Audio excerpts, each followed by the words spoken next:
Good evening. Good evening. All right, let me get all this set up. We don't need that.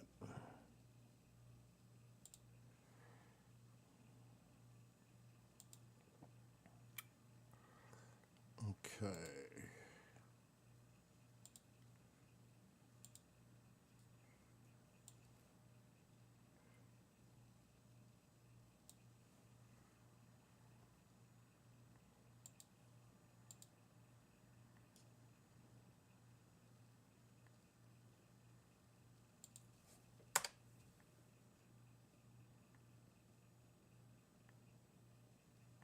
So I learned an important lesson today on the guitar. I did not change the pickups, though I did put the copper tape inside the cavities on the Flying V. The important lesson was that's an active guitar that has a 9-volt battery.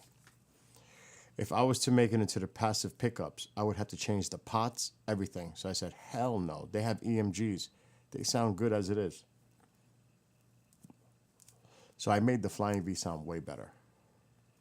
Now we'll see about the Warlock tomorrow. Maybe tomorrow.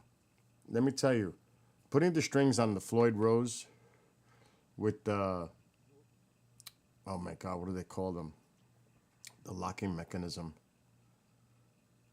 It's these little blocks that you cut the strings and you got to put them in there and you tighten it from the back. Oh my God, what a crazy thing that was. That is a pain in the, you don't even know. Only guitarists know exactly what I'm talking about. That is a pain to keep the tremolo up while you're tightening it. So I stick a little thing in there so it keeps it up. Oh my God, that was hell today. Just putting the strings back was not easy, to say the least.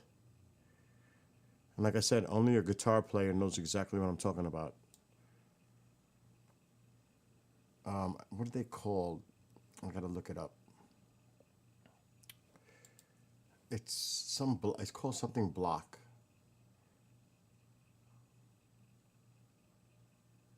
Which I ordered some for tomorrow to have extras for the Floyd Roses. Because I have a few.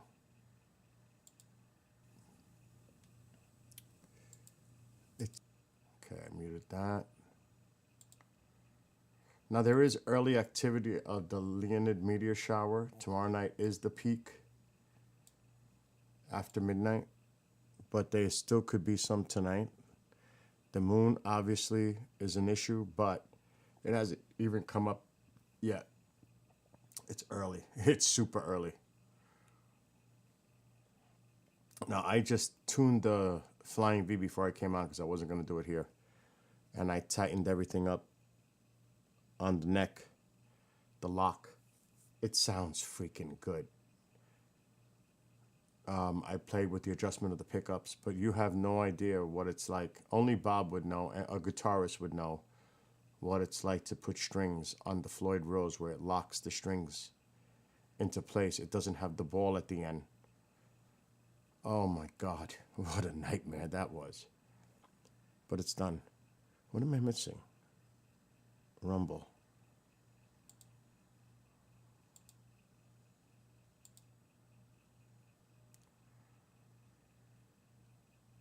So I have to check my other guitars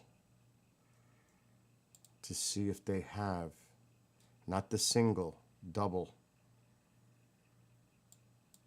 But it's always, I would never ever even think about gutting the guitar, starting from scratch and making it from active to passive. That is a nightmare. You have to change the knobs, you have to change the pots, you have to change a lot of shit. I ain't going through that. This guitar sound good. After I tweaked the Flying V, it sounds good now. I still have to mess with the Warlock. I shouldn't have any problems. But my God, what a crazy thing I went through today.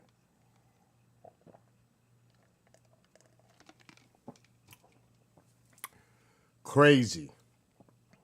I did put the copper tape though in the cavity of the Flying V, and it does sound better. So I had to order this just in case, because when I flipped the guitar over, the little blocks came out, and I'm like, oh shit, I lost them. I thought I lost them. But the saddle, where is it? Those little fuckers. Those little fuckers is what I thought I lost.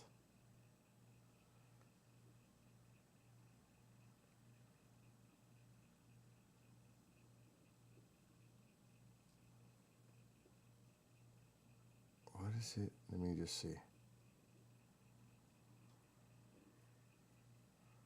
3 lock screws, 6 saddle mounting screws, fine tuning 6 string lock insert blocks. It's the string lock insert blocks. They're little square little things that have the round indent where the screw hits that holds the string. Oh my God. What a crazy shit. I thought I lost them. So I ordered a Floyd Rose replacement, which is good to have. I mean, oh my God. Yes. Oh, and just the thing is, you have to hold the tremolo, the Floyd Rose up when you're putting the strings in, because it just drops. When you take the strings off, it just drops down into the body of the guitar. So you have to lift it when you're stringing it. You have to stick something in there. That's a bitch, let me tell you. Because it was these little fuckers that I thought right there, this in the middle. These, I thought I lost 2 of these. They fell out when I flipped the guitar over. When I was working on the back side of the guitar, I said, oh shit, I lost 2 of them. So I ordered this set. It's good to have it anyway. But this is for the Floyd Rose. And I'm like, oh my God. But then I found them on the table in the towel. So I was like, oh, thank God. Even though I still would have had this tomorrow to, oh yeah, oh my God. Oh. So now I do have the new, it's both the Seymour Duncans, but they're doubles. It's not going to fit in a single coil, obviously. So now I got to look at my guitars and see which one. I have 2 Floyd Roses at least on those. The Flying V has a Floyd Rose and the Warlock has a Floyd Rose. I have to look at these other guitars and check them, because I know the Strat is single. Now I do, like I said, I have 2, well 4 now, but 2 sets of the Seymour Duncans. So I have 8 guitars. Now, I really don't want to go to them to look. I really don't. I know the Strat. And the thing is, when it's active to passive, because those are passives, that's a game changer. Yes, double into single. So, oh my God. Oh my God. Because these, where's the other new one? So the other new one's over there. It just came earlier because they came separately for some stupid reason. Oh no, this is the copper tape. I need to put this back. This is the copper tape. But I did do the cavity at least.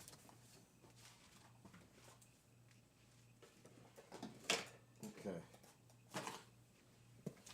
So here's the doubles. I have 2 now. And I was ready. I had the guitars apart. Well, guitar apart. I was ready to go.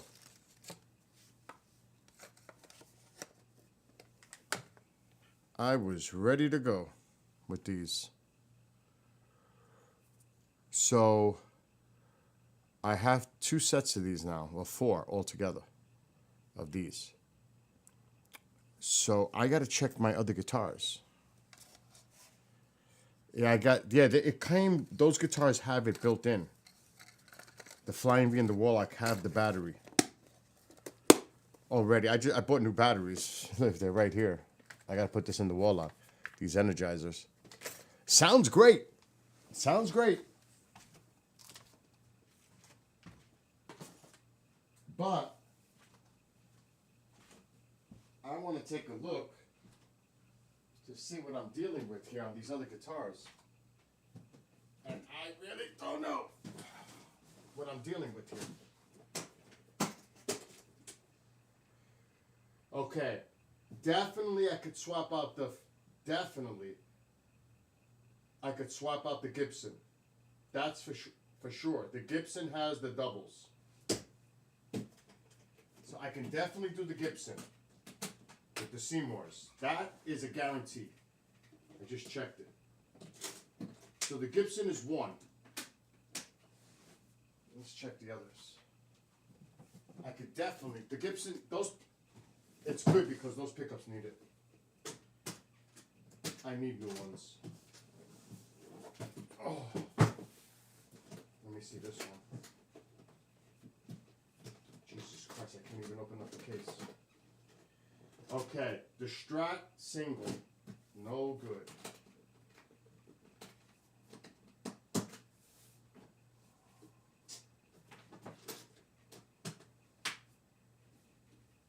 Oh, Jesus Christ. Gotta open back up. Okay. I hate closing the cases sometimes. All right, let's see this one. So far the Gibson can be done with the Seymour. Let's check this one.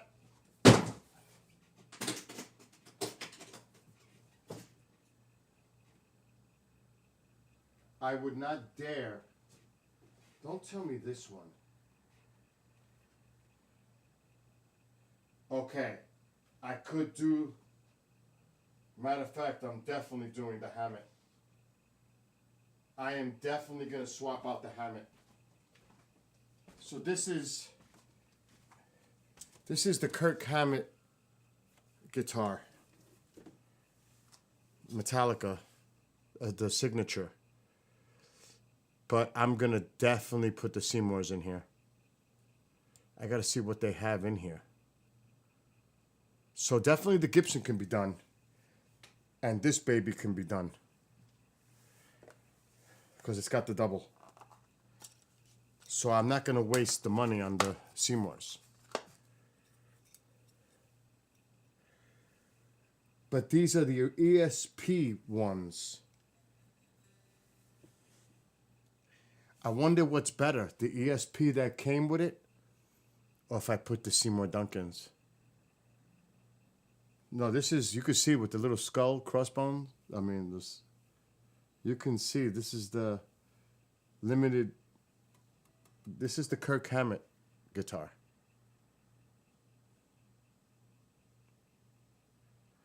But I'm wondering if the ESPs, and this also is a Floyd Rose on here. So this is a Floyd Rose. And those are those little blocks I'm talking about inside. You can't see it. They are a pain in the... Let me see if I can make this bigger. They're a pain in the ass. No, the EMG pickups are on the Flying V and I think on the Warlock. I gotta look at the Warlock. But you can't see it, obviously, because it's so dark. But those little blocks in there is what holds the strings when you cut them. But the thing is, the bridge falls into the cavity of the guitar when you remove the strings. So you got to bring this up. Now, I don't have the wah on there. And it all locks into place, but it is a pain in the ass to get the strings on here. But these say ESP designed. ESP designed. I might be better off putting the Seymour Duncans in here. For real. I might. I gotta look. But this is a definite guitar that can be done, along with the Gibson Les Paul, and put Seymour's in there. But this guitar is mint. There's nothing wrong with this guitar. She's got the little. So this is probably the two that I'm gonna do. I don't think the other ones. My Kramer, my Jackson. They're definitely not touching the Ibanez. There's no way I'm touching that Ibanez. Let me look just to see.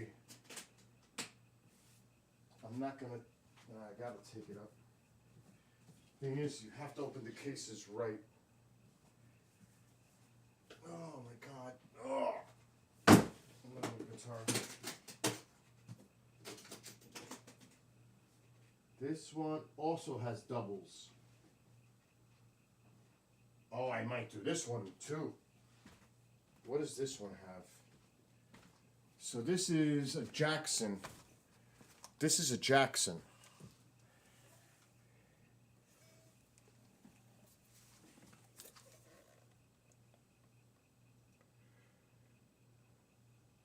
So it's a Jackson Floyd Rose, same thing, but it's got Jackson pickups. I can definitely put the Seymours in here too. Now, I don't have to. Matter of fact, this still has the fucking plastic on it. It still has the fucking factory plastic on it. Can you believe it? Look at this. Trying to take it off now.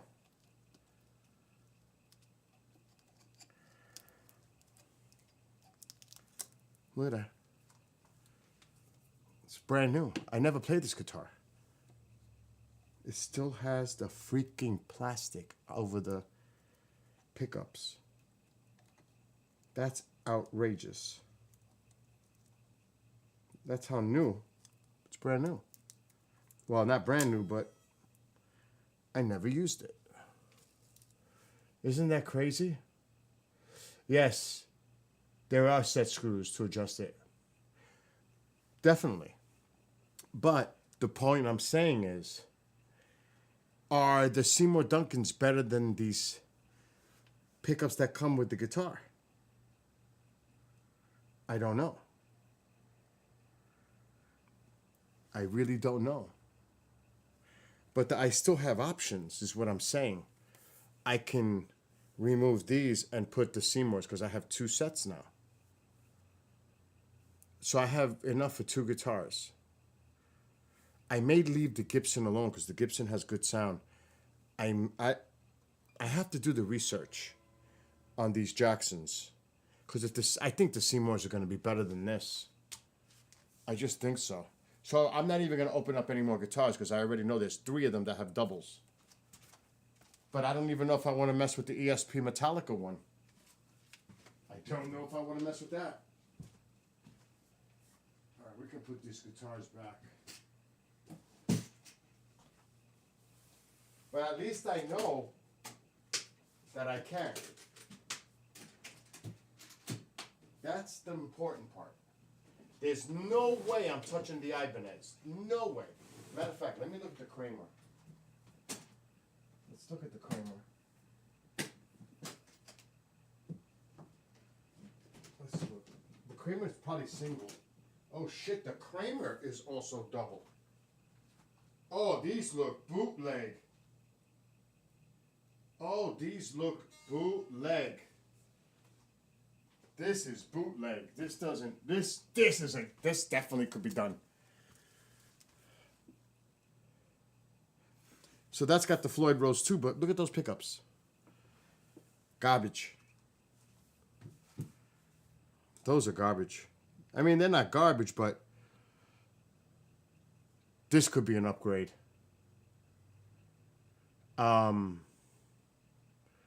Yeah, that's what I'm saying. This is definitely can be replaced with the Seymours. This, the only problem is I have black. I would have to get white.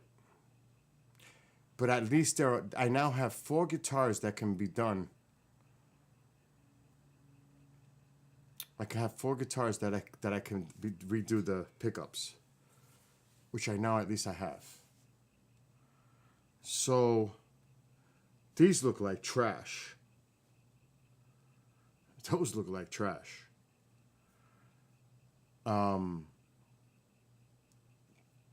It's too bad I got black.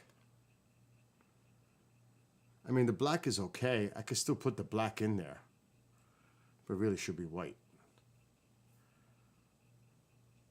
But this one could definitely be done. This Kramer. Replace these.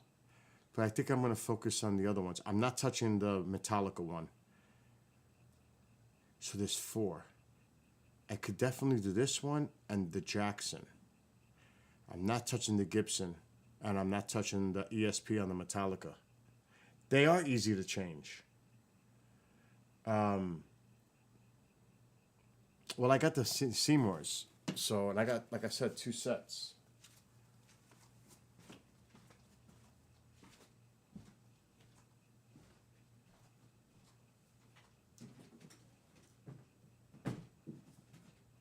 Okay, let's close this baby up. Let me put this in right. We don't want to ruin my guitars. Jesus Christ, what the fuck? Why is this not closing?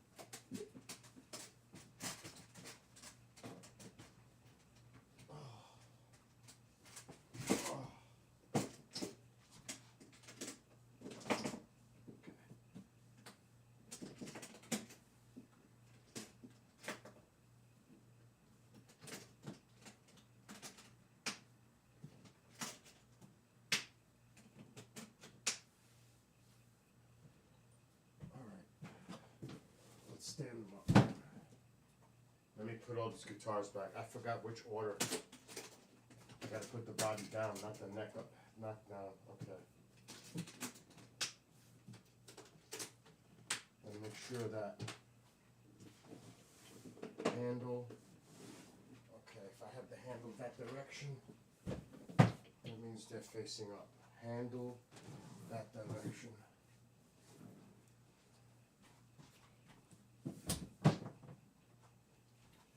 Handle. Oh. Oh my God, this is a pain in the ass to stack. Oh. See the Warlock. I'm not gonna put the battery in it. But here's the opening for the battery here, for the Warlock. So it's inactive. See it?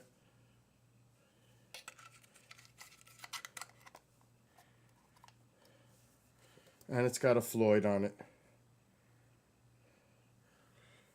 But it's got the EMGs. See it? So I ain't messing with this one.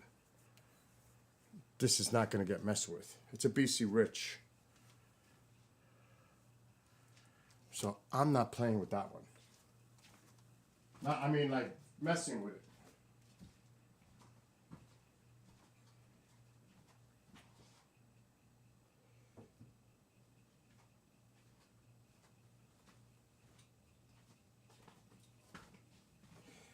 But I do have 4 guitars with doubles on it.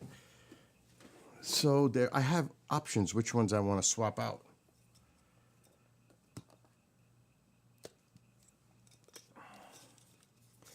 That's true, I can get black pickup guards. That's true. I didn't even think about that. But the point is, I have passives. And that is super important when you're messing, because you have to change everything out When it's active to make it into a passive, you got to change the knobs. There's a lot of work involved to go from active to passive. I am not going to mess with that with passive pickups. I have plenty of other guitars that are passive that I can mess with. The last thing I want to do is mess with that, because that's serious work. But I'm just glad it sounds really good. That's the main thing. Now I don't know what I did with them. What the hell did I do with them? Oh, okay.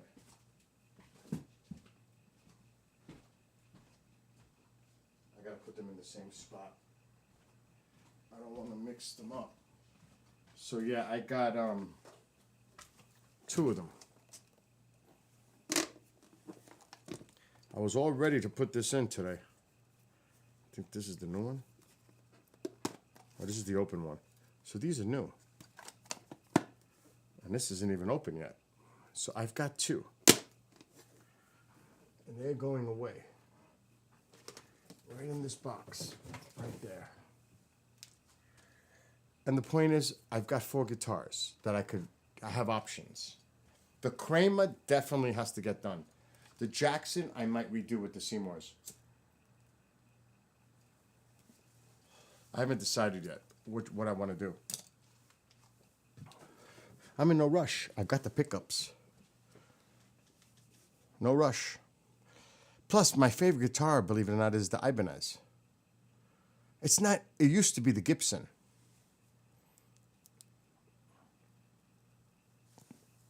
Not anymore. I love my Ibanez. I really love that guitar.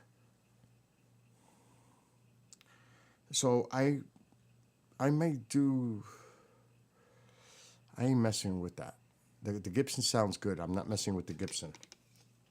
I have to play with the Metallica Kirk Hammett guitar, the ESP, just to see how it sounds.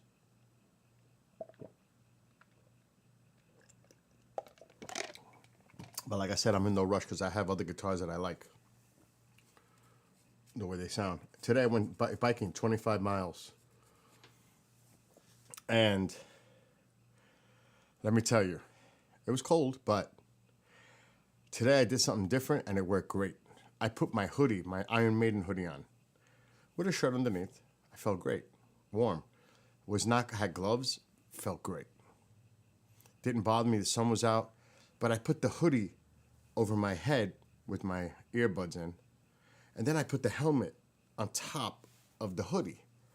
So my ears didn't get cold. The only thing that was open was the front of my face because the hoodie covered my sides. It worked great. I was sweating today riding the bike. So now I know, even in the winter when I do that baka or whatever that thing is, that full face thing with the ski goggles, I'm good. I'm good when it gets that cold. And yeah, I was looking at other people because it's cold. They were pretty prepped up too. I'm still surprised I don't see more people wearing gloves riding the bicycles because that's like the worst. When your hands get cold, your ears and face get cold. The body can be protected. That can be protected with layers, thermal socks. That's not a problem. The places is your hands, your face, your ears. With that wind coming at you when you're riding a bike, you want to cover that shit because that's what you're going to feel. That's the cold that you're going to feel. Not necessarily the body if you're layered and protected. I did 25 miles today like nothing. It was actually great. And it was like 50. Now that's 50. I will definitely go riding in the 40s. When it's 30s, I don't know about that. Another storm by you? Let's look at that. But I'm happy now with the guitars. I'm happy. I gotta say I'm happy. It wasn't, let me tell you, it was rough today. And that's another thing I want to do, is I want to take the pickups out and see if they're protected inside. And I want to put the copper tape inside the cavities. I definitely want to do that. That was cool. Matter of fact, here's my phone. I took a picture of when I did that on the Flying V. I did take a picture. Amanda's sweet.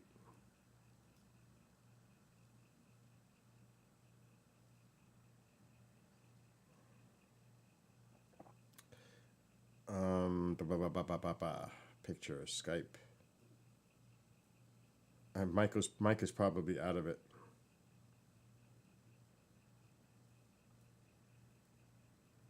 Talking to him earlier.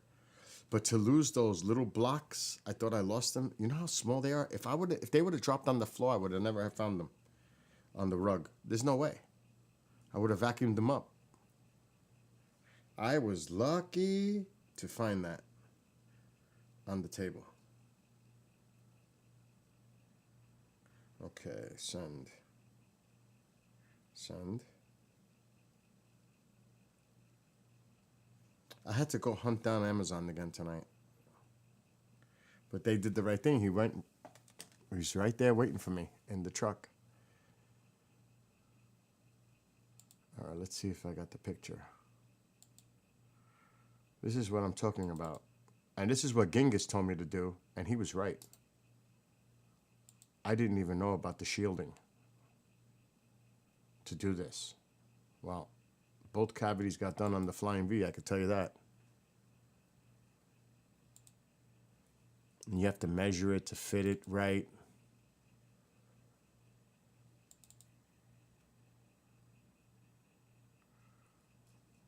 Okay. Here is the inside of the V. The cavity where the pickups go. I had already done the top one. See? Right in here.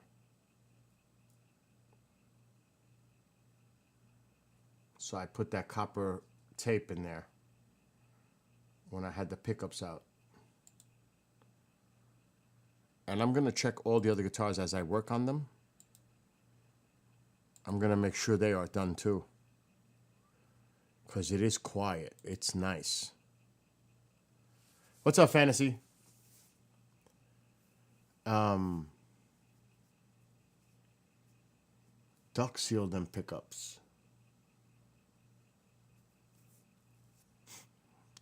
Last storm took out 50 feet on my 6 foot. Wow. That sucks.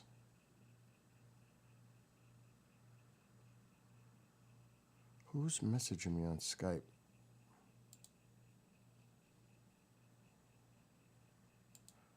Oh, that's the host for tomorrow.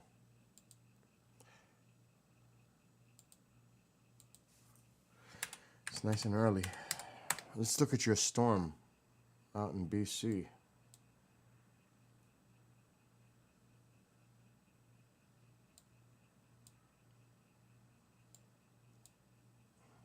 There is an onshore flow. There's definitely an onshore flow.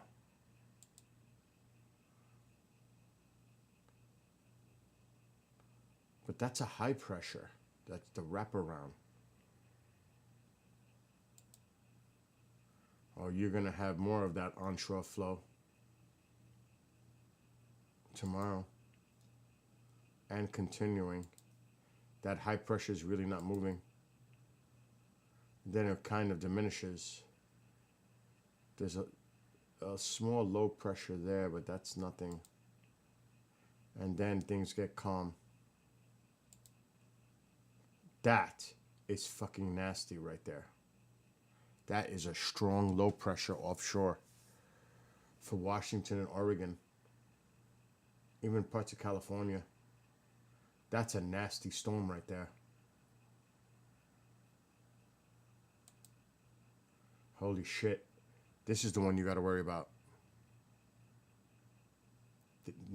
Next week. See, it's staying offshore. Most of the wind is going offshore. The last thing you need for this thing is to duck in and make a right turn. and it's not. It's going out. Woof. That is a close call right there. For you. Gotta watch it. Like, there's another nasty little low. But it's offshore. The wraparound wind is what I'm looking at. This is offshore. This is onshore. Doesn't look bad either. It's retreating to the west. So that's good. That's good. Let me see what's going on over here. We need rain in the worst fucking way.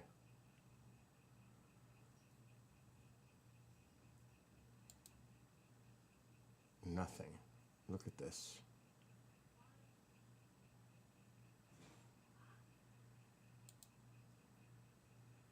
That is a big high pressure sitting down to the south.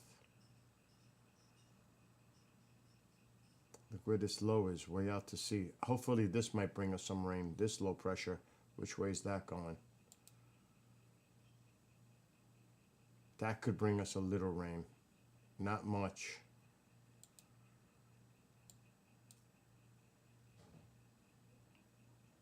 Most of the energy is to the south. See, this could give us a little. But not much. That's like showery. Not a downpour. We need rain.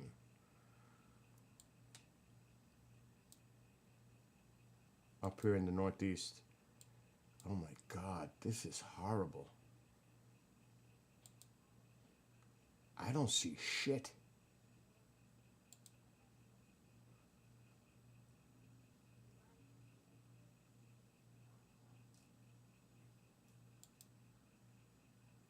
This is not good. There is nothing going on the maps. See, most of the storms are way up north. The country's quiet. That's a quiet map. That's not good. Not especially for us in a drought.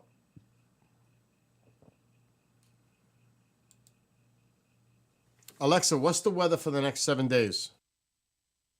The next 7 days. Sunday, 61 degrees Fahrenheit and mostly sunny weather.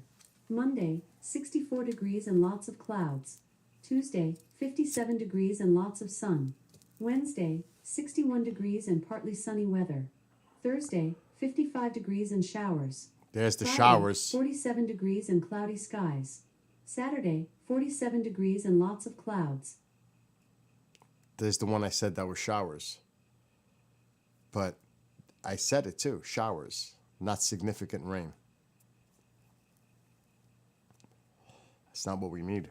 We need steady rain, soaking rain, not showers.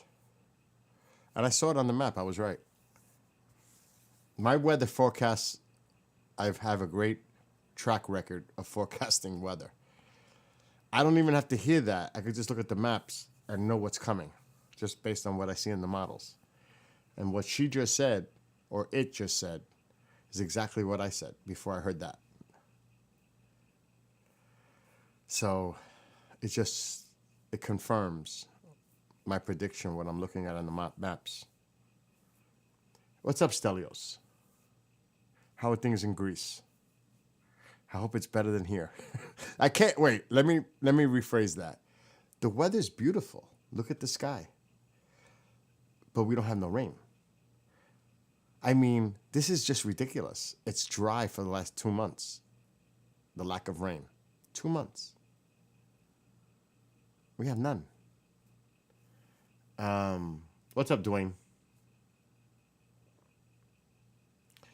That's crazy what you're going through, Bob, with your fencing.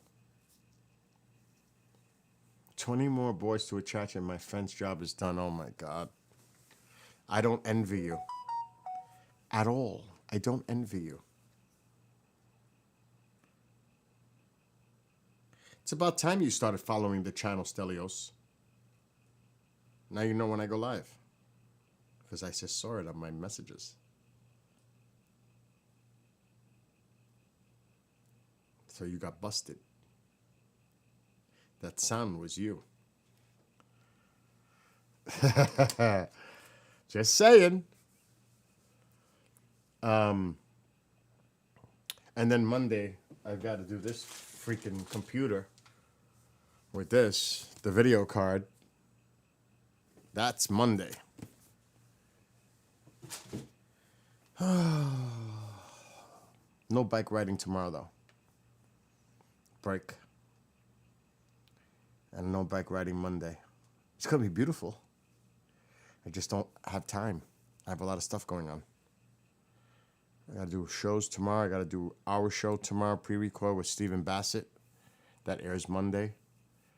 I have to say, I had fun last night, and I spoke to Annie. She's good with it. She said she thought the show was great, that I asked important questions, so thank God for that, because I really, really went a little nutty last night. Wow, I want to take one card. Also, it's time to upgrade my PC also. Yeah, those... When I did my swimming pool, I put 4x4s around the pool, stacked on top of each other, but I took a drill, a wide bit drill, and the drill bit was like, 10 inches. I went through both of the... Because I overlapped them. You just don't stack them on top of each other. You have to overlap them like locking. And I put rebar and hammered the rebar through the hole in both to hold them in place. That shit is excellent. I did it around my shed too. That shit works great. The pressure treated 4x4s, but you got to drill through them nice and evenly so they line up, hold it in place, and then bang the rebar right in the hole. All the way down till the rebar is no longer seen. Boom, boom, boom, and it goes deep into the ground. And those things don't move. They last.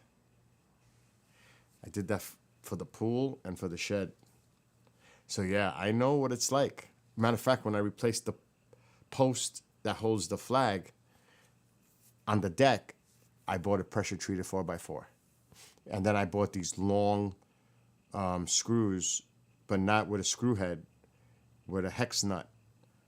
And it has the adapter that you drill right into the wood. So I pre-drilled the holes a little bit, and then I went right through. And it has like a flat head on the hex nut. If you ever seen those. I don't know if I have any more of them. I think I used them all. That shit works great. It works great. So I build. You know how I build? How I do things around the house. I'm really good at it, actually. Let me tell you, when I ripped out... Let me tell you. You want to talk about work? You want to talk about work? This shit was painful. Doing it by myself. Because I used mortar. Concrete mortar to set the tiles. I did not use adhesive. Not for outdoor. That fucking mortar works great. The concrete mortar to set the tiles. It works great. I would never use adhesive. Even outdoor adhesive. Hell no. Hell no. Oh, no, it wants a code. Oh, that's the wrong one.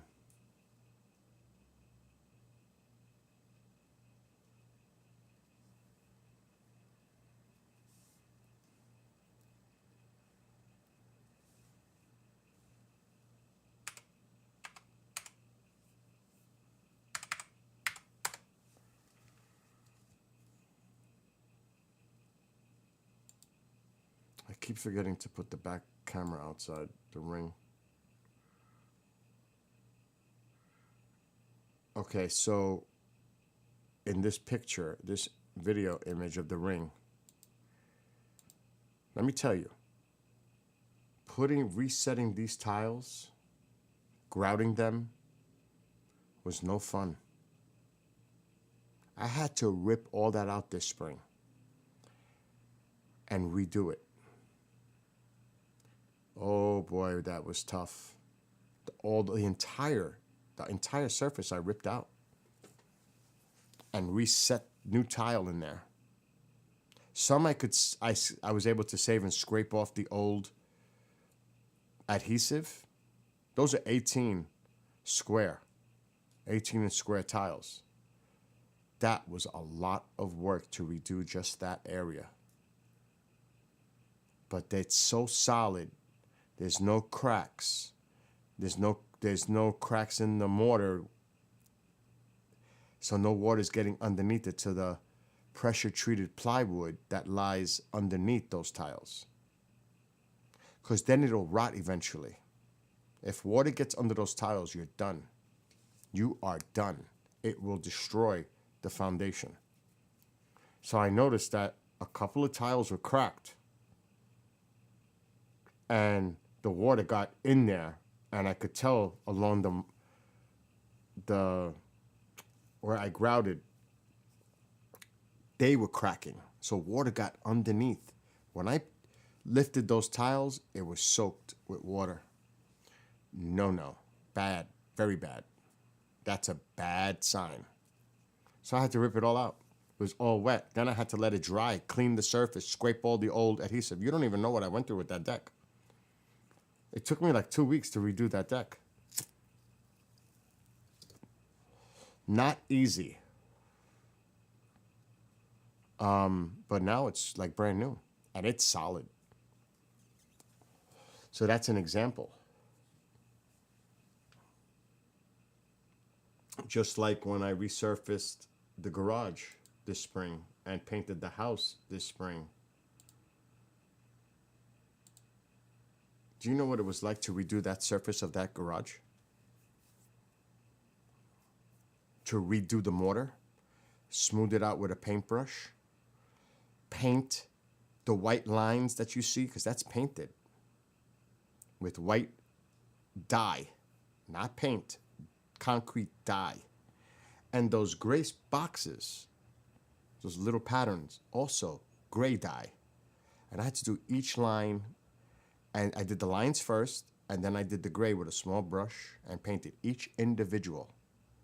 Do you know how hard that was? That took me 2 weeks too, to do the entire garage all the way around it. That was not easy. And then I redid the gutters. I painted the house. I redid the deck. I rebuilt this house. There's new shingles. There's solar panels. This house has been completely remodeled outside. It's like a brand new house. I did most of it. It's a lot of work. It's a lot of work for one person, let alone having help. I'd rather do it by myself at my own pace. I hate to depend on people. I really do. I like to depend on myself. Because really, who do you depend on? Yourself. You don't depend on other people to do things for you. You depend on yourself to get it done.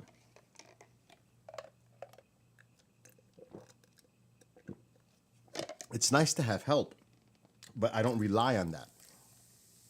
Because I don't want to be held up by depending on other people. That's just me. I'll do it myself. You don't know what I went through ripping these shingles off the roof. And what was good is I didn't do this half of the roof or the big side of the house where the bedrooms are, half of that roof. They did it when they put the solar panels. I did the garage. I did this half. I did the other half. But they had a dumpster when they were doing the roof job. So I was able to throw all my shit out in that dumpster, plus stuff around the house. It was a big, huge dumpster. So I took advantage of that. And I put half this roof on myself, the shingles. redid it. Me. By myself. They had like a crew of 3 or 4 guys. I did it by myself. Do you know what that's like? Even just to carry the shingles up to the roof and stack them. That's a pain. So, exactly. It's so much cheaper to do it yourself. No doubt about it. I saved thousands of dollars doing it myself. Oh my God. No doubt. And then I painted the house. And you've seen it. Some of you see me when I was painting the house. And the white trim. Oh my God. Up a 25-foot ladder at times at the top, because this part of the house is high. Even though it's a ranch style house, these are high ceilings here. These ceilings are 20 feet high in this room. And now, that's another job. I was talking to Mike when he was here last weekend. Because of the fireplace and everything else, my ceiling is starting to look not so good. I'm going to have to get up there and paint my stucco ceiling. And that has to be done by hand. You cannot do that with a roller. Because the stucco's too, when I put the stucco on the ceiling, it's not like it comes down, it sticks out. You got to go up there with a brush. And you know what it's going to be like to cover and move all this stuff just to paint this huge 35 by 35 foot room? That's a lot of work, especially in these high area ceilings. That's a big job. There's no way I'm painting this blue. There's just no way I'm doing that. It's fine. The ceiling's got to get done eventually. And I put the wood framing around the room. I rebuilt this myself, all this. I did all this design. It's all me. I put that wood stove in here. I did this. I cut the hole in the roof and ran it up. I did all this. And of course it was inspected by the fire department and the insurance company that it passed code. I did all this. So yeah. Do you know how much it would have cost to have somebody do all that work? Forget it. Oh my God. I am next to the sea, 100 meters. And the salt eats, oh yeah. Oh yeah. That salt water, that mist. Oh yeah, it's a corrosive. Yeah, I know what you mean, Stelios.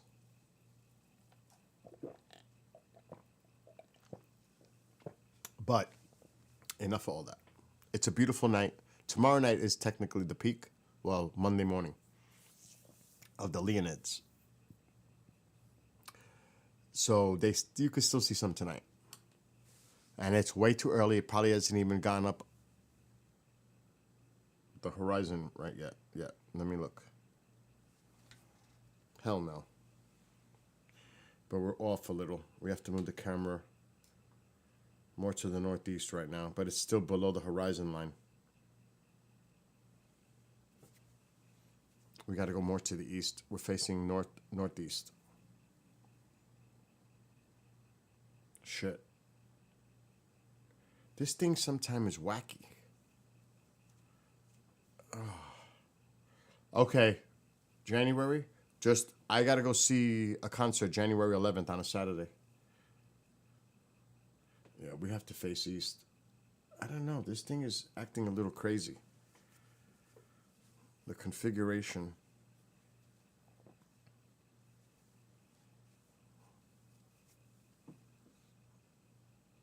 See, now it jumped to here. See, that shit is crazy. I knew it was off. So we have to face more this way right now. So we're right. The calibration's off.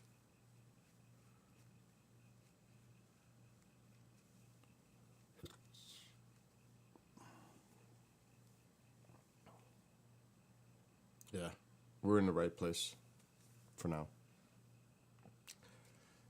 Okay, so January 2nd to the 6th, right after New Year's, huh?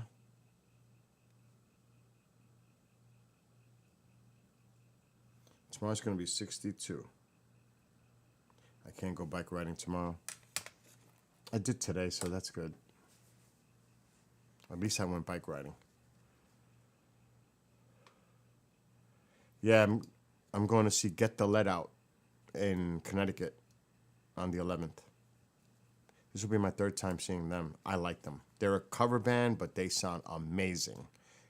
If you like Led Zeppelin, they're great to see. They really, really freaking sound awesome. I'll do some recording that night because I've seen them 3 times. Well, this will be third. What constellation can you see with this equipment? It depends which way we're looking. That's basically it. We're looking for Leo right now. Leonids, meteor shower tonight. So Leo is the focus tonight, which is still below the horizon. So it'll move more toward the east after midnight. But right now it's below northeast. Right behind where we're looking right now, it's below though. But it's early. It's not even 9:30 yet. I looked over there and the clock's on my screen. Exactly. Leo doesn't come out for a while. So it's early. But it's facing in the right direction, but it's too early. So we have to wait. Tomorrow I gotta do a pre-record, not till tomorrow afternoon. The station's set till 1, so all is good. I did have fun last night though with Stephen Bassett and Annie on the show. And got a lot of good feedback from that show. Talking about the UAP hearing. It was fun. But the funny thing is, Toby and I are interviewing Stephen Bassett tomorrow, so it's going to be, hey, Steve, long time no see. Oh, my God. It's too funny. Bill, it's you again. But all good. Let me see.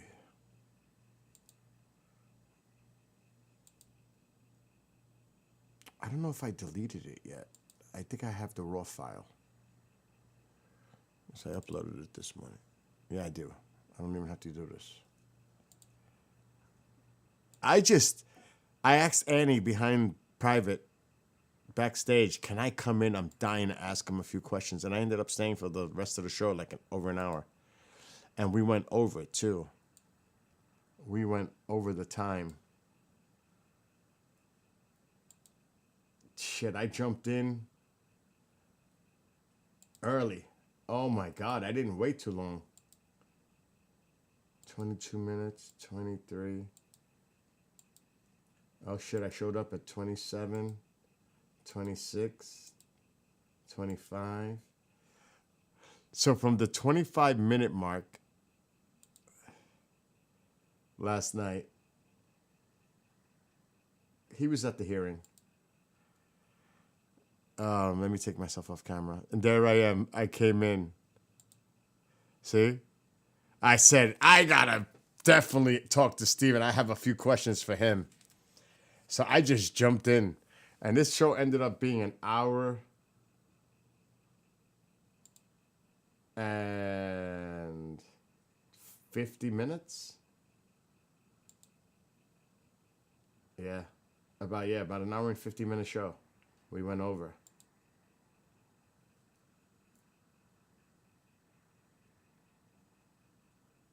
You could see my big mouth. I have it on mute, but that was so much fun last night. And Steve just let Steve go, and he goes. If you have an hour show, you'll be lucky to talk 7 minutes out of that hour. But it's not a bad thing because I just sit there and listen to everything he's saying. And yeah, I asked some really good questions to him last night about the Atomic Energy Act and whistleblower protection and Congress' lack of getting access to anything. And he's an optimist. I'm more pessimistic. And we get into that toward the end of the show. And I challenged him because, we have a difference of opinion in a very respectful way. I just don't think disclosure is going to happen anytime soon. He seems to believe the possibility, and yeah, there's possible, that some things could happen. He knows a lot of people on the inside. But I have had conversations with people on the inside too. So that's why I wanted to ask him some questions, because I want to know what his reaction is to it, because I know stuff too. Even though he's in Washington, D.C. and he meets with Schumer and all this stuff, I get it. But I also have connections myself, and I wanted to get his opinion on things to see if it matches kind of what I'm hearing. So it's fun. It's a fun, and he is in the know. There's no question about that. And something he did is very interesting. I really haven't looked at the articles. I went bike riding today, 25 miles, and then I passed out for 2 hours. It's been a hell of a day. I will look at it tomorrow.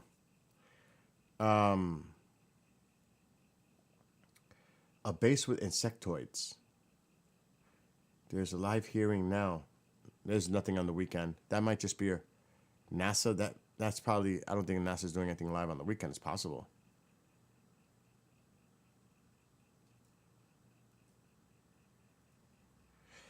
NASA, again, any of these databases that you rely on, it's what they want you to get to. Anything they don't want you to know that you're not going to know. You can access all kinds of databases, but what are you going to get from it? That's why Gold said at the hearing, we need more access for science applications. And he's right.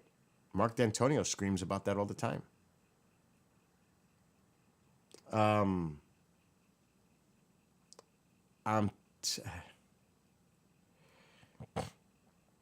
am not going to start talking about this all night.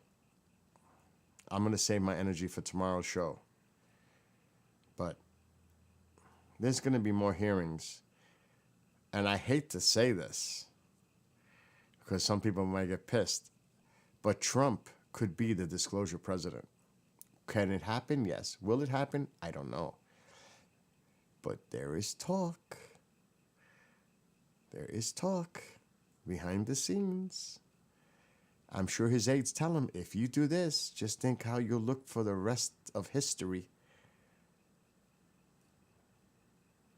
Could you imagine Trump being the disclosure president? He talked about it on Rogan, JFK, UAPs. He would go down, whether you like Trump or not, he would go down in history forever for humankind if he really was to let it all out. He can declassify. He's the president of the United States. He's in that executive role that can declassify. And there's rumblings. I'm telling you, there's rumblings behind the scenes. If he really wanted to have a legacy, that people will never forget who he is for what he did, think about if he was the disclosure president and what that means forever. Just saying. Just think about that. I'm not saying it's going to happen, but there is talk. That's all I'm saying. There is chatter. There is chatter behind the scenes. And it's also bipartisan. There are a lot of people in Congress that have had it. I've been saying that for almost 2 years now. That's nothing new. I've been telling you people. I've been giving you little snippets of what I learn and I know from hearing from other people. I just can't say anything specific because, just like the guy said, I will protect the whistleblower even if it means going to prison. You don't give out your sources. You just don't do that. You protect them. To me, that's a good thing. And it's just too bad the public can't find out. But you have to protect, you have to. And I know you hear that all the time. What sources? Who are the sources? You cannot tell who the sources are. You blow them up. That's the whole point. And I asked Stephen last night, and it's the funniest thing. At the end of the show, I said, Steve, what about this whistleblower stuff? Because they mentioned a few times in the hearings they need more protections for these whistleblowers. Because Lou said they go after them criminally, they investigate them, intimidation, discredit, defame, and even threats to life. So how do you protect a whistleblower come forward? They don't want to come forward. They're scared to death because they know they're going to be attacked instantly, discredited, attacked by trolls, skeptics, debunkers, cruel people, sadistic people that do social media shit. They know nothing. They think they know, but they know nothing. But they have a great big opinion on it, but they don't know what's really going on. But they sure have an opinion to judge. And Steve said, Bill, matter of fact, I have an article referring to what you just said. It just came out. Tim Burchett is actually doing legislation to do more protections for whistleblowers right now. So there's a lot of stuff going on. And he did something that I said was awesome. There are plenty of direct military witnesses that are still alive, that had experiences on bases, that are willing to testify. The list was submitted by digital, paper, affidavits, documents, directly.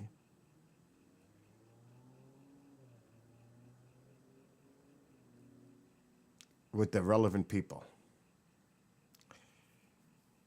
And it's interesting because Earl is going to have him as a guest on the MUFON show. I dare not call Earl. I need to tell Earl, actually, what the hell's going on. You'll hear this conversation, and this is part of it that the public doesn't know. Okay? This is an example. And you'll hear it right now. This is an example that you people don't know. You might think you know, but you don't. What's really going on behind the scenes? Well, I do. Not everything, but I know a lot.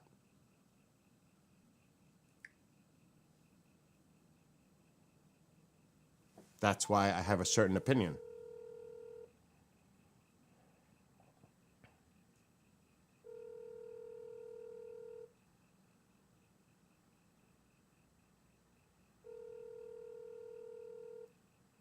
Well, he might be busy. It's early in California.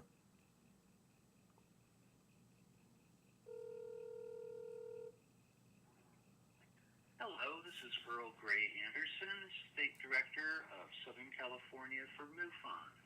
Please leave your message at the sound of the beep, and I will get back with you as soon as I can. Thank you.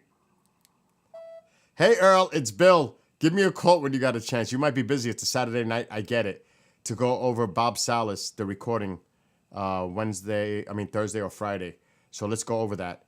And I've got some news concerning him as well that you might find interesting from what Stephen Bassett said.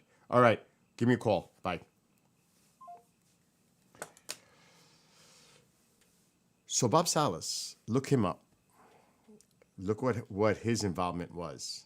And yes, there's Robert Hastings, but last I spoke to him, he wasn't doing well health-wise.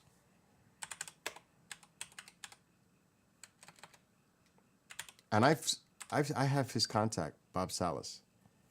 I dare not call him on Skype right now. But I am going to message him.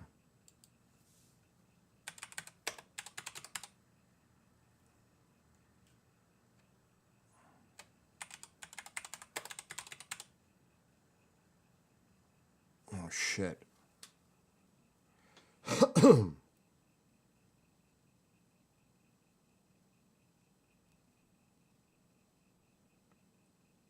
I have his phone number. I dare not. What is it, Ma? What is it?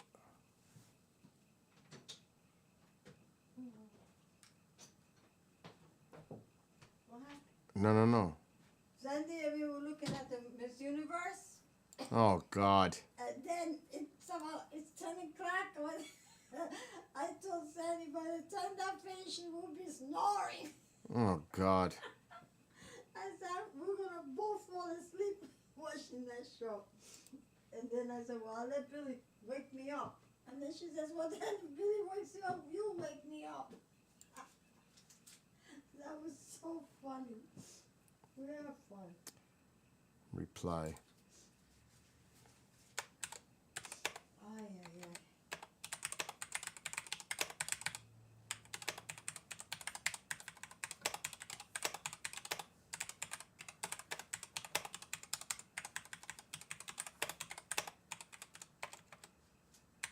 Traca de un cigarrillo.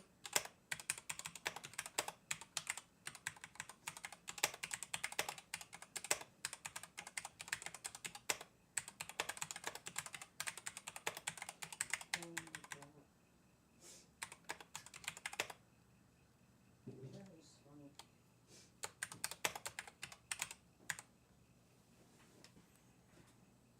Okay, I gotta send that.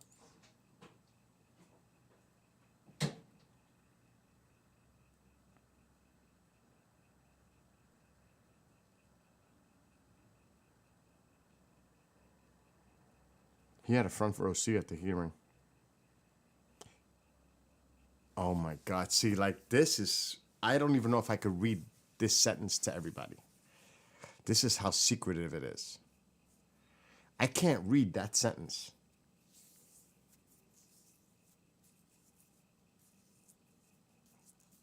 It's crazy.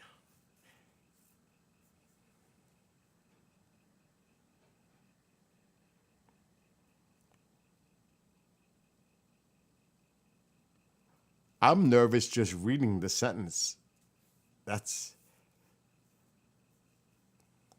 I'll leave that alone. The copper tape does rock. It's so a person that was there got to meet with congressional members in a skiff again last week. That means he has the clearance. He met with congressional members in a skiff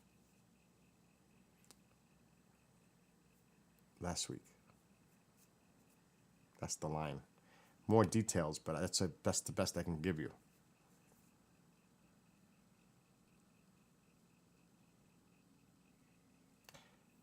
The person said it was much better than when Fitzpatrick was running Arrow.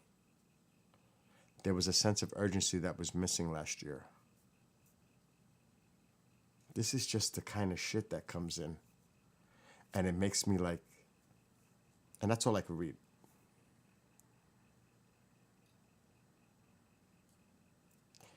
See, it's stuff like that. So, and I've spoken to that individual before. He was actually running for office in California. He's a very nice person. Very nice. Wow. So he still has his clearance. You ain't getting into a skiff without that clearance.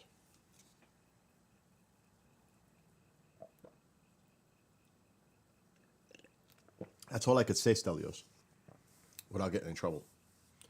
Yeah, Genghis. I did put the copper tape in the cavity of the Flying V today. But I didn't change the pickups because it's active and it's passive pickups. But I have 4 guitars with passives, double. The Kramer, the Jackson, the Gibson Les Paul, and the Metallica Kirk Hammett guitar. But I'm not touching the Gibson or the Hammett guitar. I think I'm going to put these pickups on the Jackson and the Kramer. I am not touching the Gibson Les Paul or the Metallica Hammett signature guitar. Hell no. Hell no. So here you get a little. I did the other one. I did both of them, obviously. But I did put it inside the cavity today. Where's Tycho? I don't know. I don't know. I don't know. I'm in my room looking at TV. So why don't you go look under your bed and see if he's under the bed? You have to make me get up to go look for him, as you always do?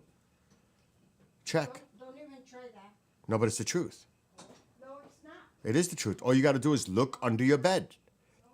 Get down and... Get down because I get dizzy. Okay, so then tell me that and I'll do it.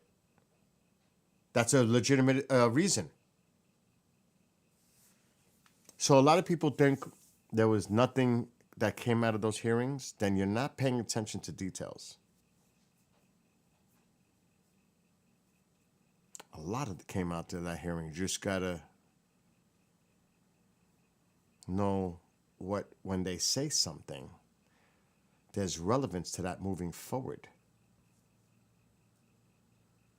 And there's quite a bit. Now, the thing that I found so funny during the hearing, I have 8 pages of notes that I took during the hearing.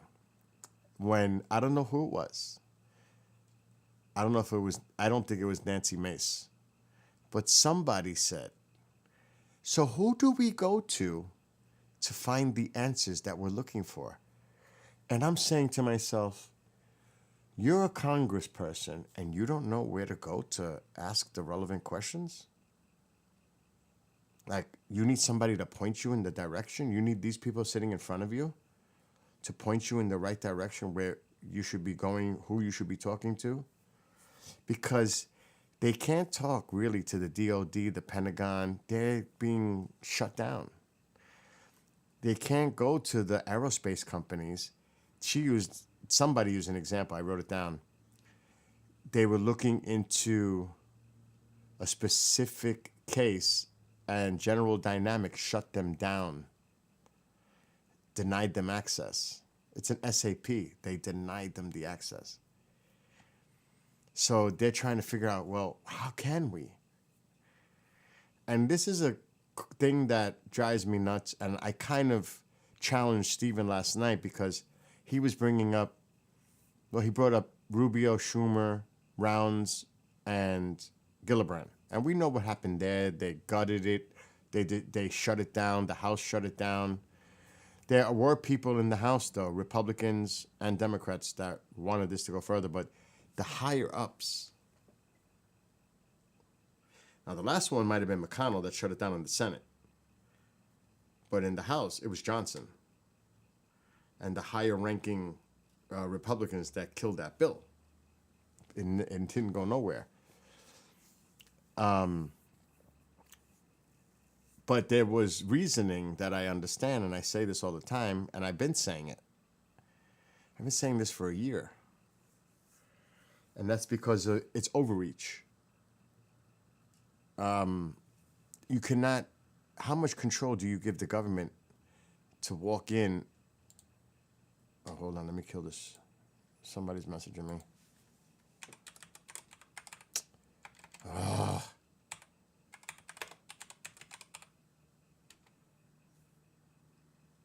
So, just think of it this way. Okay? I'm just going to bring this Wikipedia, which I'm not a fan of. Think about what I'm showing you right now, because this is a big part of it. Eminent domain. In the United States, eminent domain is the power of the state or the federal government to take private property for public use while requiring just compensation to be given to the original owner. It can be legislatively delegated by the states, municipalities, government subdivisions, or even private persons or corporations. Why do you think that's so important? And this was part of that bill. That's why the Republicans, and I agree, didn't want to go further with it unless it was amended. And even if when it was amended, they still weren't going to go with it anyway. You cannot. So just imagine this. These SAP programs that are going on in these aerospace companies and contractors. So the government can say, they walk in and say, we want this. All this research that you've been doing, we want all the information. We want to know all about this. That's the shit they wanted to pull to get exposure, to try to get information, data from these companies because they refused, they're shutting them down. But that's overreach. You're giving too much power for the government to do that, because if they do that with them, they could do it. How much more can they do it with anyone, any entity? If you make that into law, you give them a little, they'll take more. And it would go to the Supreme Court. It would go all the way to the Supreme Court. That would have been fought, no doubt, because you're giving way too much overreach of the government to go into these corporations to look into what they're doing. And a lot of this is unacknowledged SAPs, which is not for them to know what's going on. It's need to know. It is super classified, overclassified. And there's a fine line there, because Congress is desperate to try to get answers because they're being shut down across the board. Shut down. They're trying to find a way to be more transparent in Congress, but they can't because they're being shut down. So there's a lot of frustration there. So they're trying to figure out other ways to access the information. And they don't have the classification, a lot of them, to go into a SCIF to even observe some of these super classified, overclassified. And they said that at the hearing numerous times. They're overclassified. They're overclassified. Yes, they do it for a reason. So you can't see them. So this is way deeper than people realize. It's crazy. But now, there's other things going on. Amendments. There's stuff going on behind the scenes that they're trying to push now forward. And maybe when the new administration takes over, we shall see in the Senate, the House, and President Trump if there's some movement there. We shall see. There could be clearances given. The president can do that. We shall see. Is it possible? Yes. Is it probable? I don't know. But I'll say it again, and I'll hint it again. There is definitely chatter going on behind the scenes. I mean, they say this all the time when any president takes office. Is Clinton going to be the one? Will Bush? Not with Papa CIA. Forget about Obama. Forget about Biden. But will Trump possibly be the one? JFK? Now, think of it this way, and I don't know if there's going to be a conflict of interest for Elon with SpaceX and the role he's given within government. That could be interesting, a conflict of interest. If he's put into a position to look into oversight, to see the funding and the spending, well, that might be a conflict of interest because he's part of that. He's part of the aerospace industry. So does he look into himself? Does he look to his competitors and say this is happening, but can he be objective? There's a conflict of interest there. I don't know how that's going to fly. People may not think about it that way, but that's just a real fact here. I would love to see Elon in that role, but what happens with SpaceX? Does he temporarily, drop as CEO of SpaceX and give it to somebody else while he's in office? I don't know how that's going to work. But there is a conflict of interest, seriously, if he's put in a certain role for oversight to see what's going on with the spending, because he is directly part of that too. SpaceX is part of that. They get contracts from the government. NASA. So, but I would love to see that. Oh, I would love to see that. Elon, do your thing. Go in there, clean it up, check it out. And by Trump assigning him that position, he gets the clearance. Whatever designation Trump decides, Trump has the power to give him that classification, that clearance. He did it with his family, right? His son-in-law. He did it with family members. He could do it to Elon. The last administration. So this is going to be very interesting. Very interesting. How this moves forward. I'm super curious to see how this develops. No, fantasy, don't say that. None of this shit will ever happen. Don't say that, because it's talk is already happening behind closed doors. I'm telling you. I am telling you.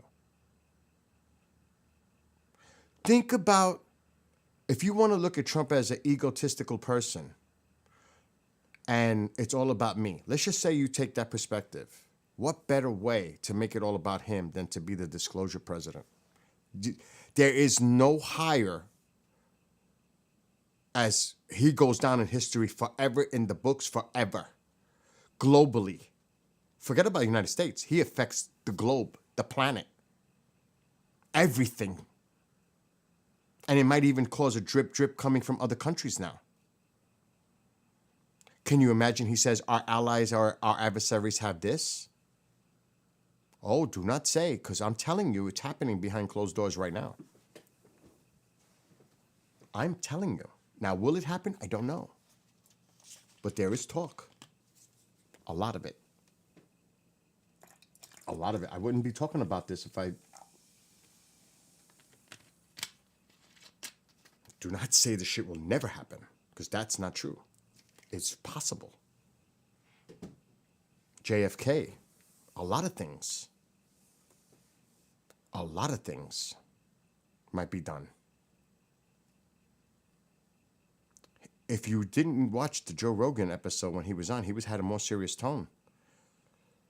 And he's going to put the people in place. He's going to put the people in place. He learned from the first round in his administration and dealing with that. He's not a politician, but he went through hell, and he has experience. He knows going in this one. He's going to be better prepared this time. Now, like I said, will it happen? I don't know. Could it happen? Hell yes. So to say it will never happen, that's no way, because it can. There's not an absolute here that it will never happen. There's no absolute. Never say never. Not in this situation. I'm telling you.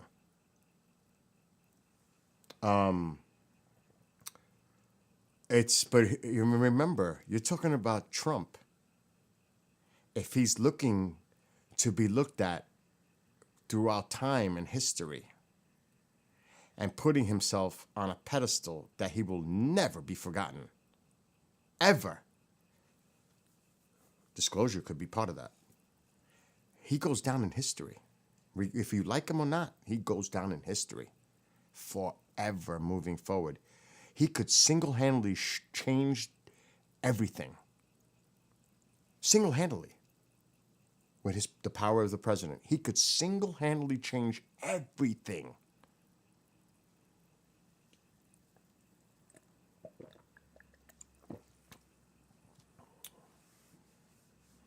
And he's got to be thinking about it.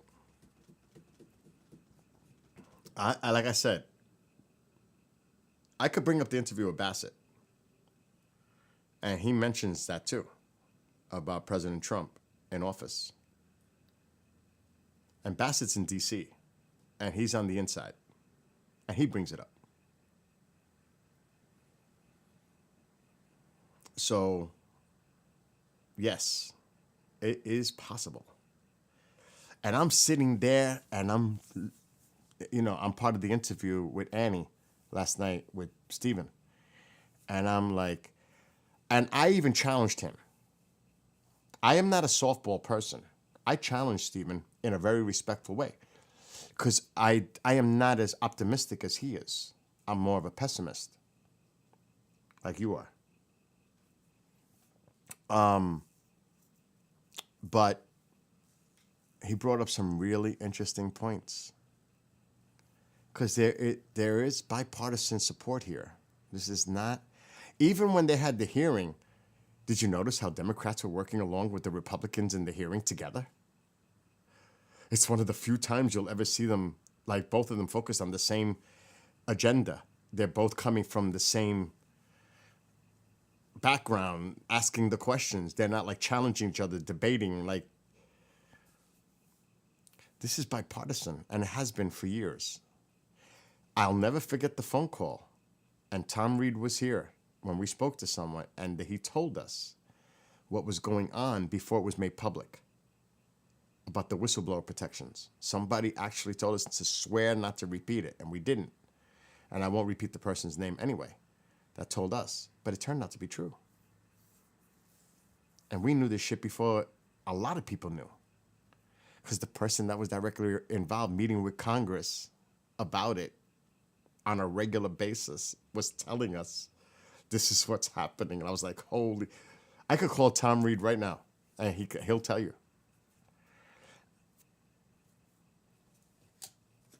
It was in my house. It was crazy. I'm going to call I haven't talked to him in a long time. I'm actually going to call his ass. He's mad at me because I haven't called him in a long time. He will pick up because I haven't called him in a long time.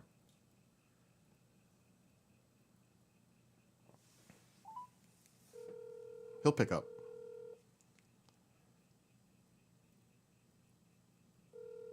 Unless he's busy. Saturday night. He might be out and about. Holy shit. I knew you were going to say that. What's going on, stranger? Where have you been? Losing weight, exercising? Good for you, buddy. Have you seen any of my videos? I've lost 61 pounds now. Yeah, I've seen a couple of you were playing drums and that sort of thing. Uh-huh. But, Dude, I'm just wait. Before you say anything, I'm live streaming. And I brought up your name. Okay. Remember a few years ago when we were in my house and we were speaking with the person that we cannot identify that told us about what was going on behind closed doors, both with the Democrats and the Republicans. They were working on the whistleblower protection. Remember that? Yeah, in the kitchen, right? Don't, yeah. Don't say the name. I won't. But we knew that shit way before it came public.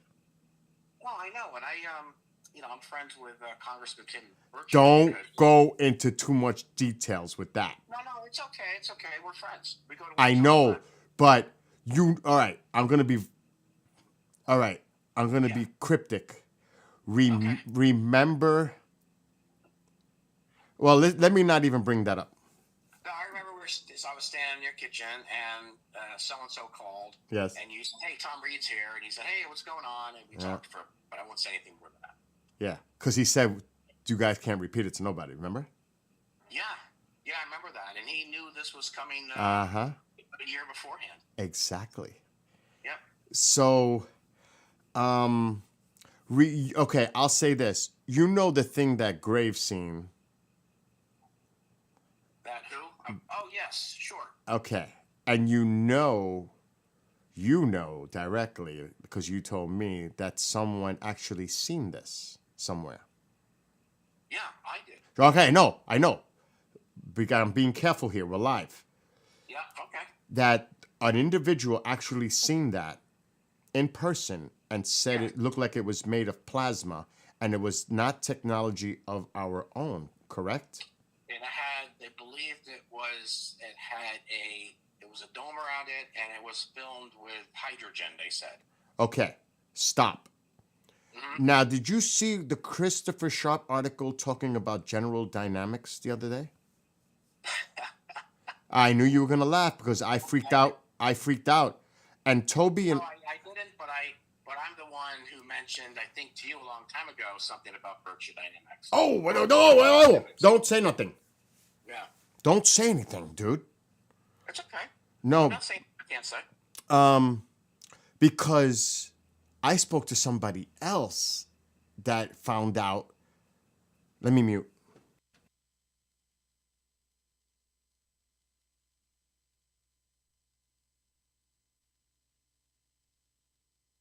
Okay, stop. I'm unmuted.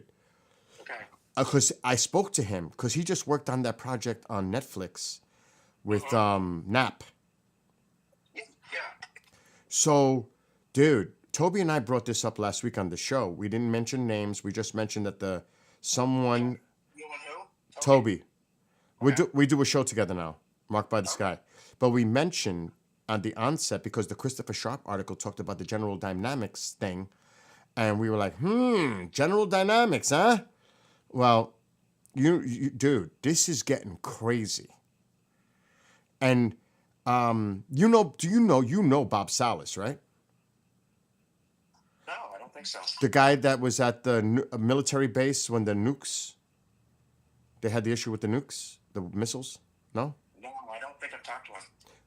Well, what Bassett was at the hearings on, what was today? Wednesday the hearings were, I think, Wednesday morning. He actually submitted to Congress affidavits of his testimony of what happened at the base. Okay. And they received it. And he might, I don't want to say too much, but That's okay. they're rounding up potential witnesses for a big one. I know. I actually spoke to Tim about it, and Okay, don't say no more because I'm live. Don't. I'm not going to say anything that I can't say. Okay. I was at a meeting with him at it was a marina, and I was with one of the guys from the behavior panel. If you know who those are. Yep. I know the Okay. YouTube. I know who you're talking about. Yeah, one of them was with me, and I submitted Tim personally a stack about a half an inch thick of documents and papers regarding our case as well. Okay. And that's when I was officially made a constituent of him. So. Okay. And with the idea that I might testify, in the near future, but They're rounding them up. People don't realize, and that's why I'm being careful. They're already putting the word. There's a lot of people being contacted right now. Let's just say that. Direct witnesses. Direct, like you. People directly involved. Yeah, as a matter of fact, Congressman Tim Burchett texted me the day before the election on my cell phone, directly from his cell phone.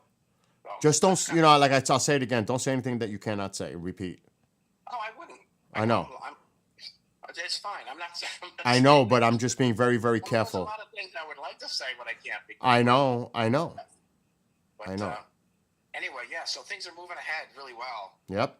And I do want to talk to you when you're not live. Yes, let's have a call Monday. Okay, sure. There was something else. Let me ask you this question. Okay. I'm hearing chatter. Do you think that President Trump could be the disclosure president? Absolutely. That's what I say. Absolutely. I'm getting the vibe that. Yeah, well, he's teaming. He's got the Star Wars thing he's working on, and he's got Musk. That's what I said. And I'm sure there's an interest in building. Musk is over the top, but in a good way. And Trump has everything aligned for him right now. Yep. And so for him not to take advantage of that, I think would be a waste of a wasted opportunity. And completely control Republican House, Senate, and the presidency. Absolutely. So he has everything he needs right now, so why not do it? That's what I'm saying. And I'm hearing that chatter behind the scenes, bro. I'm hearing the chatter from other people. I'm hearing that even his aides are telling him this. Do you realize the impact you can have globally? Absolutely. Yeah, I know, right? And and now's the time. It is You the know? time. Think about Trump too. A lot of people don't care for him personally, but I like the guy because he's completely transparent and he's emotional. And he says what he thinks. He doesn't always say the right thing at the right time, but he's not one of those plastic people in office. He's not fake. He's not scripted. Yeah. And so I think if he were to move forward, I think he would be more transparent Right. than most other presidents. Or at least try to be as transparent as possible. Correct. Right. Whatever he can do without, Yeah, 'cause he's a jeopardizing politician, national but he's not a security. politician, he's a free-spirited. I honestly think, dude, that within this first 6 months of his administration, there's going to be a lot of interesting noise made by him and his administration with this. I'm telling you. I agree. Dude. And he's already making some moves, and he's not even president. I know.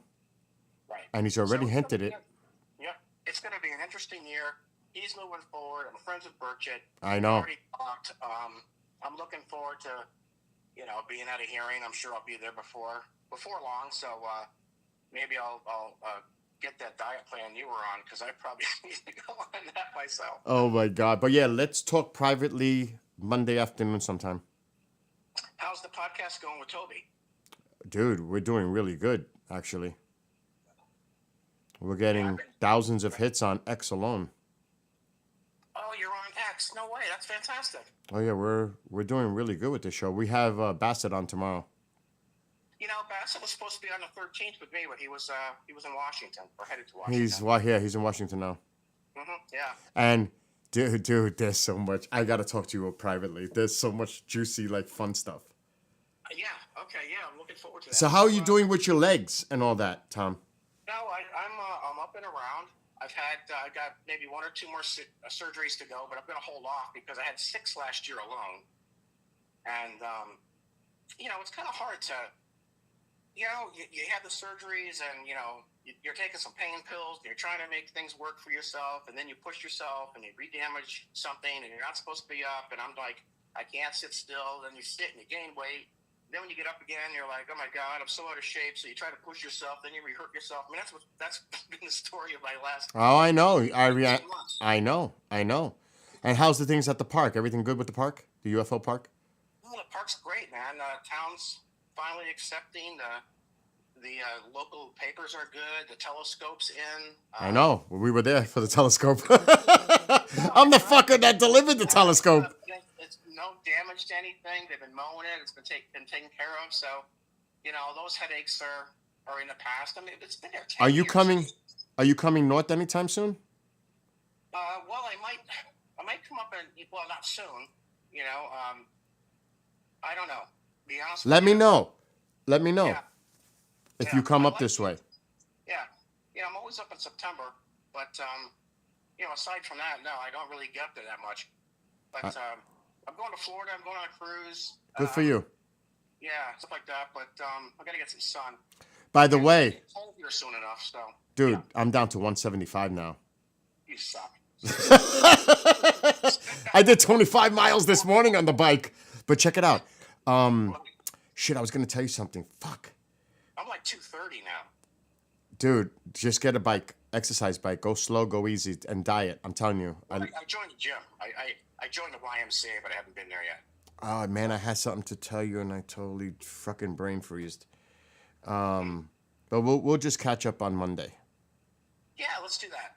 Yeah, because And so my podcast too has been doing fantastic. I don't know if you've seen any of them, but I've got some killer people on. Do you know who I talked to today? who? You're gonna shit. I talked to the founder and songwriter and bass player for KC and the Billy. Sunshine. Mom, stop. For real? I believe it or not, because you know me, I like metal. Dude, I got 8 guitars, just so you know, and I fixed them all up. Beautiful. But I did like KC. So my buddy in Miami went to school with him. They were from Hialeah. And so he was telling me, like, oh, this guy, from KC used to have a convertible 1975 or 76 Chevelle. And I'm like, no way. He goes, yeah, man, I just talked to him the other day. And sure enough, we had gone out to watch some football, and on the way back, his phone rings, and it's Rick he was the bass player for KC and the Sunshine Wow. Band. So I'm like, hey, you want to come on my show? He's like, sure. So he called me today. He's going to call me back. So I've got the drummer from Dokken, Jimmy Bell, of course, Blue Oyster Cult members, KC and the Sunshine Band. It's just, I'm doing a lot with musicians right now. Cool. It just seems like it's fallen in my lap, and it's kind of cool. And so with that, I've got, I had the original Jason on for Friday the 13th, Marianne Singh from Halloween. I know. I know your past with some of these people. Yeah, so I'm doing themed months. So certain months we have certain themes. Yeah. That's what I'm doing. Yeah. Well, like I said, I'll give you a buzz Monday afternoon so we could talk privately. Yeah, that would be great. So you sure you're gonna call me? Because you said that like a year ago. Dude, like I said, I've been so busy with so much stuff. I know it's no excuse because it takes 5 minutes to make a phone call, but I am just like overwhelmed with everything. Just really overwhelmed. But it's a good thing. It's a good thing. Yeah, I understand. But anyway. So, yeah, Monday sounds good. Just I'll put some time aside. Oh. What time are you thinking? Like 6. 6 o'clock. Yeah. I'll put it on my calendar. Oh, Jesus Christ. But check it out. Okay. Did you notice that at the hearing, they also said that they want to offer more opportunities and protections for, of course, civilian and commercial pilots, but also civilians themselves to come forward and testify as witnesses. I was like, that's an interesting opening. Well, when I talked to Tim last, this is going back about 6 months or so, he was telling me that, he wasn't sure that they were, in general, they were going to allow him to hold another one. Right. So he said, yeah, I doubt it. And a text message to me, he was like, yeah, I doubt it, but we're pushing. So the fact that he was even able to get this one going, but I think now it's going to be an ongoing thing. But that's why Nancy Mace was the chair. She was fantastic. She was. She was on it, and I loved it. She even said, we just got a message that by talking about Immaculate Constellation, we're on a list now, but I don't give a shit about a list. I'm still going to ask the questions. I was like, oh shit, this is in real time. They're getting told not to discuss this. I love that. And it's like, yes or no. She's like, yes or Yep, no. yep. And she even... Stop tap dancing. Yes or no. And she went after the money. The taxpayers have a right to know about where the money's going to. If it's nothing to talk about, so then it shouldn't be a problem, right? She said that. And she's right. Nothing to talk about. Why does it cost so much? Exactly. So she was on it. She was on it. She was good. And then Ogle, the other one at the end, the very last speaker, he says, and if this is what they say it is, there could be criminal charges here. I was like, and then everybody started to cheer at the hearing. Yeah. So this is going to, and I'm telling you, and you know this and you hear it, I'm telling you, watch out for Trump. Watch out for Trump. Yeah, and I'm looking forward to going too. I'm going to go, but I'm not going to go with a spectator. If I go, I'm going to be sitting at the table. Yeah. Yeah, or I don't go at all. There's no point. I'm not going to go there just to watch it when I can, be a participant. Well, like I said, they're rounding up we'll talk Monday. I'm surprised that Altman mentioned that. Don't say nothing. Don't say no because I called him. Yeah. Oh, this was, okay. This was last week. I called him because somebody told me that he knew. And I'm saying, wait a minute. I haven't talked about this in over a freaking year. So how the hell did he find out? And then he told me that he had a conversation with you 6 months ago, but he was told by you not to say nothing, like you told me not to say nothing. So nobody said nothing. But then I heard through the grapevine that he knew. So I had to call him, like, who did you hear that from? And then he told me. So I just, cool. Okay. Yeah, that's what happened. Yeah. Because Toby, Toby and I were in on this with you. So we were holding on to this for over a year. We didn't say a fucking word. And you know me, credibility is very important. You cannot, if somebody tells you not to say nothing, you don't say nothing because then they know it came from you and you're shot. No, Absolutely. But people don't realize that. The thing I want to mention real quick is that when I was told that, and I'm not going to get into details. Don't go into details. No. I was not the only one. I know that. There was somebody else there. There were 4 people there. Yeah. Well, I know directly the other person, and I hope everything is worked out with that person too. With you, we'll talk. No, okay. Let's not talk about it now. We'll talk Monday. Yeah, I'm done with that. Yeah. Okay. Let's catch up Monday. Have a great night. Great talking to you, and I hope everything's okay. Hey, likewise, man. Take care. I'll call you Monday, 6:00. I'll be here. Later, bro. Bye. So he was here at the house when that phone call happened. We knew a year before all this. I don't want him saying anything. And he's not going to say nothing. He's got to be careful. Name dropping. Got to be careful with the name dropping. I don't name drop. And that's why I stopped him before he went too far. Because he don't care. But you heard him. He might be there as a witness talking about his case. Now, this is where I'm telling you the things we hear and the way it's pointing forward. Because Gillibrand has something planned for the House, the Arms Senate Committee soon. But I don't think it's going to happen before. Some people think it is. I don't think so. That it's going to happen before Trump takes office. It could, but I don't see it. Because they're going to recess. I don't see it happening for the holidays. I don't see it happening. It would have to happen really quick, and I don't think it's going to happen until after Trump takes office. But you heard him, absolutely. And he speaks directly, and you heard him, to Tim Burchett, who's a big part of this in the House, along with Luna, Mace, a few others. So do not underestimate what's going on right now.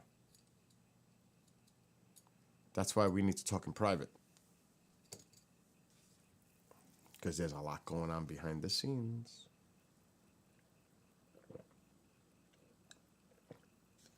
Now the question is, this is the big question. Who of the names has the guts to take on the attacks they're going to get if they sit on that table? Tom he's gone through it. He's still going through it. He'll take the attacks. He's been dealing with it for years. But there's some other names out there. Are they willing to go sit at that table in a public hearing and be exposed and be ready for being personally attacked and discredited? And because there are some people in this field that are just downright nasty, and they make a name for themselves by being controversial, and we'll go after them because it brings attention to them as being controversial. Their interpretation is they're asking the hardball questions. You know, that's how they would spin it. That was Tom. Exactly, Mike. Even Michael knows him. He's been through that stuff and he knows how to fire back. There are people that are built to take it, but there are some that are not. And they got to worry about their families, you know, all kinds of stuff. So even though the names I'm hearing doesn't mean that they're going to appear, because they may not want nothing to do with this, because they want to live in peace. And they don't want to be put in the middle of all this shit. They're just saying, I'm done with this. I've had my say. I've put my shit out there for years. Now they want me to get in front of a hearing. I'm too old for this shit. I don't need this. Because they know the trolls and social media, all that, they're going to get attacked. And even Bassett, because I brought it up, and I've mentioned this a couple of nights ago, how dangerous social media can be to people. Because there are crazy people out there that take it upon themselves to act. Like, who the hell are they? But you have them. And Stephen brought that up because I brought it up. And because I know it's true, so does he. Now, the way he flipped it last night on the show, which is true, this is not recent. This has been going on for a long time. Anyone who comes forward. But I was referring more to the more recent whistleblowers. And he did bring up Grush. And some of the things that happened to Grush. Where it came from is questionable, the sources. But they all jumped on it. A lot of these people that have podcasts, without looking into it further, they just ran with it. And jumped on the bandwagon. Like he knows. I told him straight up. Toby and I sat on this information for over a year. And it was only because of Christopher Sharp's excellent work in the article that he wrote on the Liberation Times that Toby and I made the decision we need to talk about it in very general terms. But this person said that they actually seen it. And this is a high-ranking official. Seen the sphere that Graves described. And like he said, it may have had hydrogen gas. But the person said, this is not our technology. This is not man-made technology or human-made technology. This is beyond. They're trying to figure out how this thing even works, operates. They can't figure it out. There's Earl. Mr. Earl Grey, I know it's Saturday night. You're probably busy with the wife, dinner or something. Yeah, what's going on? If we do a pre-record with Bob, it has to be early on Thursday or Friday because I have shows at night. Okay. Yeah, like what time? What's good for you, the earliest in California? Oh, shit. You mean that early? Like 11? Like 11 a.m.? And- You do it 11? Yeah, Bob is in California too, right? Yeah. Do me a favor. I lost his contact on Skype. I don't know if he changed it. I don't know, whatever. But if you could send me his contact. Sure, I got his phone. Yeah, I'm live right now streaming, so I can't talk to you too much about stuff. Okay. But did you know this? I wanted to tell you this quick. Did you know, and you may have had this conversation with Bob, that Stephen Bassett handed out his affidavit to congressional members, both digital and paper? He handed his stuff out. Oh, I heard. Yeah, I knew they put it on every table. Yeah. Uh-huh. Yes. Let me ask you this question. And I'm live streaming right now, but I just want to hear your response to this. Do you think Salas would actually testify if asked to? Yeah, I think he would. Okay, that's good enough for me. I'll ask him. I'll find out for sure. Find out. I'm going to be talking with him, but yeah, I'm sure he would. Okay, well, I mean, I know he's afraid because of his NDAs, so he has to be. I know. assured his safety, but yeah, he's passionate, man. So, see, that's the thing I say. Dude, so many of them have to worry about that. yeah. No, I've got great respect for Robert Salt. So do I. I've spoken to him numerous times doing shows. He's a great person. Yes, he is. I wish he would have won when he ran for office. I know. You know? So anyway, go do your thing. Enjoy. Email me if to set up a date, whether Thursday or Friday, like 11 a.m. your time. Send me the info. I'll take care of that. I have to talk with him, but we're meeting for lunch, and it sounds like he wants to, do some stuff, some work with me. So Good. I'm sure that is in his. I mentioned the podcast, so yeah. And don't forget to send me his contact info. Okay, I'll shoot that. All right, listen, God bless. Have a great weekend, and I'll look out for your email. All right, bye-bye. Bye.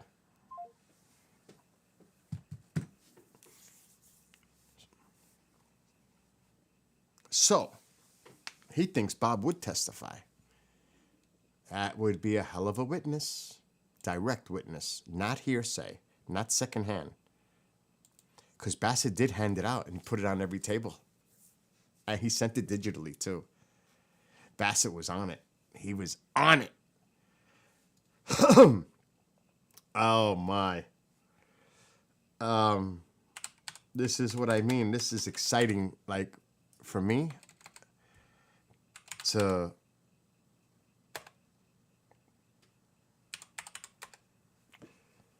that's why when people say stuff in the chats, it's your perspective, it's your opinion, and I respect it. But there's so much. And it's too bad he's not well. I have his contact, I think.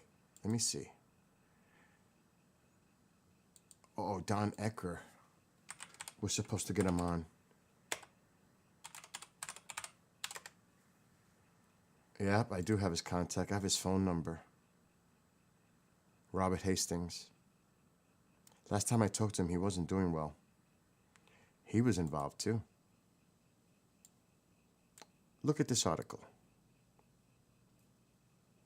Directly involved. Just to give you some perspective here. Hastings looked into this. And see this?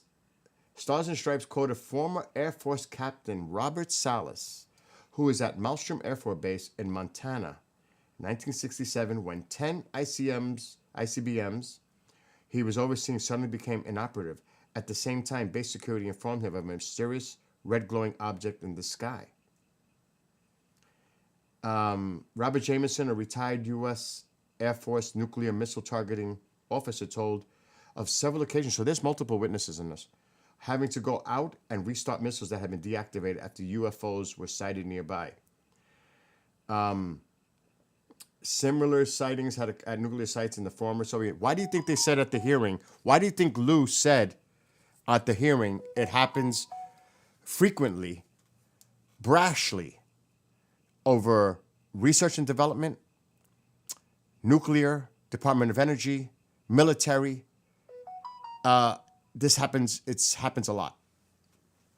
So this, speaking of Salas, that's who we were just talking about.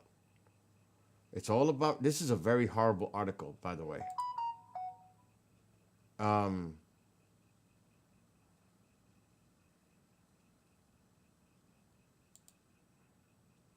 this may have happened behind closed doors. Robert Salas and Robert Jacobs, another former Air Force officer, have testified to the federal government about UFOs. So they've already met.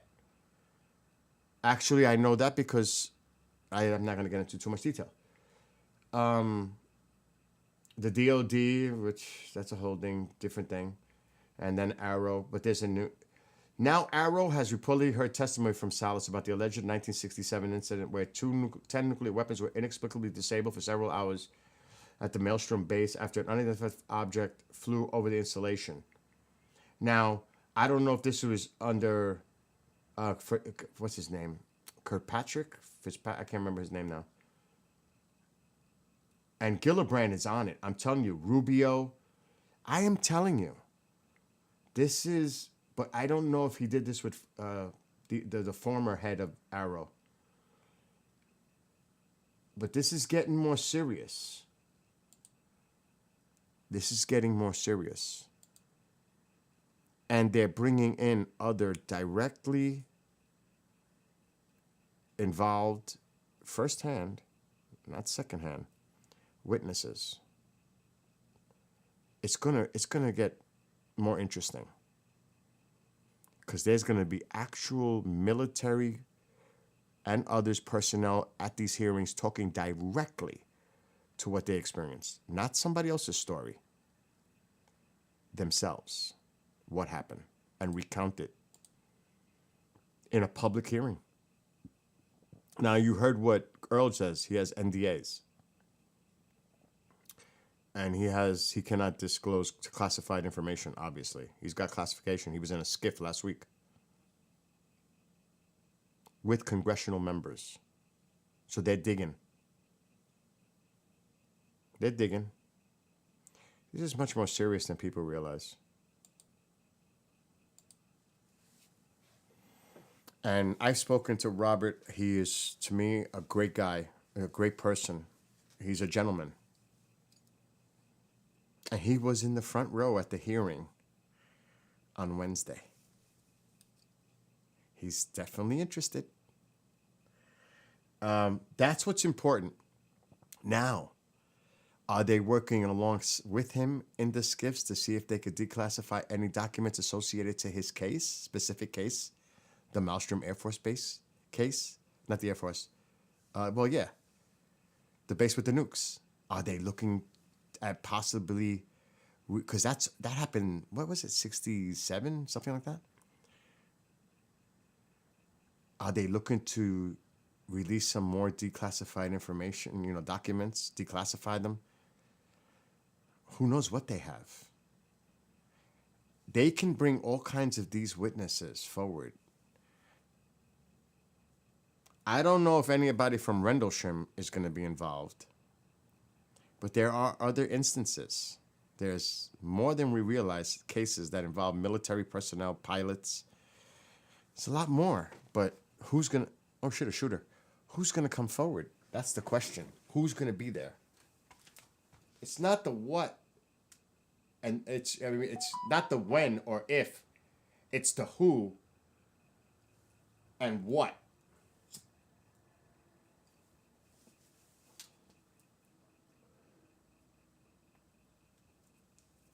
So he just gave me, because I lost it. I lost Salas's number. And now he sent it to me, I think. I got to add it. I love talking to him. He's so cool.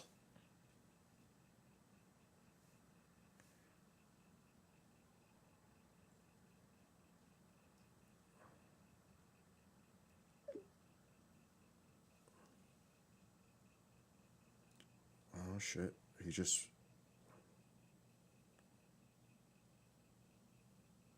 And he emailed it to me, too.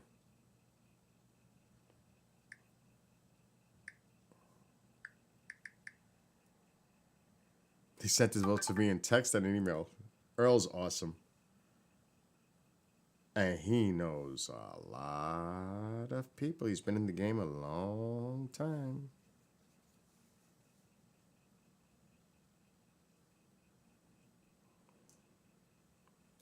I find this, because I love this. I've been loving this for a long time. Before I was even involved with this, I was involved. This is a passion of mine.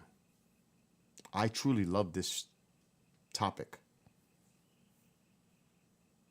And having my own personal experiences on the record, documented 1995, June 10th, of a boomerang or triangle. I couldn't tell. All I saw was something like that, but it didn't have the red in the middle. It had 1, 2, 3, 4, 5. So it had lights, bluish, just like that. Martin Willis made that for me. It had bluish white lights, but this wasn't here, but there was one there and one on that side. I saw that in 95, and it's documented with Newfork. I saw something else on the beach in Mount Talk in 1999. That mom ran to the hotel room. She was scared to death. Then I captured, which I don't know what the hell that was, over my house in 2014.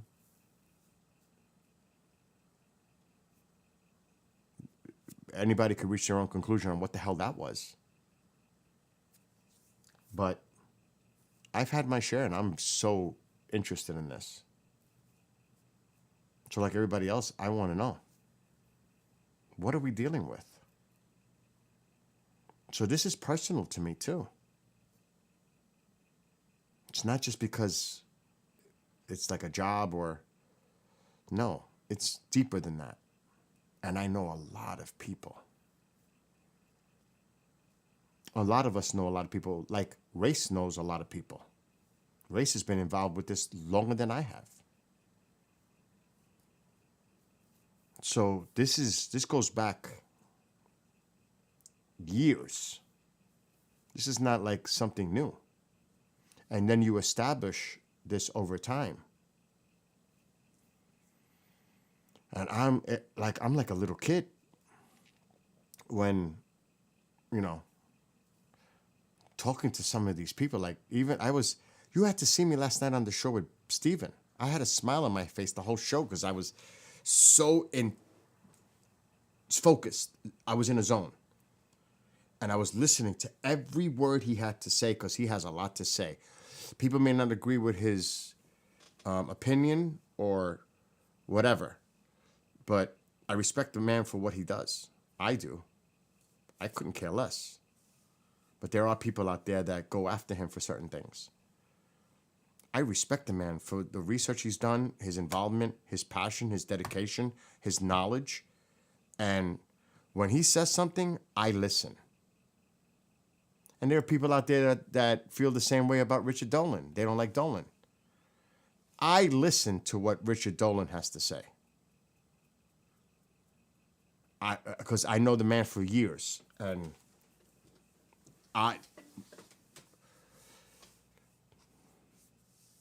there's a lot of people that call people shills. They're this, they're part of the government, they're working for them, they're part of the disinformation campaign. You know, they're this, that, this. Believe what you want. That's your opinion. You have that right.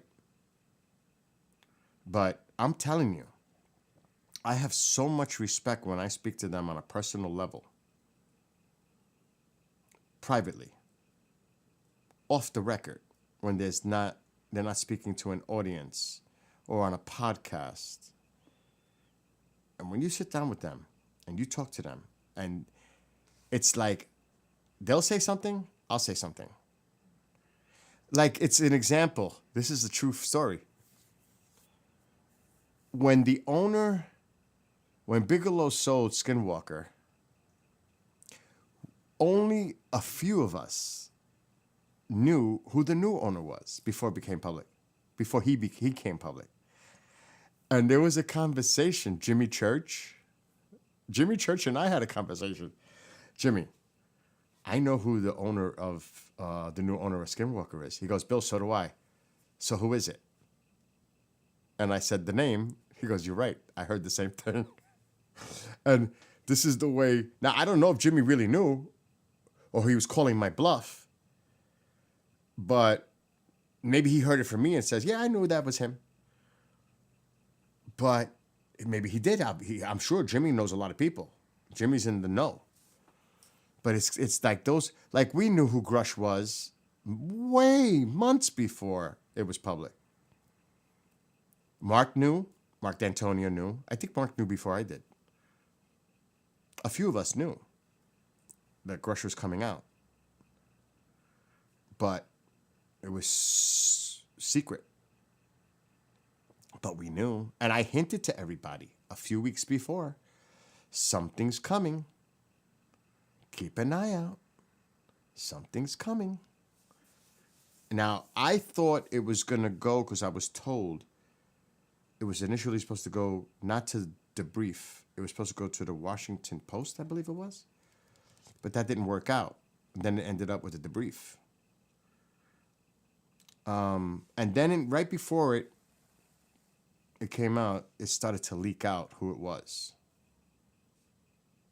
But it wasn't me. It wasn't a lot of the other people.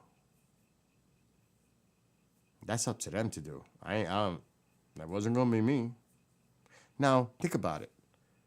If I'm one of these podcasters trying to make a name for themselves, I could have easily said, that's why I told Tom, it's a matter of trust and protection of people and the right to protect them, keep confidentiality. That is so important.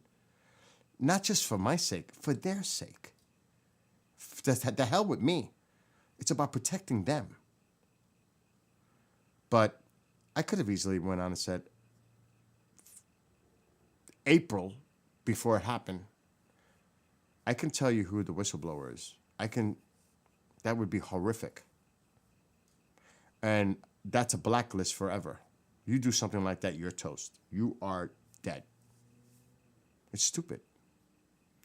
But I'm telling you, if that information falls into the wrong hands with the wrong people, you think they're going to have restraint and they're going to hold back from revealing it. And believe me, I have a big mouth. Ask Mark.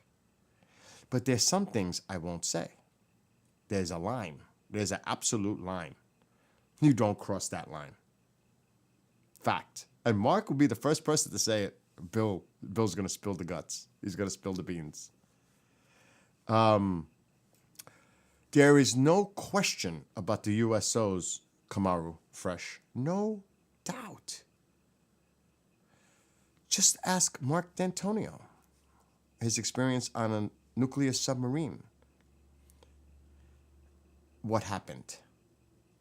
Even, because I took the notes, even at the hearing, and that's why I say people think nothing happened at the hearings. I have 8 pages of notes. I don't know what you all were watching. There was a lot of interesting information that I picked up on. Now, of course, if you were looking for evidence, video, documents, you weren't going to get that. They can't even get it to reveal to the public. You think you're going to get that?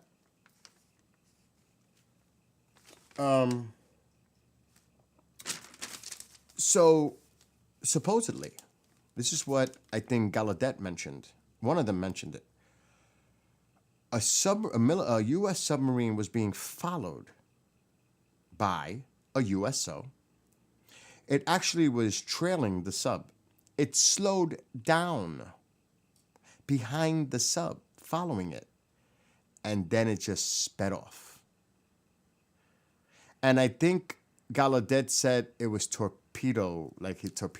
He didn't want to go into the details. He said behind closed doors, that's a different thing. But in a public hearing, he can't say too much. But he did give an example of something. He even talked about something that was hovering and then entered the water. And someone told me that the new Netflix thing that I have not seen with Knapp, they says, Bill, you have to, because he was part of the making of that. He said, Bill, if anything, you've got to see the video of the object that was seen, the USO, and you could actually see it under the water near the ship. I was like, what? I haven't seen it yet because I've been so busy. But then, there's other things here, like the email was deleted that was sent out to other officials. It disappeared the next day. He talked about an incident in 2017 in USOs outpaced nuclear subs. Elizondo said that they move anywhere from 1 to 3,000 Gs. I took that note. But then there was another. I have too many notes. There was another incident in 2017 that he said he could discuss it more into detail. And that it was picked up on satellite imagery and it was disc-shaped. I have too many notes. I can't even read my own handwriting. I was trying to write so many notes. Yeah, the one with the sub. Sub object slowed and followed sub, then left very fast.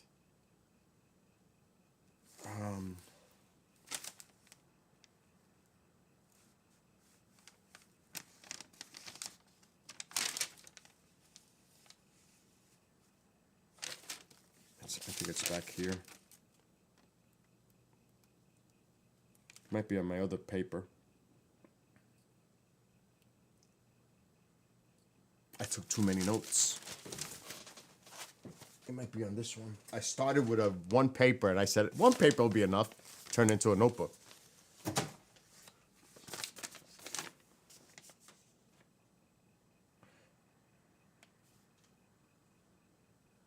Oh yeah, 2017, satellite imagery. He would discuss it more in a closed setting, but he did say it was a UAP disc-shaped. Another, Lou, again, discussing non-human origin. He would only do it behind closed doors. And he signed a document with the DOD that states he cannot discuss crash retrieval.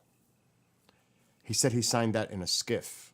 It was one page, front and back, and he signed it. He discussed that. So there's a lot. And that's why, like Earl just said with Bob Salas, there's NDAs involved, there are documents they sign. They go to prison if they reveal any information that they're not supposed to. It's that simple. It's too bad nobody likes it, but they can go to prison. It's that simple. If people don't like that, it's too bad. It's their lives at risk. It's so easy for us to say, oh, they should just say it. Tell us all. They'll go to jail. They'll go to prison. I mean, would you do it? Would you? Would I do it? Hell no.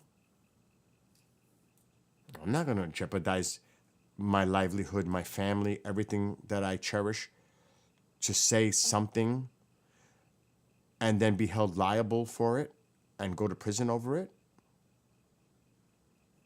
That's just no way. No way. So think about what they go through. It's so easy for people to talk. So easy. So easy. Oh, show us. Show us. Yeah. Go ahead. Show it. A lot of them obviously don't have in their possession the actual documents. They're locked up in a skiff access. They're locked up somewhere. It's not like they take them home, right? I mean, the president, the vice president, they take stuff back. But, you think they just could just take it with them home and have it sitting on their desk or inside the drawer? Highly classified documents? If that was the case, forget it. There'd be a lot of interesting foreign allies and adversaries being your new best friend. Just to get access to that. I will be your new best friend. Just so I can get close enough to you to see if I can learn anything. It's crazy. So it's so easy for people to talk. It's so easy for people to talk.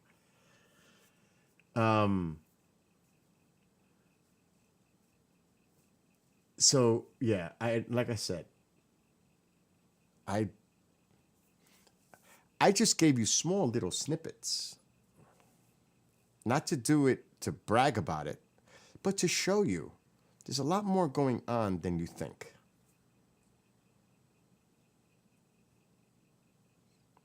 I gotta shut up, but I could call one person that would blow your mind.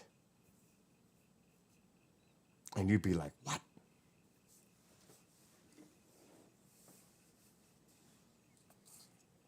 It's like that. Tom was slipping a little. Tom's got to be careful. Because you are putting the people, when you name drop, you're putting those people at risk. Don't think that nobody's not paying attention, because people are. You may not think they are. You might not think nobody cares. I'm always careful thinking that everyone's watching. You have to be responsible. Exactly, Mike, exactly. And yes, with Michael there, when we were at the park, and it's true, remember what we all seen at the UFO Monument Park that night? It was insane what was going on that night at the park. And it was, what, a dozen of us? 15 people there, and we all witnessed the same thing that night? It was insane. And then he says, that's why you don't hear from the ones that have spilled the beans way too much. Of course not. They go into hiding. They go to other countries, claim asylum. You know what I'm saying? They disappear.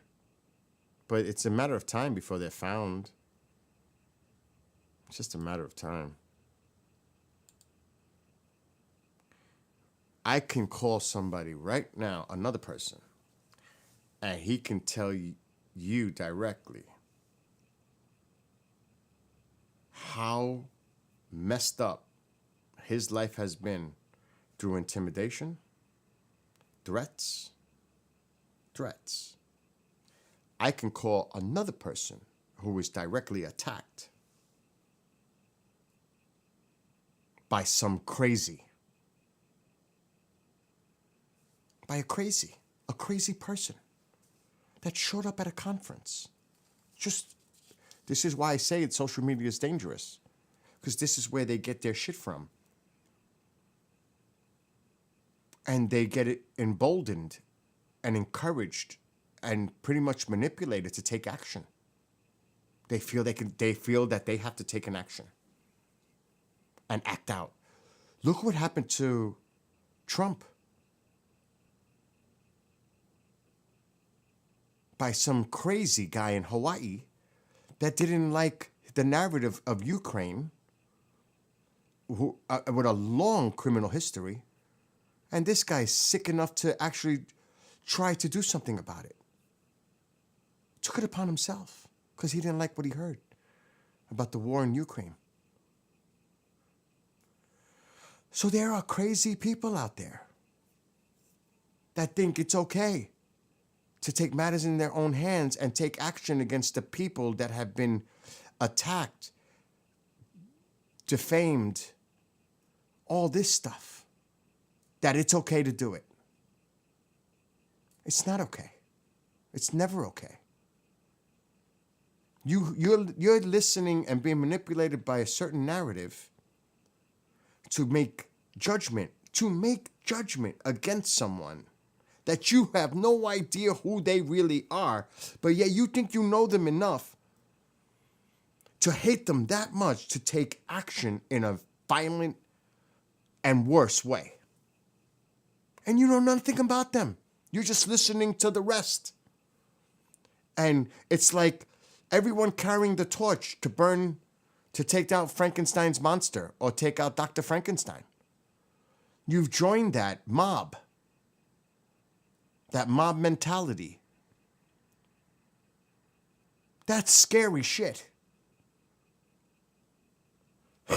So that's why that's dangerous. And don't think that people's lives are not put at risk because of it, because they are. So it's, to me, when you start throwing out names and name dropping, it's as good as putting a target on them. And I will not be responsible for that. I will not be the cause of someone else getting in harm. Attack me, that's fine. I don't care. I'm from New York City. I have thick skin. I've been through this shit long enough. But am I going to be the cause of someone else's pain that I caused? As a result, I'm not going to do that. I don't know if I can live with myself knowing that someone got harmed because of something I said, because I mentioned that person. Can people live with it? Yes, the sadistic, sick fuckers out there can, because they don't care. They don't care. They laugh about it. They don't care that other people are suffering. They couldn't care less. They think it's funny, entertaining. Or they want to see these people taken down because they want to see them as miserable as they fucking are. And there could be all kinds of factors involved. Jealousy, envy, who knows what their motivations are. But it ain't good. It's a negative behavior all the way.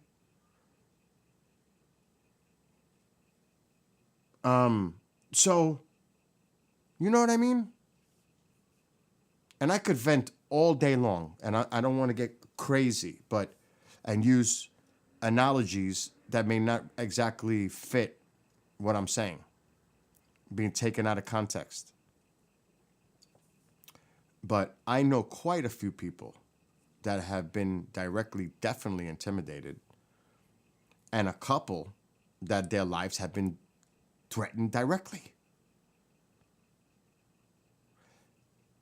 It's like, don't poke this. You're touching nerves now. Don't poke it. That's enough.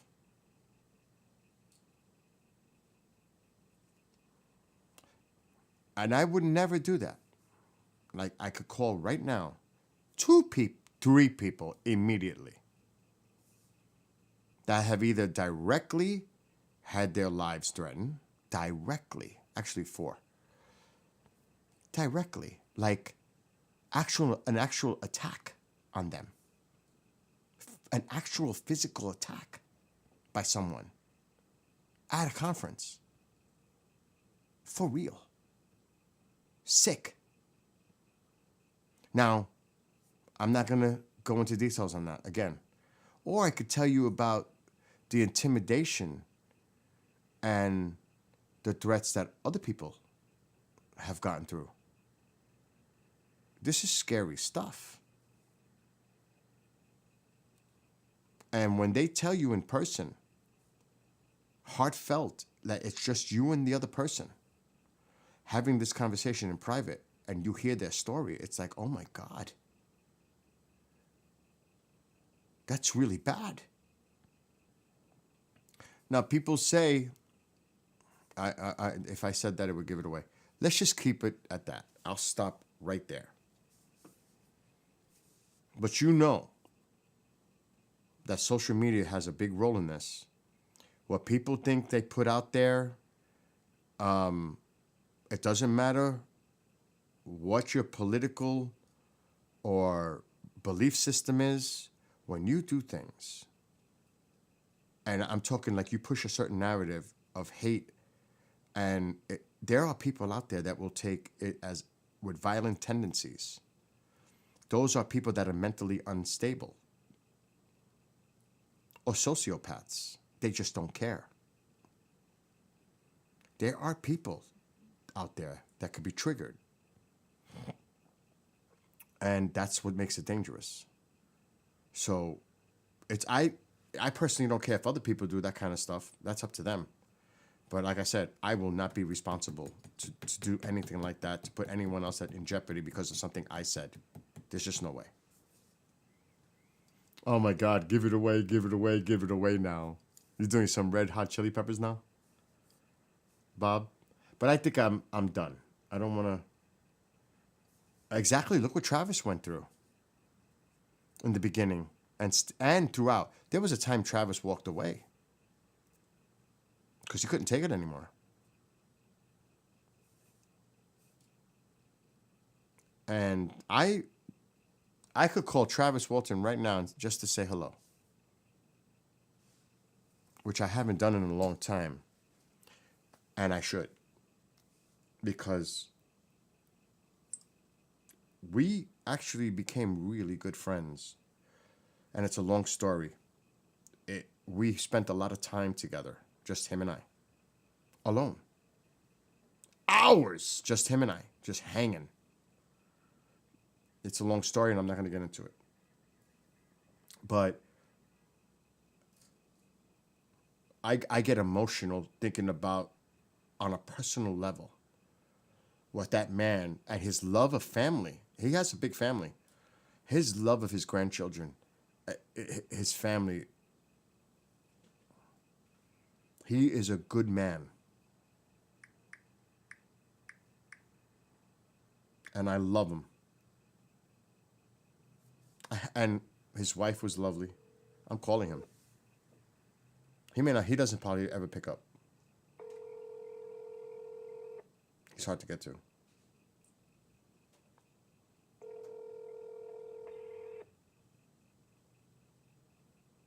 He has 2 numbers. Hola, ¿cómo está? Listen, this is your assistant. You know that, right? Hello? This is Billy. Bill for KGRA, your assistant. You call me your assistant, Travis. How the heck are you? Hi, Billy. How are you? I was thinking of you, and I just wanted to say my love to you. I'll always be here for you. And I hope you have a great holidays with the big family for Thanksgiving and Christmas. And I hope that you're resting like I told you to sit back and rest a little. I hope you're doing that. I'm working on it. Good. So everything okay? Everything good with you and the family? Yeah. Thank God. I just wanted to say hello. That's all. Just because it's been a while and I miss you. And who knows, maybe Pine Bush will be something next year. Yeah, maybe so. All right. Would you be interested for next year for 2025?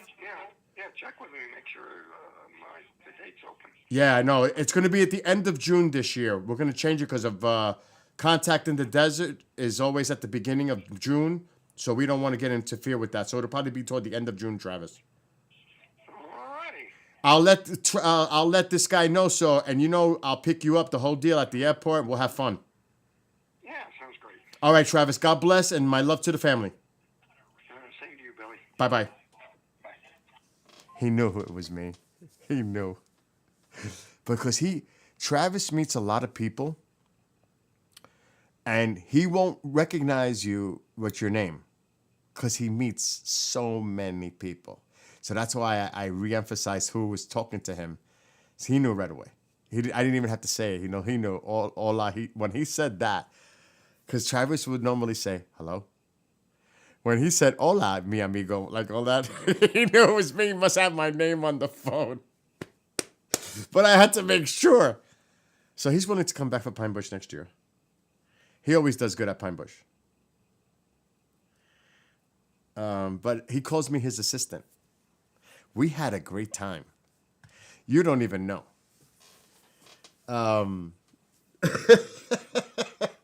There's a story with Travis.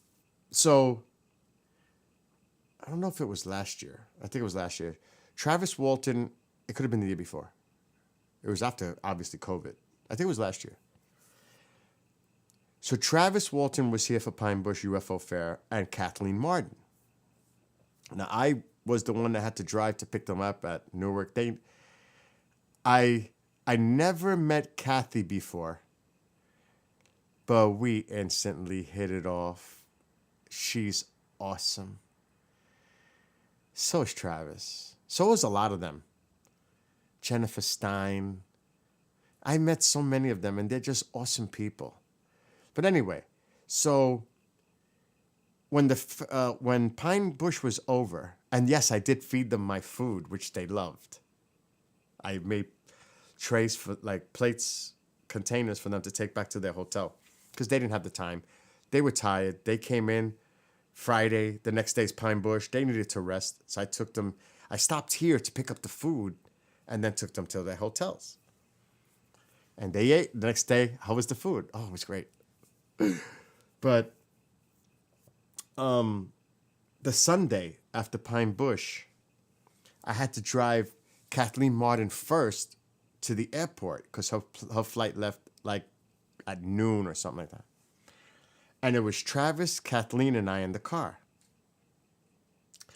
And it's about 2.5 hours total to go from, maybe 2 hours from Pine Bush, 2.5 to Newark. And my God, the conversation between the three of us in that vehicle that day was the most beautiful experience. Heartfelt, personal, beautiful with the two of them. And I felt so blessed to be with them in their company, having this kind of conversation between the three of us. And I will never forget that. That's one. And Kathleen, she's a sweetie, sweetie, sweetie. I love Kathleen Martin. And I love Travis. So Travis comes with me for the trip. Travis doesn't have to be at the airport till, I think it was 4:30 or 5. So we go back to Pine Bush together. So he comes with me for the trip to drop Kathleen off because they're good friends. They're close friends.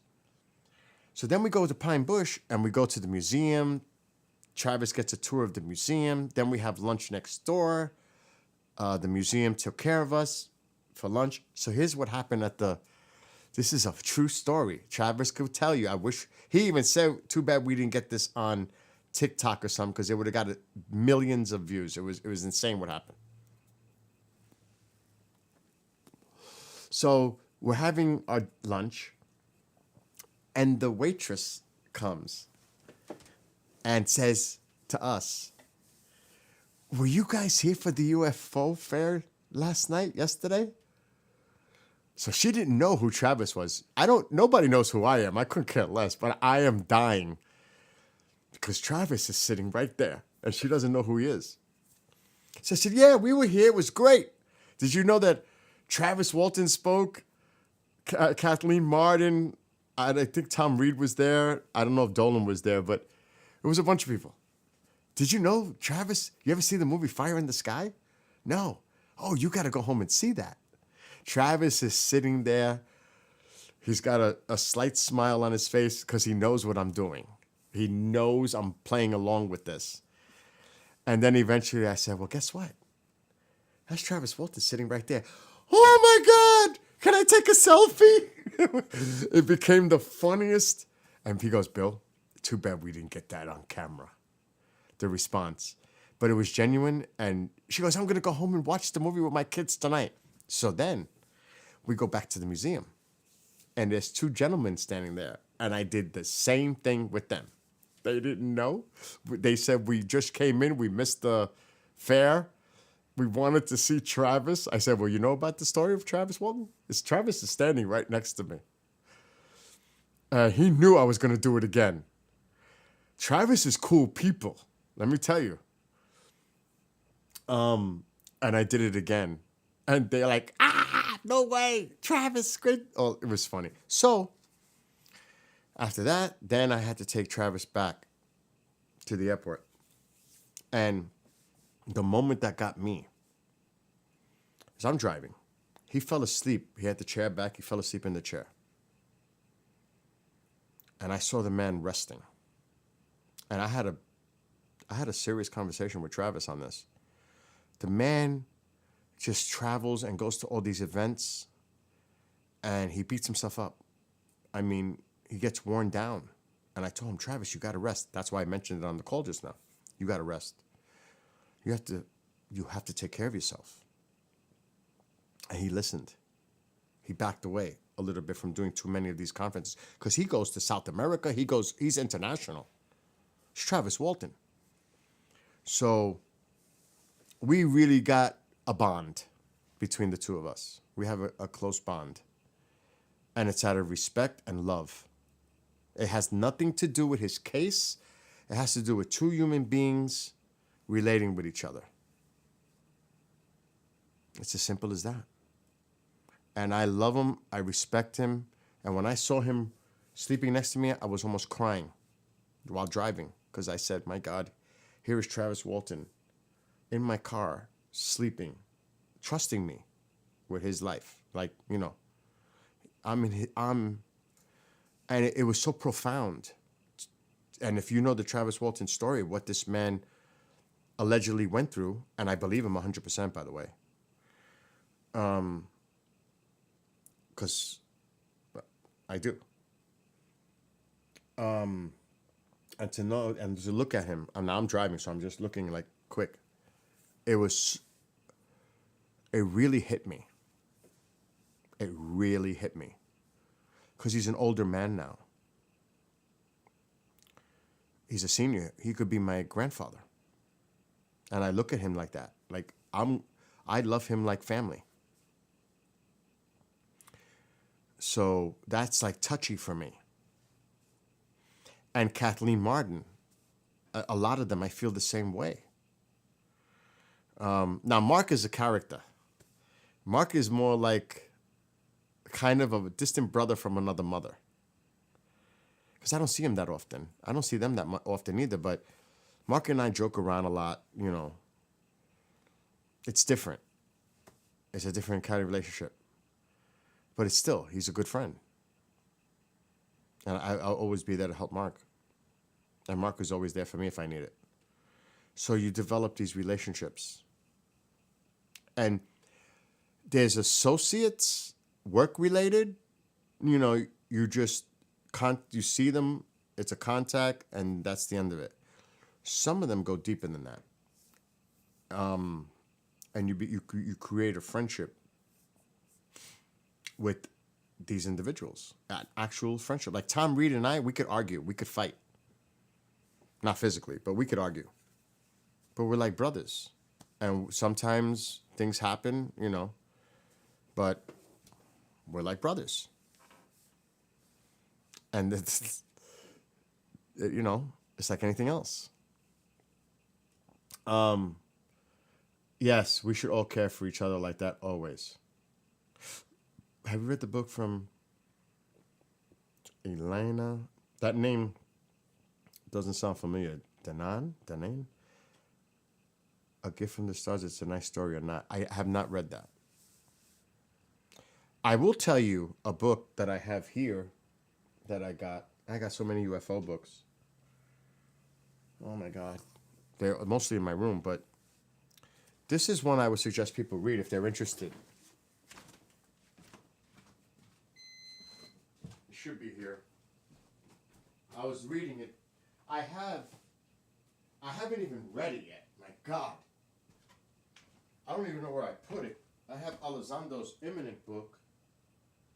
I don't even know where I put it. I haven't even read his book yet. Lou Elizondo's book. Tomorrow I gotta find that book. But this is the one I was grabbing. This is by John Burroughs. Rendlesham. I would recommend, if you're interested, just read John Burroughs' book. Read it. Read his perspective, his account. It's called The Weaponization of an Unidentified Aerial Phenomenon. The Rendlesham Forest UAP Incident 40 years later. So this has been out for a minute, because Rendlesham happened in Christmas time of 1980. So it's now 44 years. So the book has been out for a while. But if you want an interesting read, read this. I still have to read Lou's book. I don't even know where I put Lou's book. It's here somewhere in my crazy mess. But that's an example. Like, oh shit. I'll be right back. I'll show you one example. I have a lot.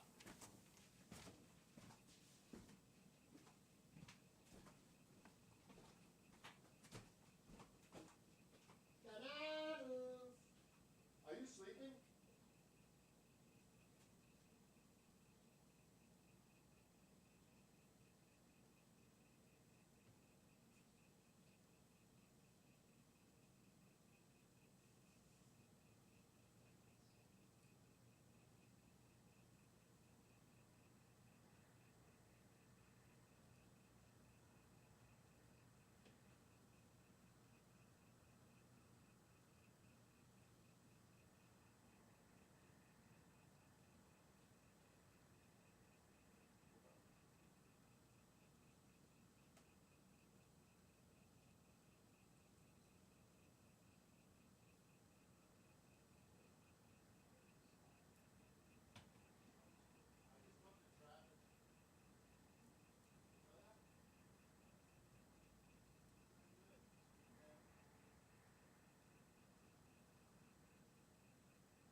He's in Arizona. He's in Snowflake, Travis. He's with his family, thank God. But this is like, I have a bunch of these. I have 1, 2, 3, 4, all signed by him. And he'll like he put some personal stuff on some of them. Like, thank you for your hospitality when he stayed over the house, Travis. Because he did. Like, this one is one of the posters that he signed for me. Bill, and this is a generic one. Bill, take my advice, stay in the truck. I have a bunch of these that he signed for me. He's been here a few times. That one says, Bill, thanks for the hospitality. Travis Walton. I have another one that Dolan, Peter Robbins, Travis Walton, and Jennifer Stein signed when they released the story of Travis. It was called Travis. Jennifer Stein made it, and it was really good. But then, like this, there's another example. His book. Bill, thanks for all you do. Keep up the good work. He's actually have a couple where Travis signed the books. So those are like little examples. I mean, and you know what the weird thing is? When I'm with these people, I don't even take pictures with them. I always forget. Like when I was hanging out with Linda Moulton Howe down in the city a few years ago, I forgot to take a picture with her. And I was like, shit, I forgot again. I do this all the time.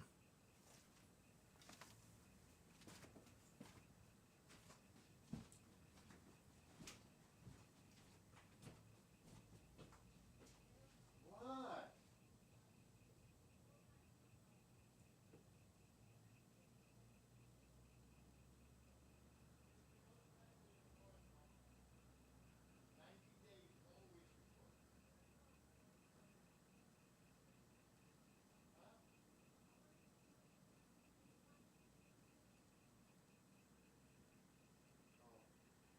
Anyway, what time is it? Oh my God, it's 11:30 already? Holy Christ, it's 11:30 already. I've been talking for like 3 hours. I gotta see where we have to move the camera. I have to get off this. We have a Skywatch going on. There's a meteor shower tonight. I forgot all about the camera. I got caught up. A lot of good memories. And hopefully more to be made. Roswell was a trip. Both times, there was a trip. Roswell was a trip. You fell asleep? I haven't even done that. Not yet. It's early tonight. I have to realign the camera. We might see some activity after midnight. But tomorrow night into Monday morning is really the... Oh, it's just coming up now. Shit. We're not seeing much. Actually, that's crazy. You see the star at the very bottom? Well, that's very close to where the radiant is, actually. Very close. That is... The radiant is at the bottom of the screen right now. That's crazy. So we're actually in a good spot. It's just coming up now. Leo. So we didn't miss much, really. No. Are you talking about Chariots of the Gods, Stelios? Eric von Daniken? The book is over there. Bill, none of the stars are that visible. What do you mean? Yeah, because of the moon. I can darken it. But it's focused. It's just bright. I gotta go outside anyway. I gotta mess around.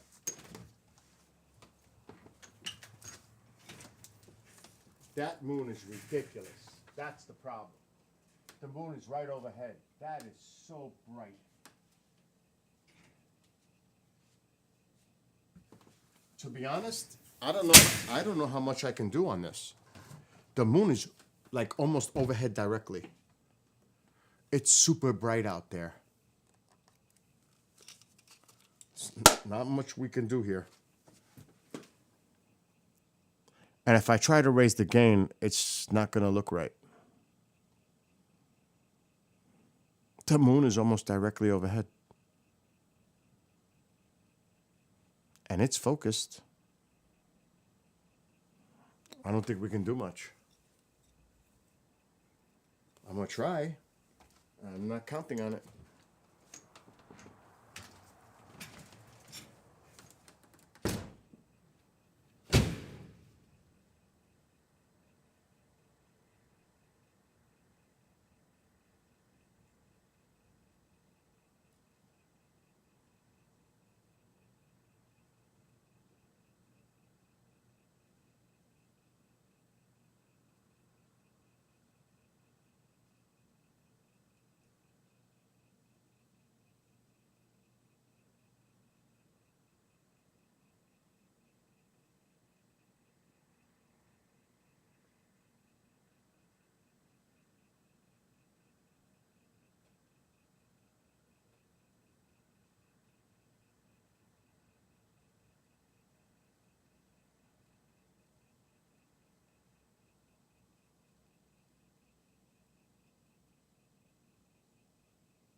That moon is way too bright.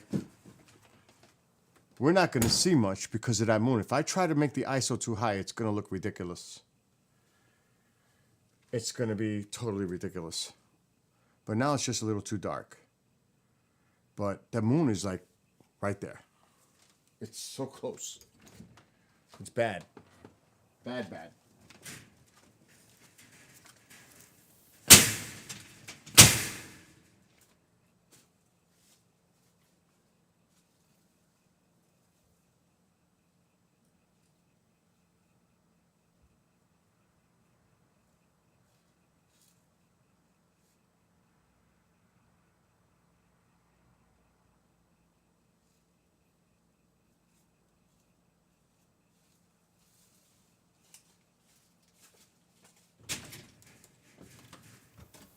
I just raised the ISO up. It's probably ridiculous. Yeah, it's going to be really difficult right now until that moon moves off a little bit. It's almost directly overhead. You're not going to see much. It's so bright out there.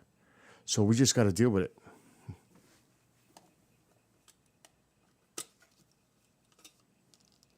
There's only so much I can do with filters,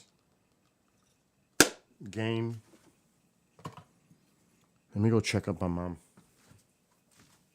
Mom, you called me? Did you call me for something? Huh? Oh, everything's locked. We're doing a Skywatch for the video show. Huh? What are you talking about? Yeah, it is. What are you talking about? Tonight, tomorrow night is the Leland and Peter show. After midnight. Right now, it's only 11:30. Get your facts, baby. Get your facts. Huh? Oh, that's what it is. Has nothing to do.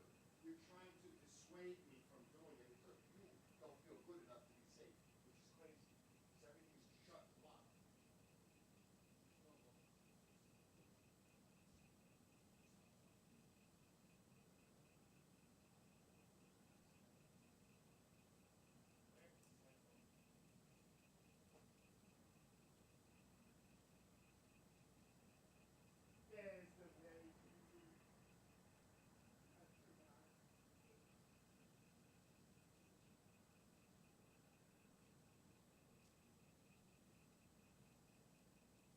Sleeping on the big bed. Can you fucking believe it? He's the big bed kid. I'm here. What's that? I'll close the doors. Yeah. That's good like that. Then you're gonna be bothered by me. Then I'm closing my door because I don't want to hear you. All right, don't bother me. Do not bother me.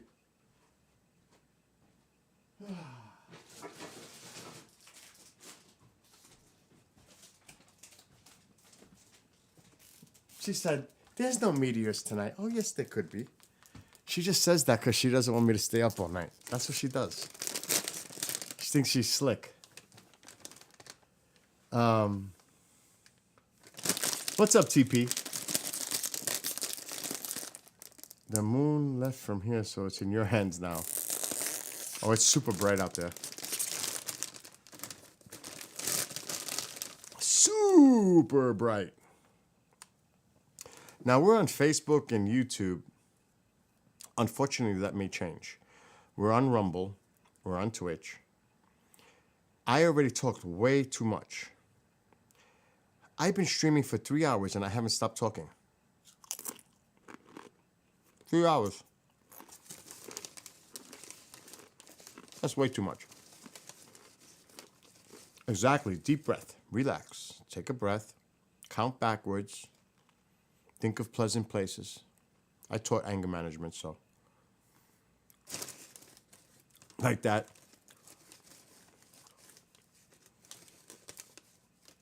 Yes, Michael, I agree. Isn't it? It's like daylight outside. It's so bright out there. And literally, if I move the camera slightly up, you'd see the moon. That's how close it is to this frame.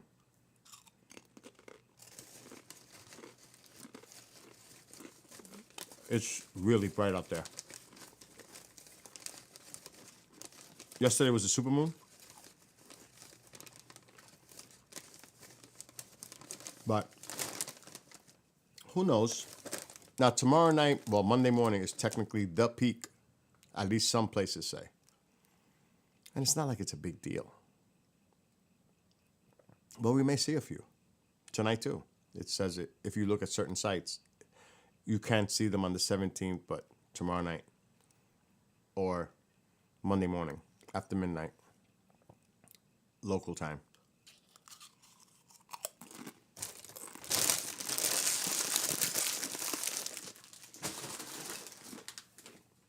I'm eating Doritos. I'm contemplating having a German beer. But then I don't want to be like, eh.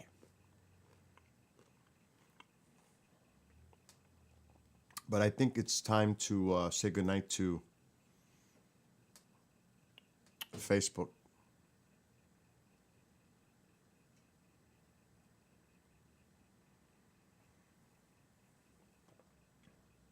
I'm trying to figure out what that noise was. It could have been, I don't think the fire's on. Hell no, fire's not on.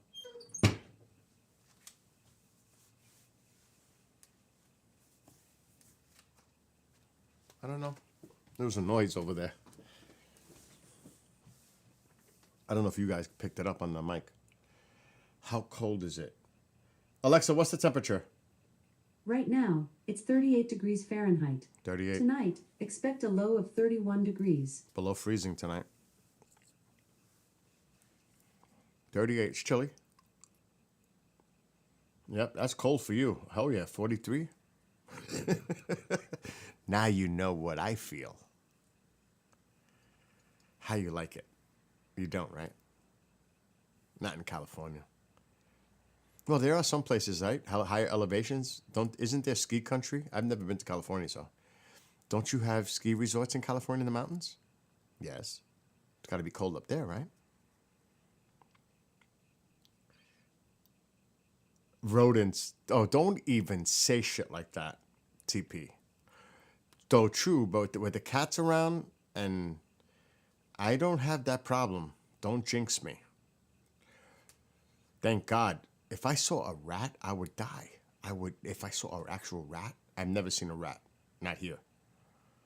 That would flip me out. I'm just freaking out thinking about that. Yeah, you're at sea level. There is 2 Leo as I see in the map on one of my books. The heat just went on. Well, the meteor shower is really in the constellation of Leo. It's as simple as that. I mean, that's why it's called the Leonids. I don't know where you see 2 Leos. That's a little confusing for me, but think about this, Stelios. You're in Greece. I mean, think about Greek mythology and the stars. You know what I'm saying? Quarter miles today, and there are 5 cats that make their rounds daily. So the cat excuse for being outside, the feral ones, doesn't matter because they'll still get in. They're looking for that warmth. This sound was too big to be a mouse. That's just, first of all, that was too big to be a mouse. But yeah. I'm just glad. Yeah, that's true, Stelios. I understand. But I'm just glad that I got my guitar. I finally got the Flying V set the way I want it. Not with the pickups, though. I still got to work on my Warlock. Looking forward to that. And then I may put the Duncans, the Seymour Duncans, in the Jackson and in the Kramer. Now, what the fuck is that light? That's my backyard. What the hell is that light?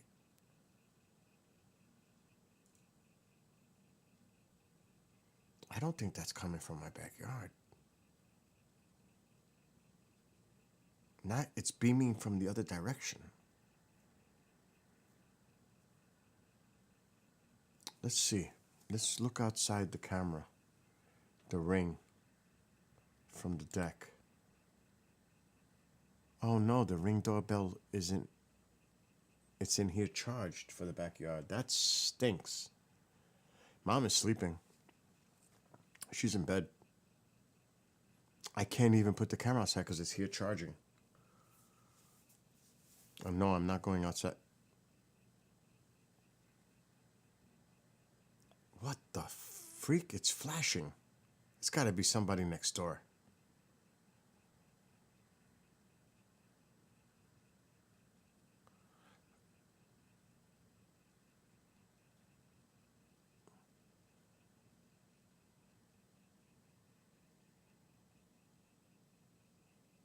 What the hell is that? I gotta go outside and look, investigate this shit. I have to go. This has got my curiosity now.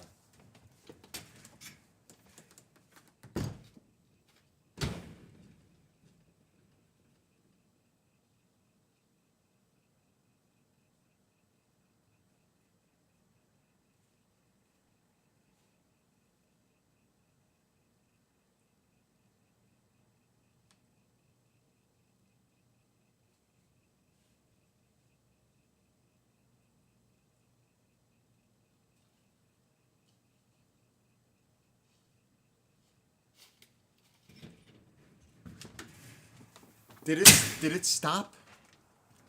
I'm gonna put the camera on the backyard that's charged. The Ring. But I need the flashlight. It's too. Even though I could let my eyes get adjusted because it's moonlit. Oh, I need to go out there. This is just weird.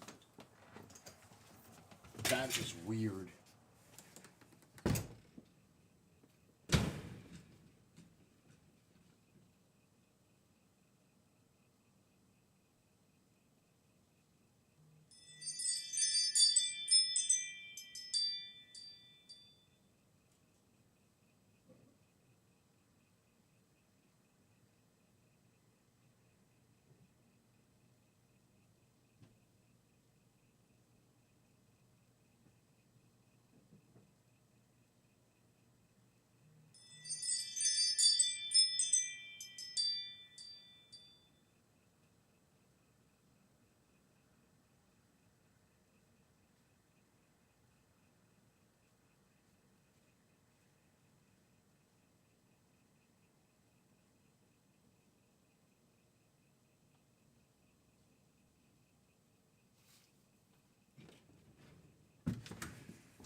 I don't know what that is.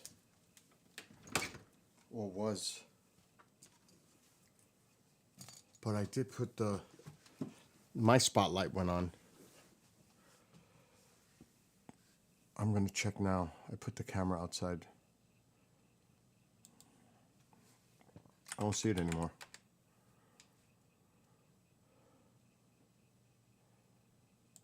Let me see if this camera's working now. It should be. Back door. Yeah, it's working.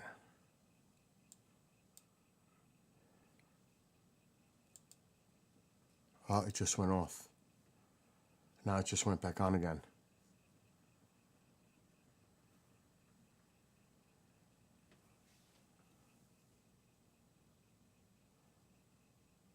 I wonder if this is what's setting it off. It can't be this light.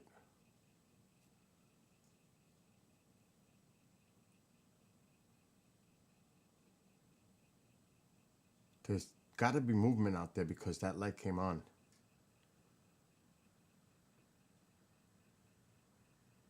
I don't know. I don't know.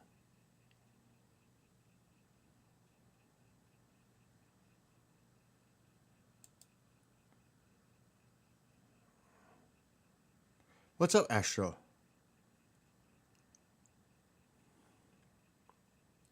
Was under tree a couple times, was closer to chimney.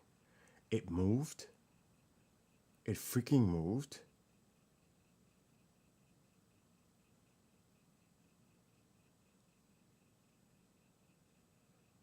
It moved? It's not a solar light, not like I don't have any lights, they're done. It's winterized out there. There's none of that shit going on. The backyard, all the lights are away for winter. Except the front and the sides. I have tiki torches. You could see there's nothing. There ain't nothing out there. Nothing. It was a car. I'm gonna keep an eye on my backyard camera, even though this kills the battery. But I just fully charged it, so. Okay, it just went dark. It just went on again. What the hell is moving back there that's making this go off like that?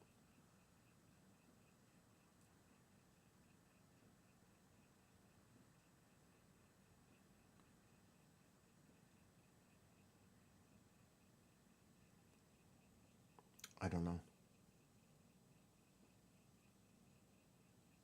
We have bear in the area. I'm just saying. There's deer, raccoons, all kinds of things, but I definitely hope it's not a bear.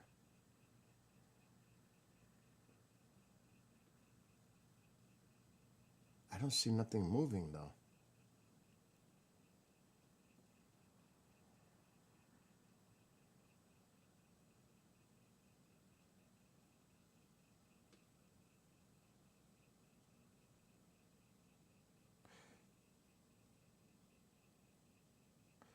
See, the back light's on. It just shut off now. And we can't see my back porch light. It's on again. It just went on again. So the back spotlight is on. But we don't see it on the camera. So it's not my backyard. It was coming from the other side. My light is on right now in the backyard. But we can't even see it on the camera.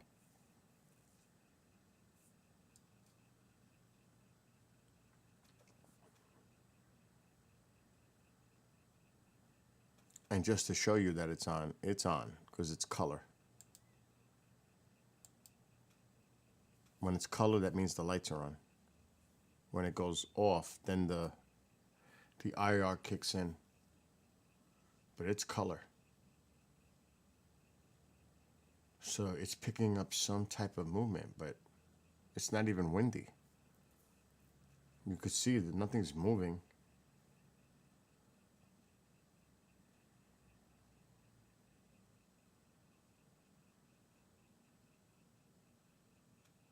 I don't know.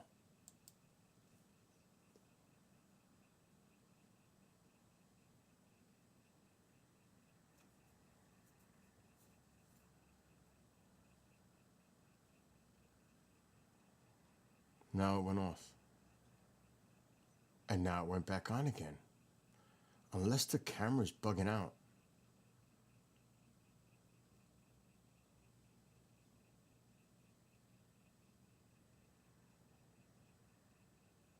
I'm not going to go nuts over it, to be honest. I'm just going to shut it off. I'm not going to pay attention to it. No.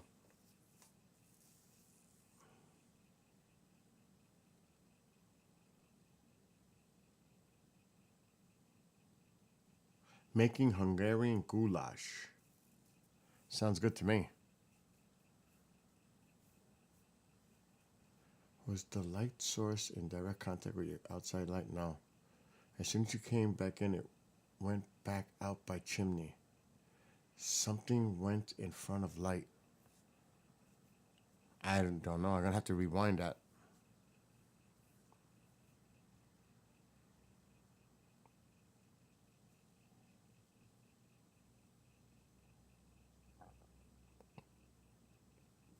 Well, the motion sensor makes the Ring doorbells go on.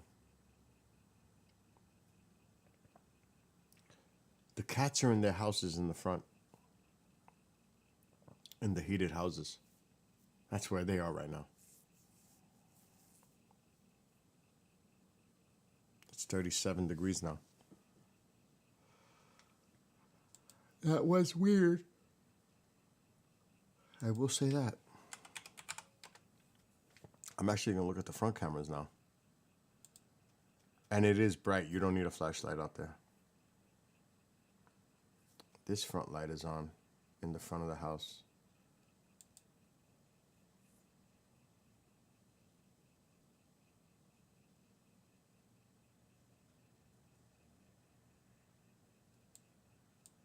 I need to shut that outside light.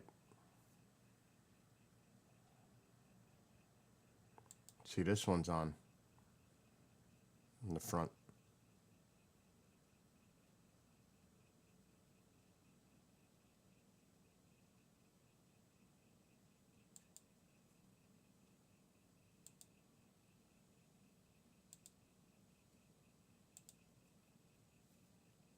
Oh yeah, that's definitely on.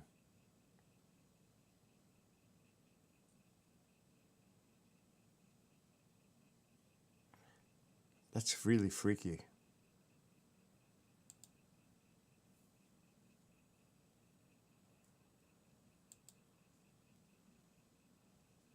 And that didn't work.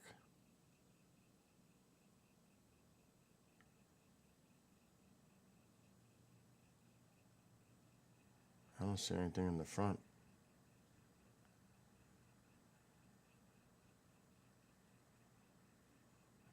Nothing.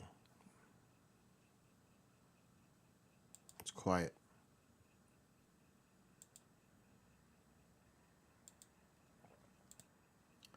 I mean, we could put, that's not going to matter.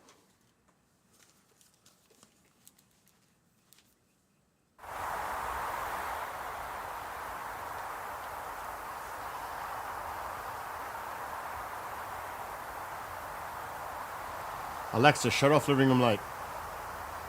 Okay. Hell yeah, I have my Christmas lights up before Halloween.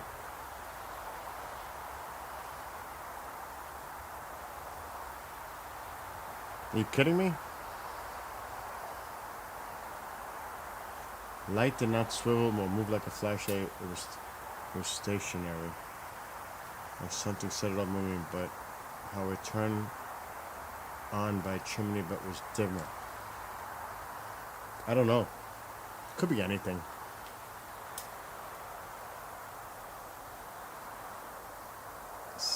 There's still a light going on over there. That's not mine. That is too far. That my light would illuminate that tree in the background. That's far. That's a far tree. Something just lit up that tree. Or I'm hallucinating.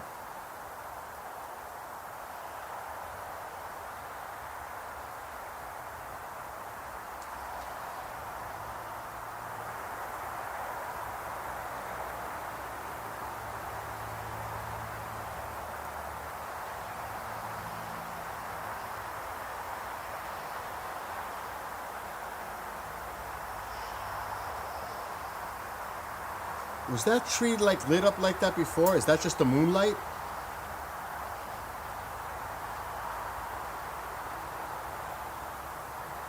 It was in front of the tree.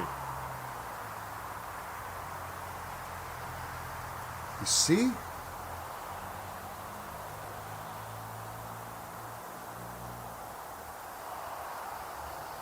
Am I? Wait a minute, I gotta look at the...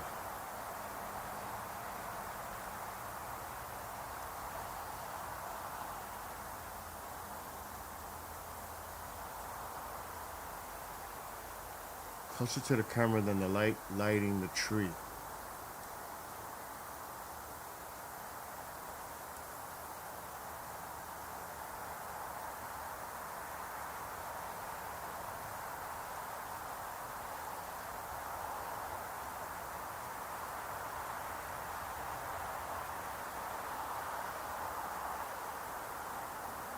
You can tell that moon is bright. You can just see it.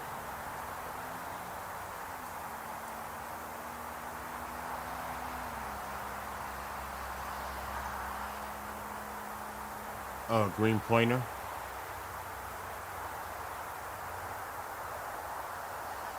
Ha, Dwayne. Now that tree looks like it's flowing.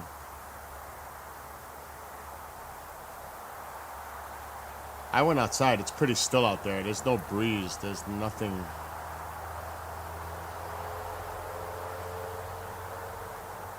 It's pretty still.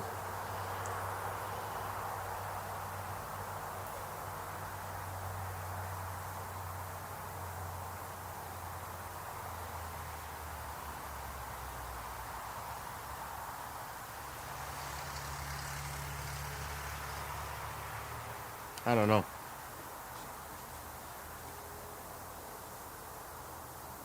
See if we see anything else.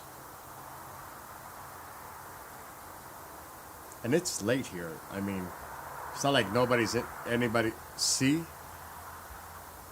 That did change in lighting, that tree. The lighting on that big tree in the foreground, and then it went on. There's got to be a light coming on and off there. There has to be. Like a backlight.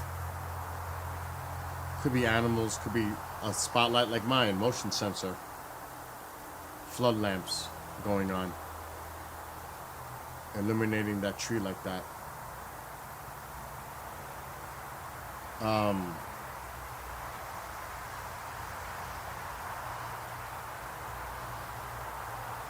You could hear the little critters in the woods over here.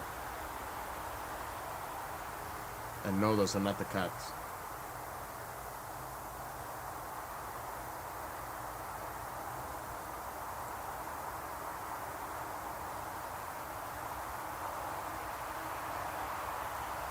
Good night, Astro. Enjoy your goulash.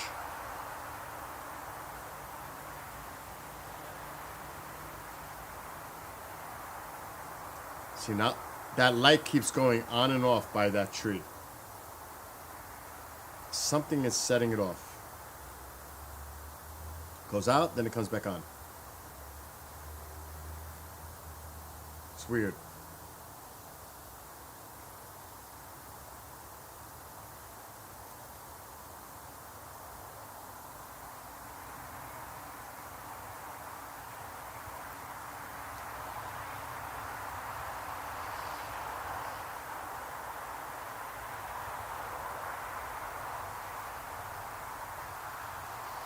There was a separate light, moons lighting the tree, and the light we seen was closer to the camera. I have to rewind and check that out later.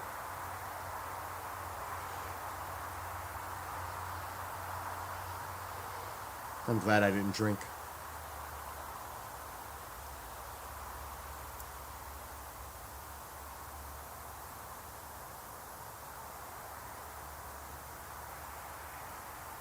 It's almost like I really want to go and walk over there and see what's going on in the property on the other side. Mom would kill me. Where is he? It would create a scene in this house.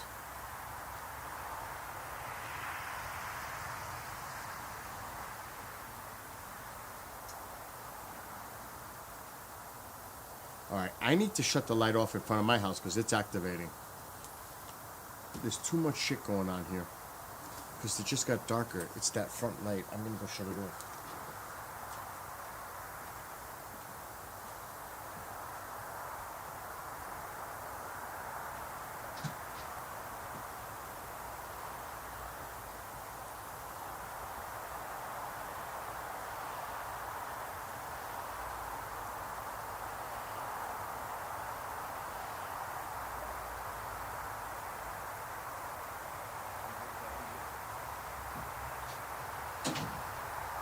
I think. He's with you. He has to be. He's not here.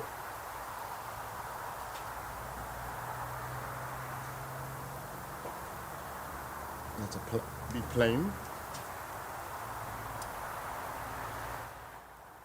I shut the light in the front of the house now. I wonder if my light in the backyard is doing. I gotta shut the light off so it doesn't keep going. The back light now.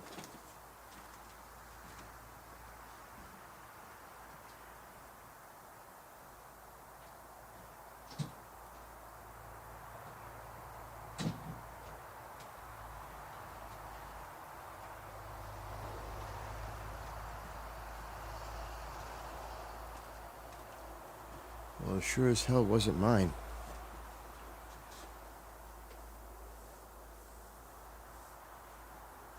I shut all the outside lights off manually. There was just a light. Was that the plane? I caught the end of it. There was a light that just peeked out of a star-looking light at the very bottom of the screen. Then it disappeared. Was that the plane that went off screen? I'm not sure. I do have a drone. I have the Mavic Pro 2. It's in a crate over here.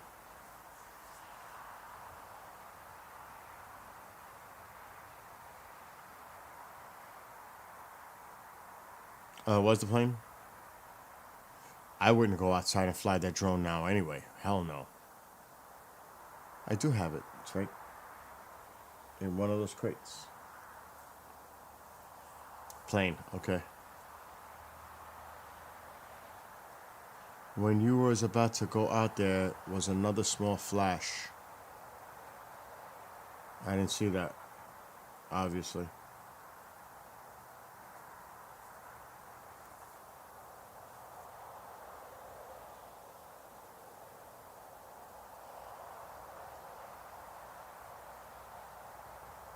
Okay.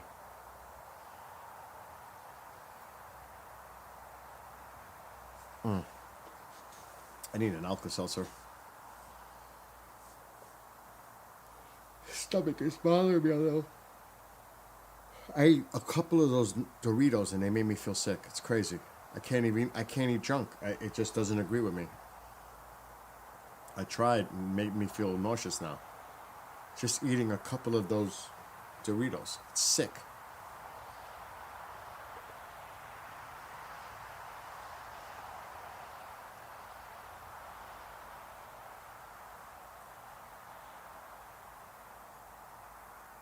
I did do 25 miles on the bike today, so I'm feeling it a little bit.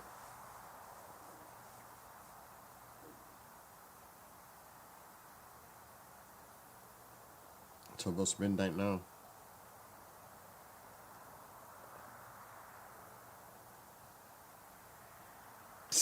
Dwayne. Yeah, usually when I take the Alka-Seltzer, it helps me right away. It does.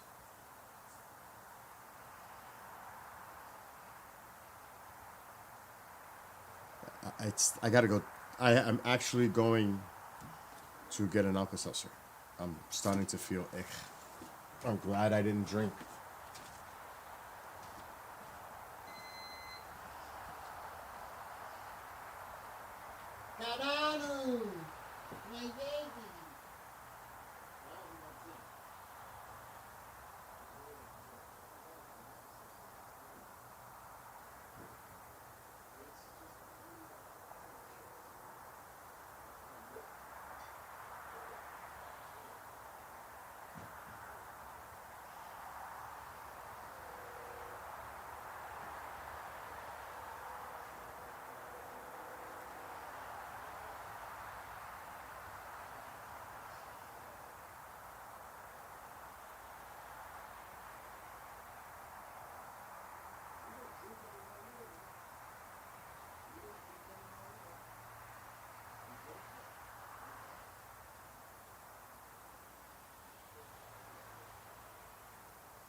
Where's Banu?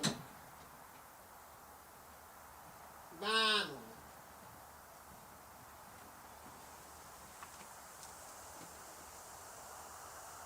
Plop, plop, fizz, fizz. I don't know if you could hear it.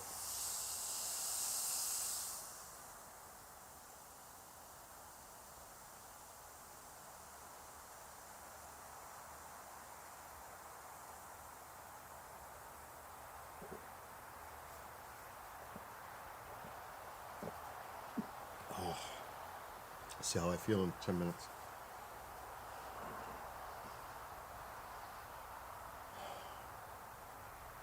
It's crazy.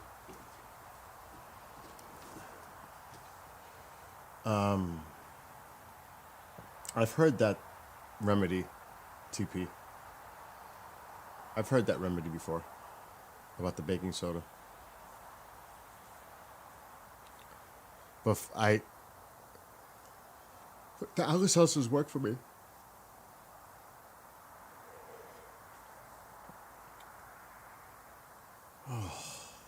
That's a bad feeling, you know, when all of a sudden you get that feeling in your stomach. It gets to the point of nausea. That's not good. That would be like end of stream, instant. I'm going to bed, but I'm not there.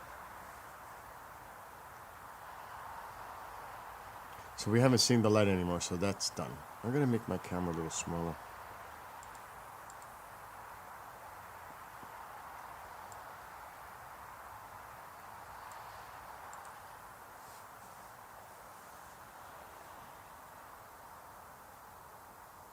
Well, there was one, but that wasn't a Leonid. Oh, hell no. No coffee now. That would upset me bad. Coffee's out. No, I ate a salad with lettuce, not lettuce, leaf lettuce and tomatoes, cherry tomatoes. I had one piece with melted cheese, cheddar cheese and broccoli, and a little stuffing and some cranberry sauce. So that was earlier though. That's a long time ago actually. That was like at 4:30 this afternoon that I ate. So I haven't really eaten in 8 hours. I don't want to eat. I'm not hungry. Oh my God. I still have a little bit of the tabbouleh salad in the fridge. I'm low. I'm low. I got like maybe one more serving.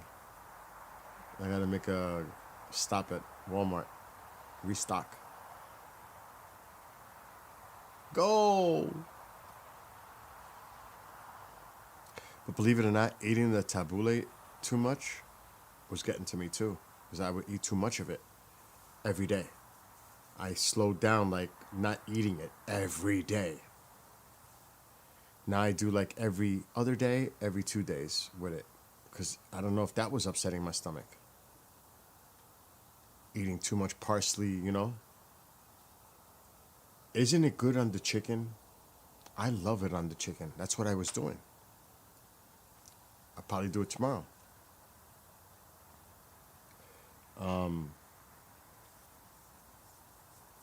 So yeah, probably tomorrow.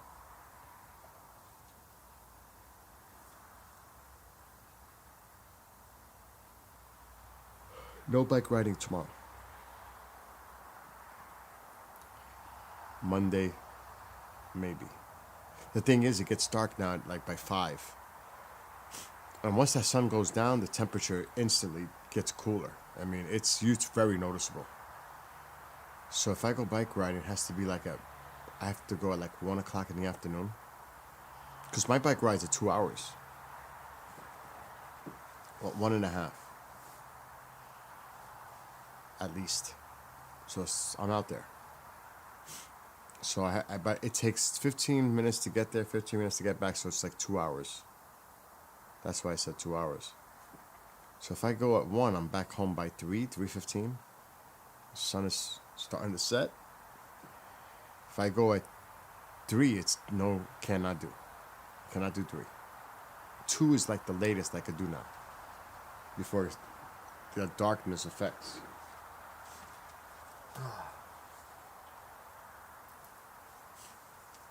It sucks, but it's alright.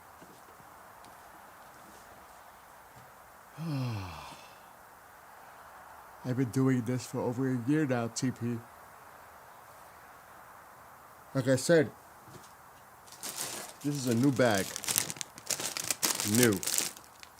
I ate a few, and I felt sick. After eating just a few of these chips, Doritos, it got me nauseous. This is what did it. I was fine until I opened this freaking bag, and I got like nauseous from them. So I won't be eating those. At least not now. It's like the stomach is very sensitive. And the Manjaro too. I'm up to 7.5. Now I took my dose on Wednesday, but still, that has an effect on you. Taking the injection once a week. I'm up to 7.5 now. Which isn't really that high, but it's a nice dosage. That's another thing. Even when I inject the needle, I start to feel it now.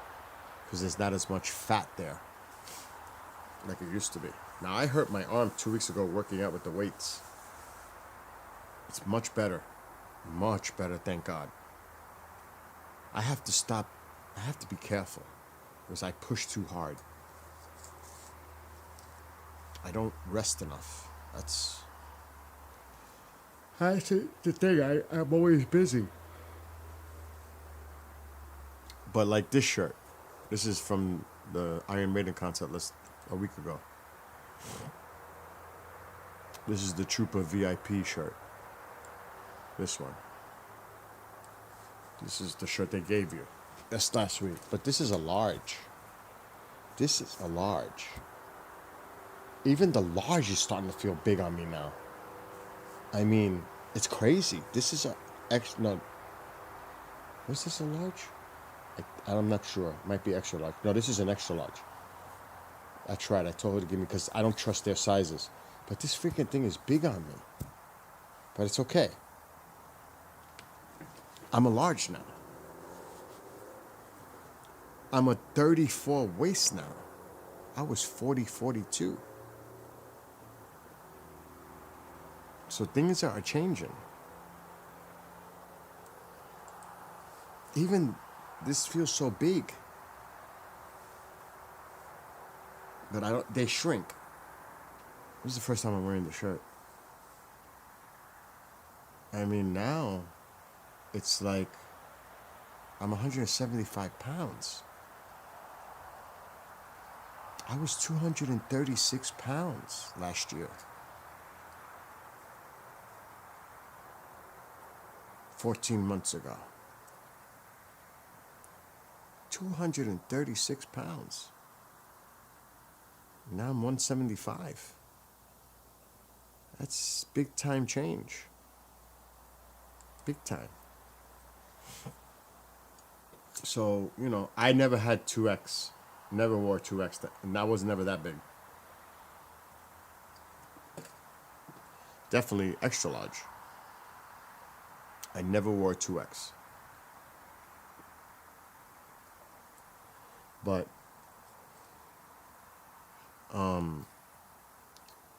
shit. I go outside, and I don't know if it's because I'm cold, but,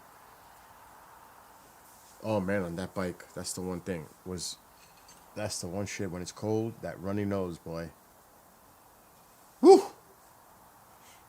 It was ridiculous today on that bike. Because it feels cold when you're riding.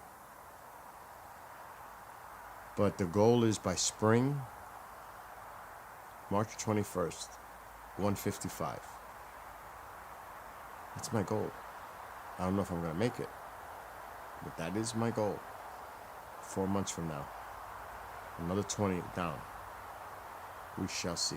Even if I get to 160, that would be amazing.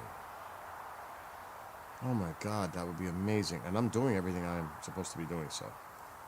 Eating right, exercising. What can I do? Yeah, I'm not going back. I'm not going to ever go back now. I'm stuck. I've been doing this for over a year now with the dieting, and I'm not going back. No way am I going back. I'm too set in my routine now. There's no turning back now. There's no like binge eating, crazy food. Now Thanksgiving, there's going to be company here. I do plan on eating the turkey, the stuffing, all that. Oh yes. Christmas is the ham. I don't think I'm doing lasagna for New Year's this year. I think I'm going to do like chicken parmesan with baked ziti. Or meatball parmesan, both maybe. And baked ziti. And I'll eat that. The thing is too, is not drinking alcohol. Now last weekend I drank with Mike.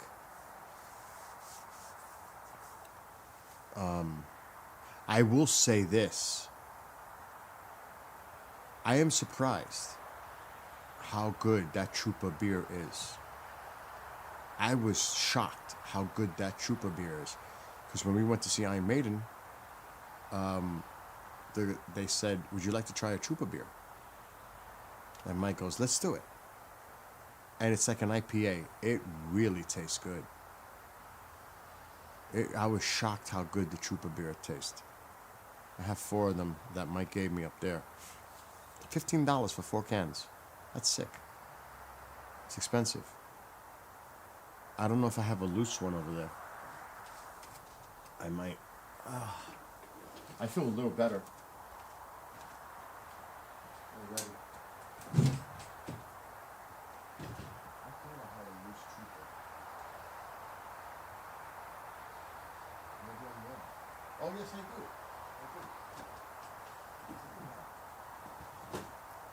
I knew I did.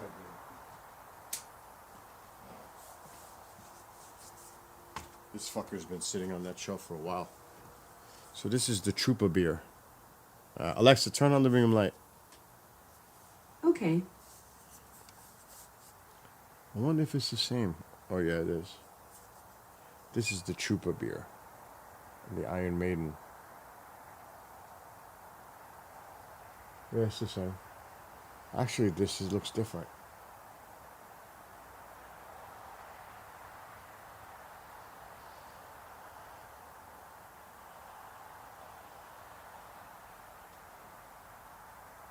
Looks a little different.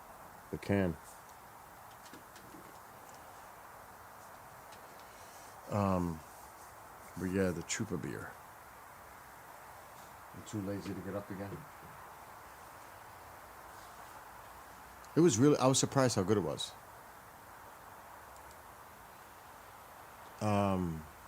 Oh yeah, I mean, I've got a lot of Iron Maiden stuff here. Oh my God, this house. And Mom's not complaining. She's not complaining. It's not a collectible. I have Iron Maiden collectibles. That is not. You could buy that at any store. It's widely available. Trooper beer. But I'll show you now how crazy it is here. I gotta be careful with the camera. I don't know. It's wired.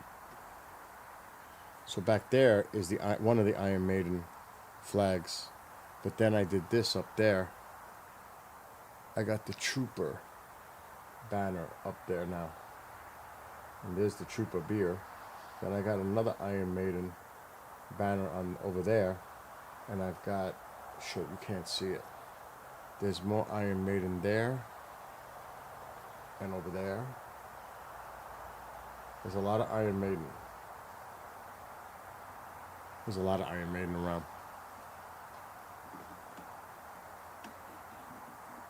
You don't know how cool. I got 2 collectibles. These are collectibles. They're real. Shit. Hold on. I have a problem with the camera setting on. you want to see Iron Maiden collectibles, I have 2 of them. I think 2, maybe more. Okay, the camera's pointing way up.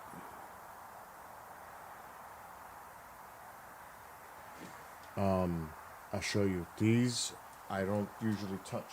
Come on, look at you, baby. Come on, baby. Come on. Oh boy. This is in a bad spot. Shit, really bad spot.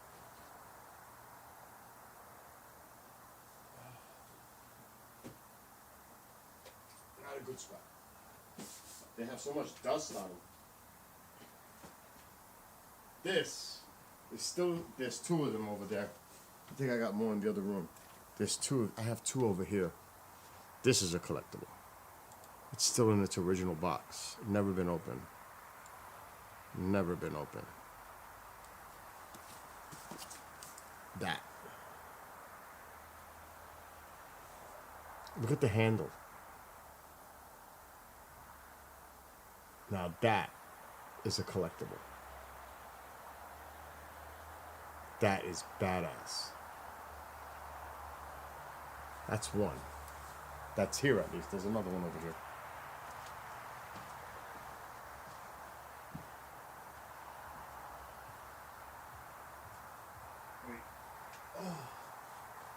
This one, I think this might be the Trooper one. I'm not sure. Yeah, this is the Trooper. They got so much dust on them. This is badass. This is the Trooper one. I think the Number of the Beast one is in the other room. This is the Trooper one. Look at that. That's wicked.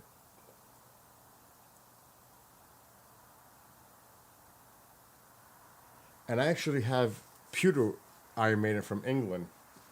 I don't know where the hell that is. It's somewhere in the house. So this is beautiful. I will, you could see it's in the original box. I won't touch it.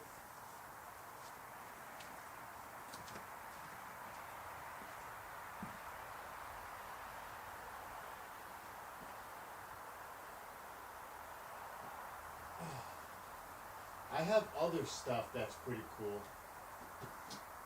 Like, I'm gonna get it in my room.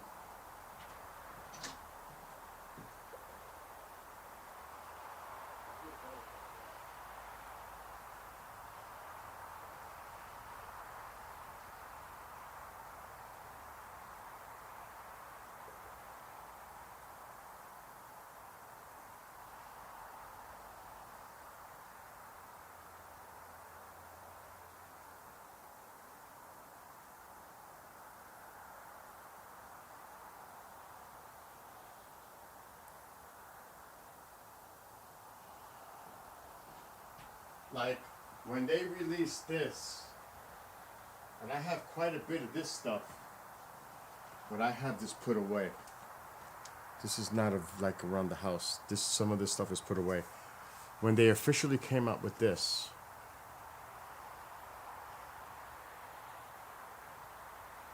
the original 4, 5, 6 movies,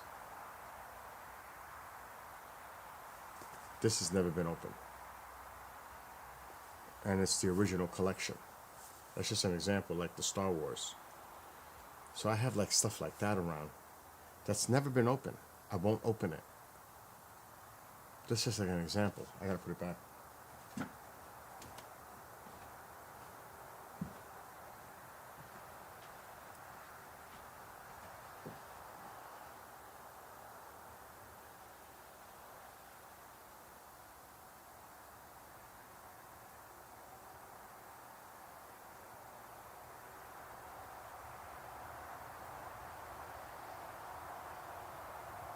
Showing them stuff. I'm like, please calm down. Like, this needs a good cleaning. This needs a good computer cap. This is a Stein.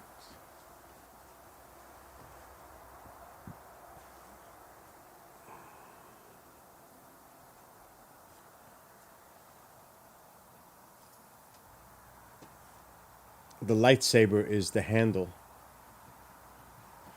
Look at that. It's old. You could tell. Look at the top. It's got to be cleaned. Star Wars. This has to get cleaned really good with a pewter cleaner. But that's... Look at that Stein.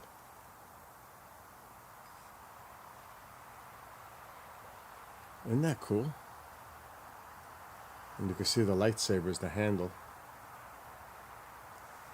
I got a bunch of this stuff too.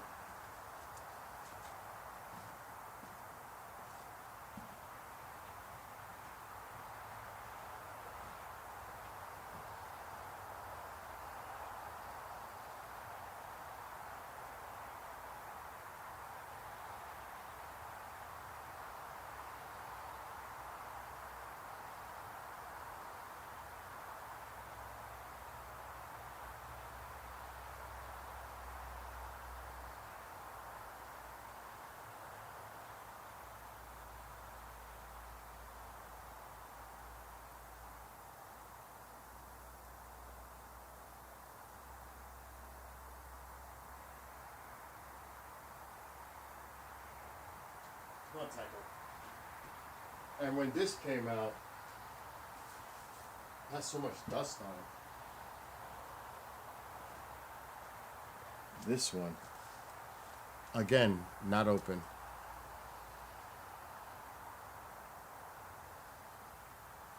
The Alien one. Aliens, Alien 3, and the other one. When this came out, I bought it. Never used it. Never. The plastic's off it, which I made a mistake because there's a. But this has never been used. It's never been opened. So little things like that. I have so much stuff like that. Forget about the Yankee stuff. Let's not even go there. But that's examples, you know, like little things. Like Fantasy and a few of them know me with my watches. Oh my God, with the Invictus. Oh my God. I even got a New York Rangers watch. And unfortunately, I have a New York Giants watch. Brand new, never wore it. I got all kinds of stuff. Yeah, there's all kinds of little things around. Kanani Gavato, my baby. Don't even think about going outside, because I'm not going anywhere.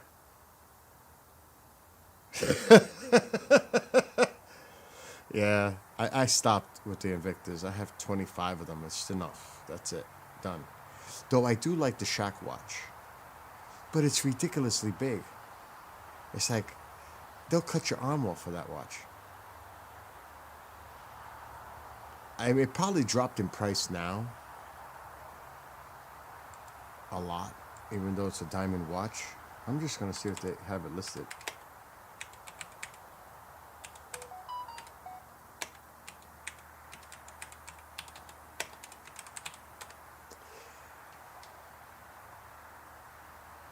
Okay, so see here, they only have it. They have it for $700. Oh, that's not it. That's mine is better than that. That is not it. That is not it. That is definitely fucking not it. It costs thousands. But I doubt if it costs thousands anymore. I don't even see it listed.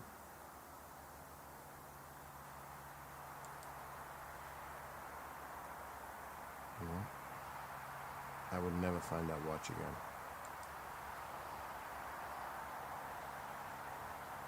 They don't even have images of it.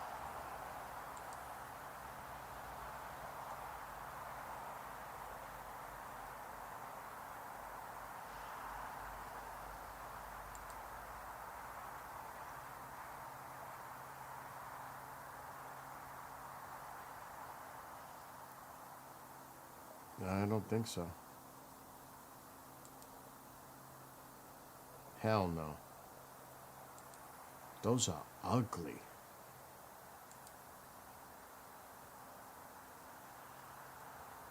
Ew.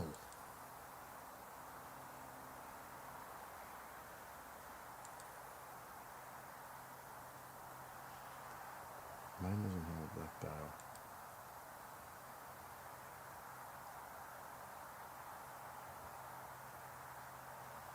It looks similar to that, but that's silver. The silver one goes for 1,400. But mine's is way better than that.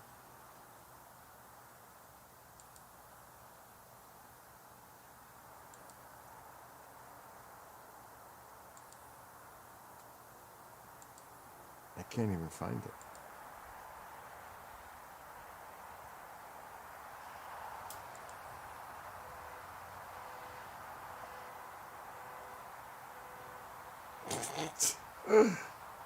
That is the ugliest watch I've ever seen.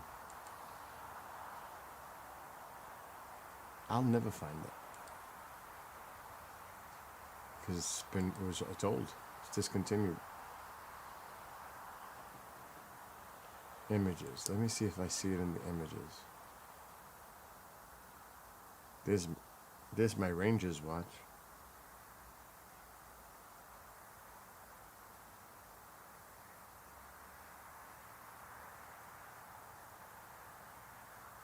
They don't even have an image.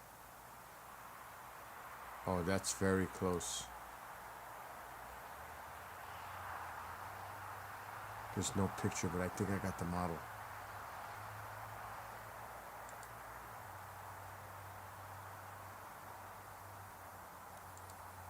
Oh, hell no. That's a cheap fucking bullshit one of it.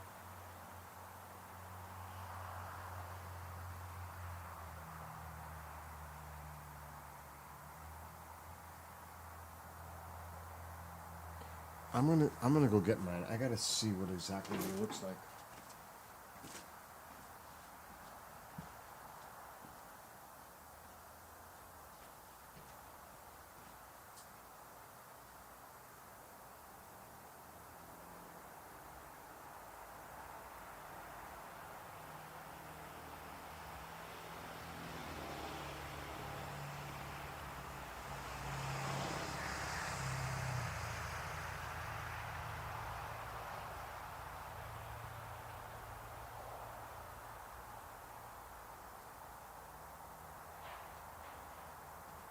Yeah, none of those watches come close to this.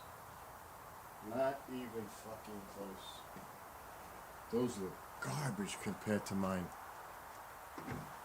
Oh my god, that's scary. Oh hell no, that's not my model. But this is the one I have. But I can't find it online. It's the Shaq watch. It's a diamond watch, this one. This is the one I'm looking for, Shaq.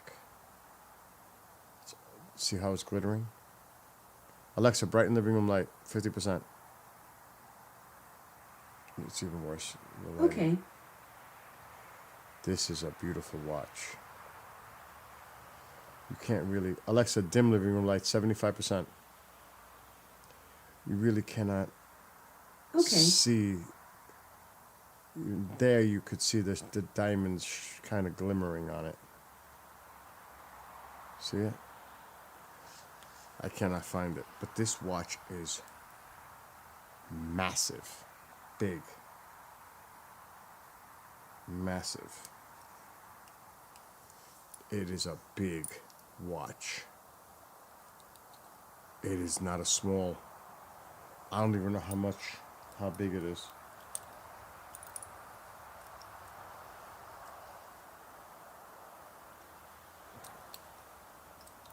It's a big boy.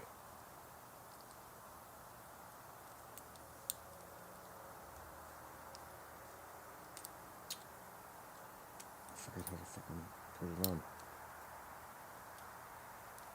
Oh, this is the clip. This is a big ass watch.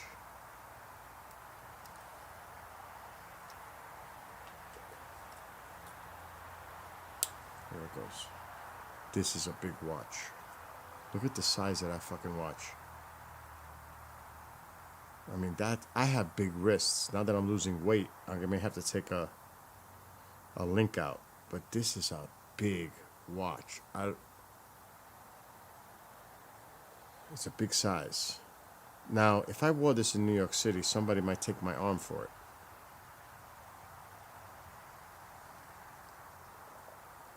It's like that. It's overkill. But I can't even find this online.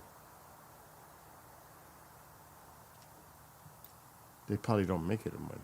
It's Invicta.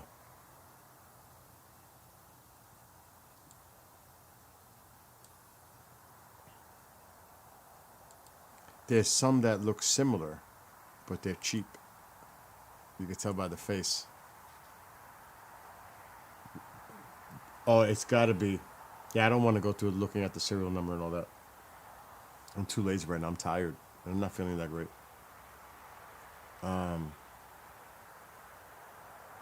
Hell no, you don't wear a watch like that in the city. I have shitty watches that I would wear in the city. Oh, I would not wear that. That I would wear like if I'm dressed up in a suit, and I'm going to dinner, like a special event. I would wear that. It would have to. That's a special event watch. That's the only time I would wear that watch. Not just to go out. Hell no. Like with the Ranger one, I wear that when I wear my Rangers jersey, my Rangers cap. It's all the Rangers stuff. That makes sense. Or my New York Giants one, which I would never wear now, you know, because it's embarrassing to even wear that stuff. They suck so bad. But yeah, that's a special event wearing watch.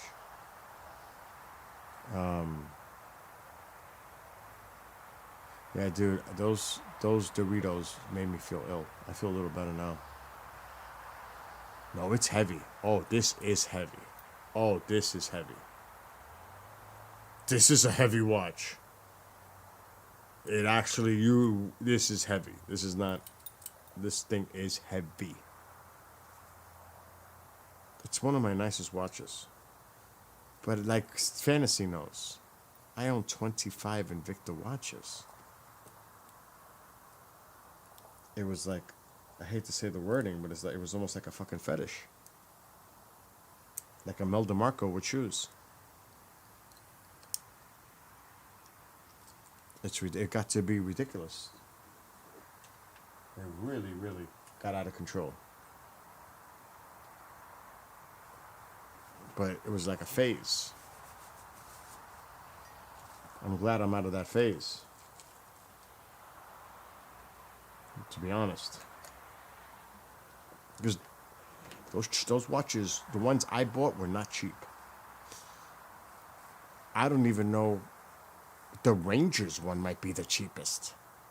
Or the Giants compared to the others. I got the last Rangers watch. When I ordered, I was the last one to get it. You can't find that watch anymore. Canucks win. As Raiders fans, I know you're paying. Well, it's going to be the Vegas Raiders now, right? When did they go to Vegas? Are they already in Vegas? I don't even fucking know. I haven't been paying attention to anything lately.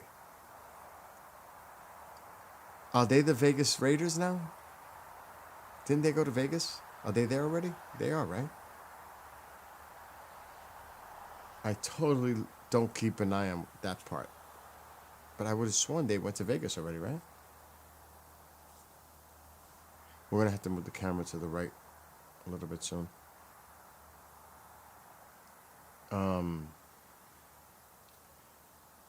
Any kind of a hobby that you take, they've been in Vegas since 2020? Where the fuck have I been? But then again, I don't pay attention to that like that. You know? Wow, they've been there since 2020. Where have I been?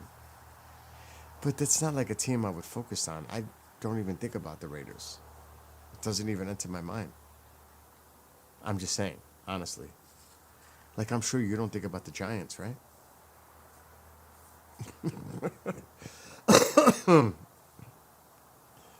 I mean, and now what? The A's, they're done, right?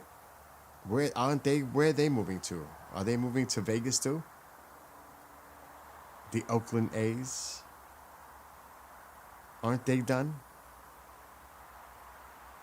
Where was it that the Yankees played the last? It was the Yankees played.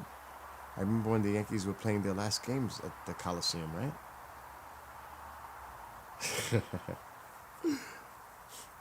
I mean, that's kind of sad for those fans, isn't it?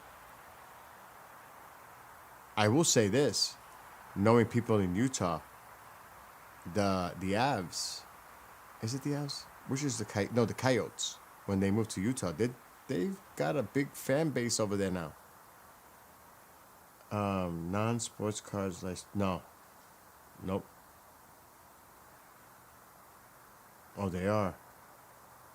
Holy shit, they're heading to Vegas too. Vegas is like the new thing. Oh my God. So that seems like to be the trend for some of these teams. Go to Vegas.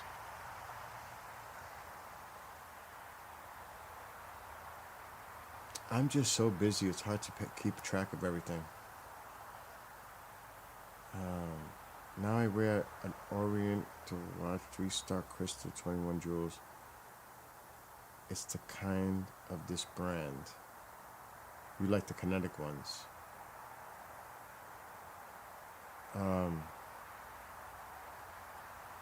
Yeah, I hear you, fantasy, about that. I hear you. It's terrible, actually. It's like such rigged bullshit, the MLB. And then you have, we had a productive meeting with this team, but you're just fucking raising the price for the other teams to pay all that exorbitant amount of money for you. It's like such a joke. Like, oh my God, it's ridiculous. And the money being thrown around is sick. Yeah, I have one of those type of watches, Stelios. When you move it, it charges the battery. Well, not the battery, it charges the watch just from the motion. But yeah, it is ridiculous what's going on in baseball. So you like your watches, Stelios. I'm noticing that in the chat. I am not breaking out my watches because they're on top of a closet. I've got 2 stashes of watches. And it's just too crazy. Mom's already complaining, where am I going back and forth? What am I doing?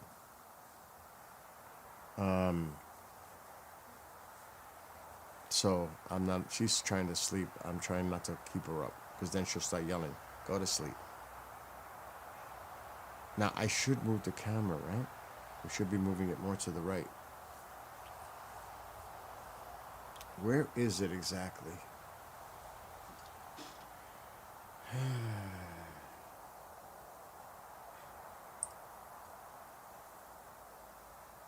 Yeah, that's exactly where it is. We could leave it there for a little while more.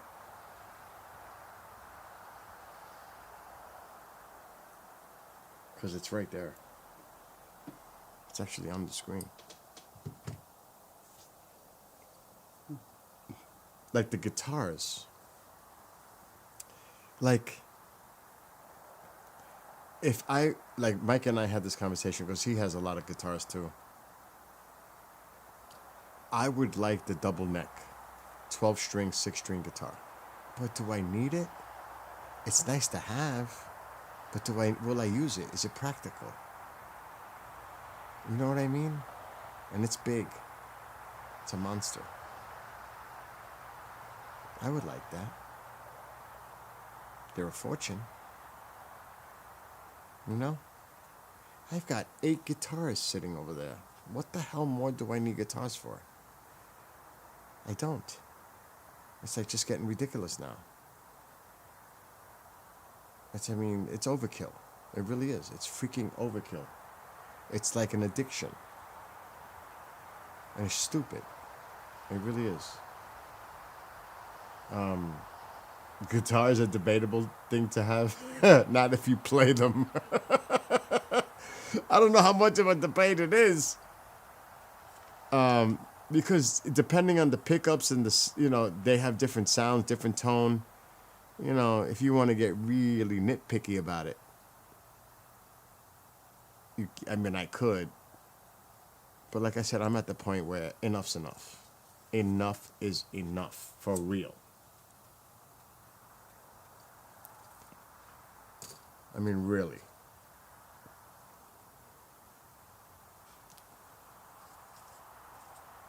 I don't need to.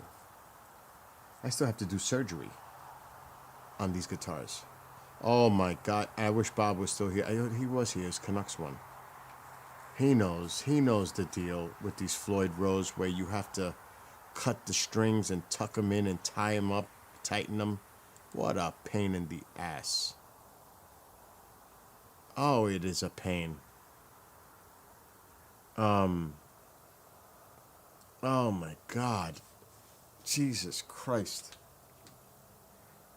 I went through hell. I have never done it before. It was my first time.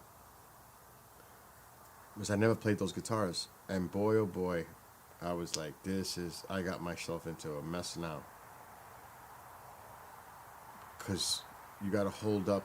It was just nightmare. It was the bridge, everything. It sounds good though. The Flying V sounds good now. The next one is the Warlock, but I haven't changed the pickups.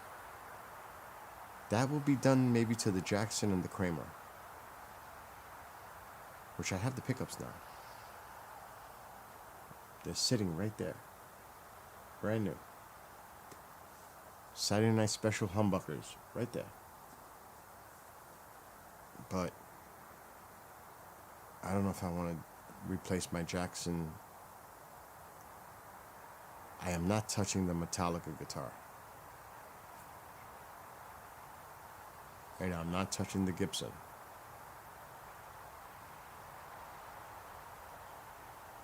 So it would have to be the Jackson or the Kramer, or both.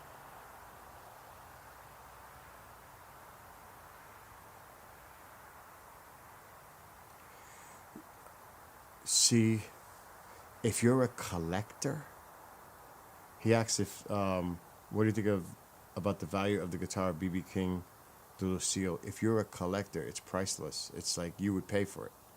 Collectors will do that, like they would of other guitarists or anything else. If there's a market out there. There always is. Can you imagine Jimi Hendrix guitars? Or if you're a collector, and it has a value to them. You know what I mean? It is like somebody bought Marie Antoinette's necklace and it went for double at auction. The value that they thought it was going to be worth. Somebody bought it for like $5 million or something like that. I was like, what? So people will pay. Collectors will pay. They have nothing better else to do with all their money. Yeah, there is no need for frivolous spending. Retirement is, yes. And Mike was talking to me. I don't have an acoustic guitar. I never liked playing acoustic. I should get one to write music on. Now that is something I might have to look into. An acoustic lefty. What was that? Did I just see something on the screen? Yeah, a little one.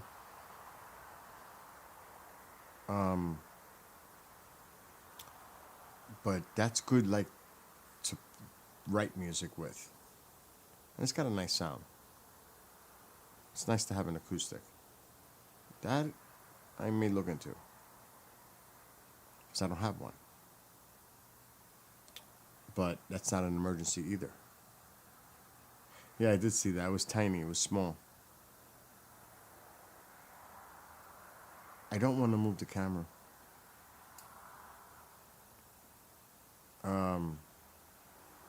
Yeah, it depends.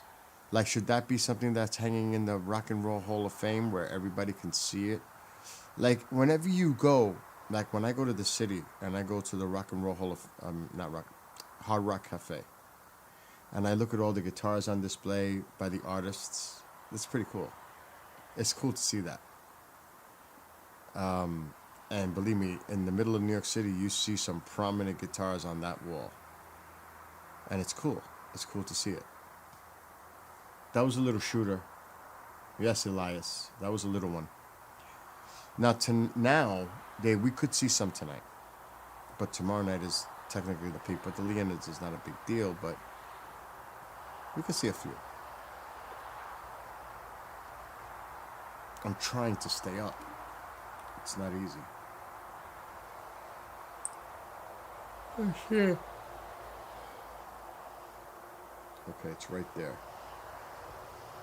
We're gonna move the camera because it is right there.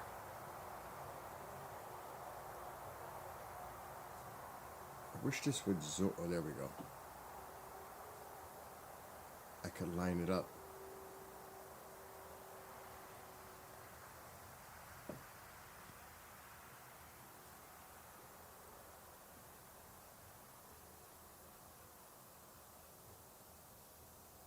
I'm doing the star map and lining up the stars the way I see them.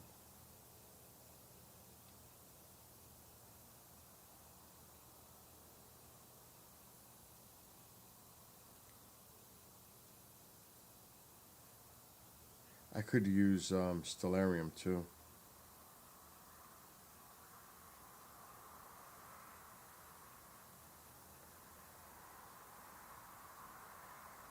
Just looking at other, we don't see those on the screen. The moon is so bad, but it's still kind of low.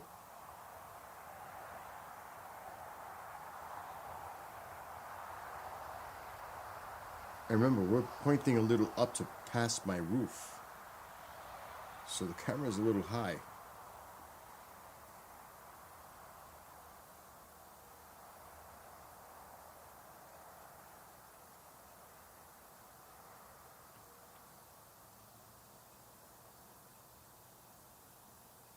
Because it's right there. Now I could move the camera, but the bush in front of the house is going to be in the way. You'll be in the desert tomorrow night? That was a shooting star though, Elias. So far we have a small shooter and an unexplained light source. Yeah, I don't know. I didn't see it, but TP was saying it. You were saying it. I don't know what that light source was. I'll look into that tomorrow.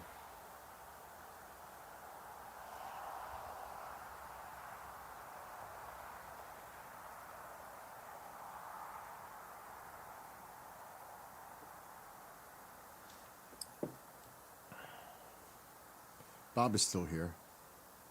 Bob knows the pain. He knows the pain of changing those strings on the guitar. Oh my God, it was brutal to mess with that guitar today. See, I can't even bring the camera down because of the roof. We could slide it over to the right slightly. That's something we can do. I wonder where that moon is now. It seems like the sky got a little darker, so the moon might be going more to the west. Let's take a look. It's 1 o'clock in the morning, I mean. Hell no. Oh my God, the moon is like directly overhead. What was that noise? Hell no. That moon is tough. Oh, it's so bright. It looks like daylight out here.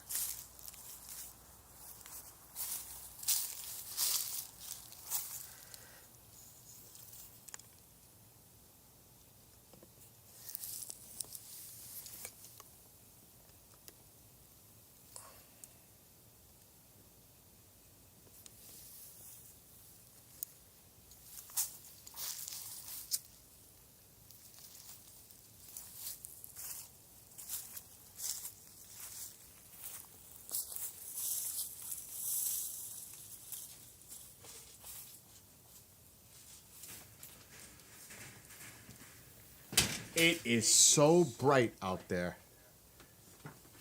It's illuminating. You don't even need, you could see out there.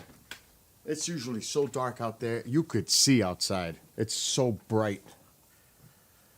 Oh my gosh, is it bright. The moon is almost directly overhead. It is super bright out there right now. Fantasy, you leaving? I hear you, dude. Have fun. Go outside, enjoy. It's only 10 o'clock almost for him in California.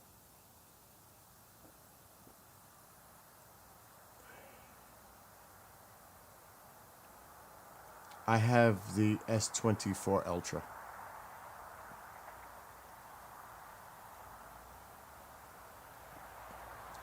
This camera is the A7S III that I'm using. Sony Stelios.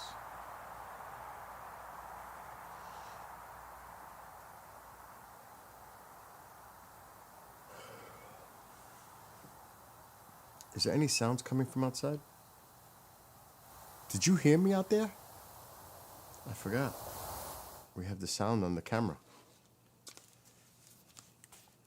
Oh, no, we don't. Oh, yes, we do.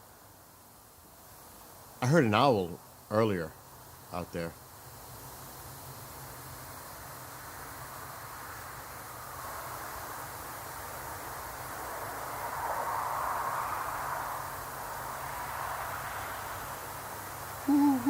I heard it was.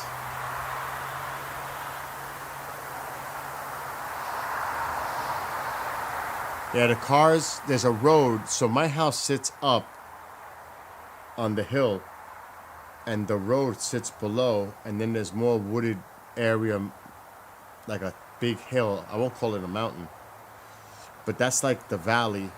It's one road that splits through, and that's the sound coming from that, so it echoes against the hills.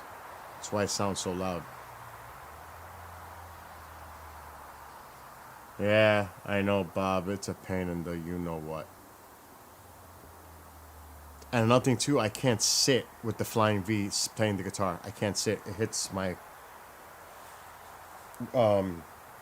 hand rest. I can't sit to play the Flying V here. It's too uncomfortable.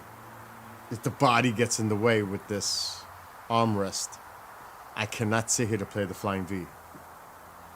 Because I tried today. I had to stand up and play. Oh my, and that's gonna, same thing's gonna happen with the Warlock, because that's a weird body too.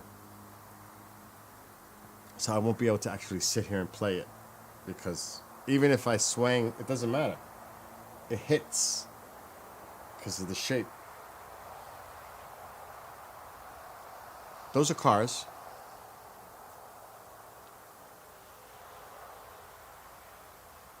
Well, I don't live near a city. I don't live near a city. I live in the woods, near the woods. I don't live near a city.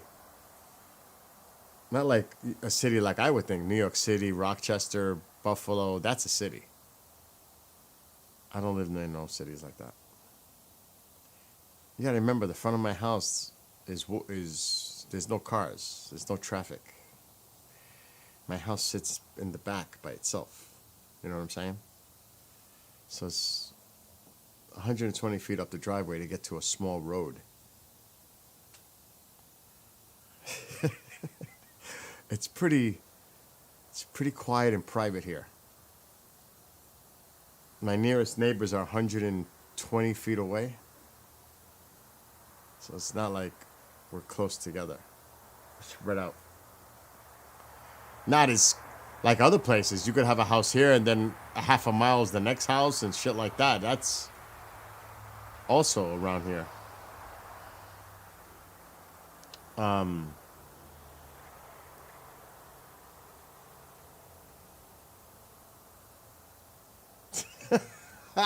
Dwayne's funny.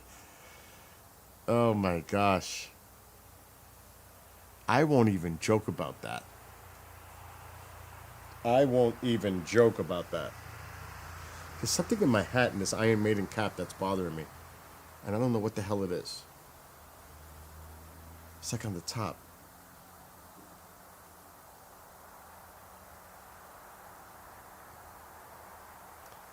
I think I'm because I don't feel, I've been talking way too much tonight. I'm exhausted from talking.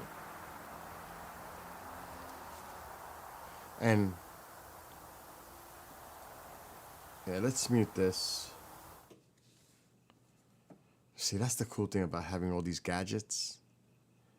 Because I could put the Xbox 360, I could put the Xbox X, I could do the camera. I could do all that in this little panel right here. It's so cool to have those little gadgets. I have to be honest.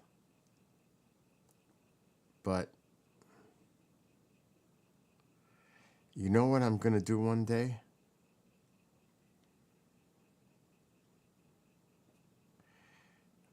I'm going to rewrite my songs that I wrote in the past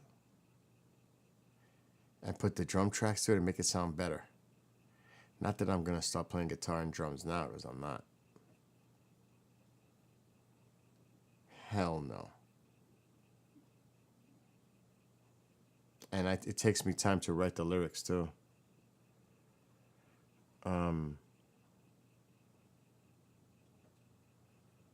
But I do want to hear a couple of my songs, because I can't get in trouble with mine.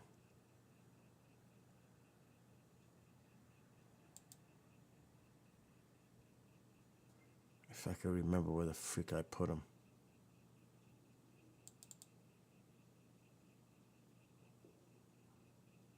The Halloween one, I really liked the Halloween one that I wrote, the lyrics. And put the drum part to it. I really like that. Hallows Eve.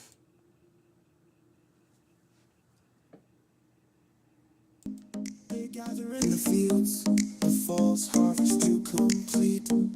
Light dims. I wonder if I could find a way to split the screen. Fires glow bright with symbolic heat. Samhain begins for all to celebrate.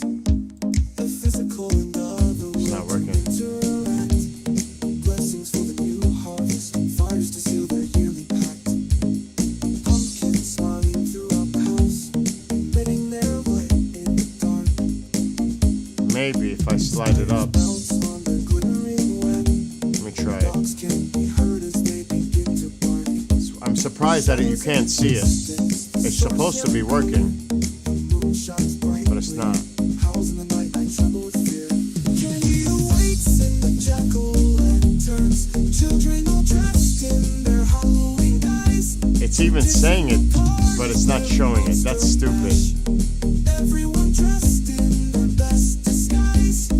Ghouls and zombies walking through the streets. Superheroes but not skipping a beat. All dressed in their costumes, ringing or knocking. It's time for trick or treat. An old house sits at the end of the road. Creaks can be heard from the I'm surprised it's not working. The door opens as bats depart. The place seems haunted. Should we investigate? We enter slowly using our backlit phones as we approach the stairs. A voice screams loudly, "Get out and beware!" Candy's all gone, it's eerily quiet. Music plays from the TV. It's time to make popcorn, but what could that be? The movie just started. It's just the Michael Myers theme. Time to relax, enjoy the night. My favorite movie, Halloween. I can't get it to work. Candy awaits in the jack-o'-lanterns. Children all dressed in their Halloween guise. Traditional parties. That kind of sucks. Monster mash. Everyone dressed in their best disguise. Ghouls and zombies walking through the streets. Superheroes. I'm gonna try to pull it. Skipping a beat, all dressed in their costumes, ringing or knocking. It's time for trick or treat.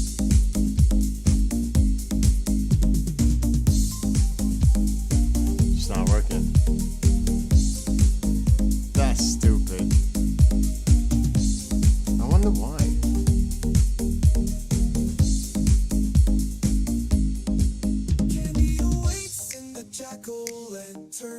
Children all dressed in their Halloween guise.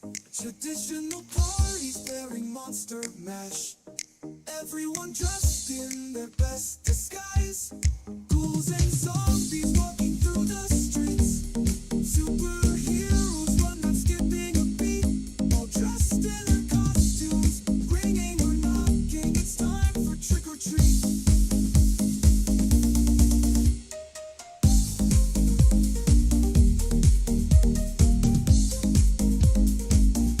There is another way. There is another way, I think. I'm gonna try it. I'm curious if it works. I don't know if it will.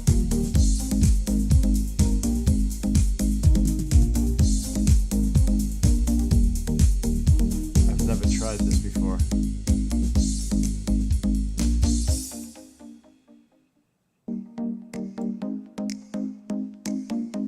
They gather in the fields, the fall's harvest to complete. Let's see what happens now. Items in the heavenly hearth.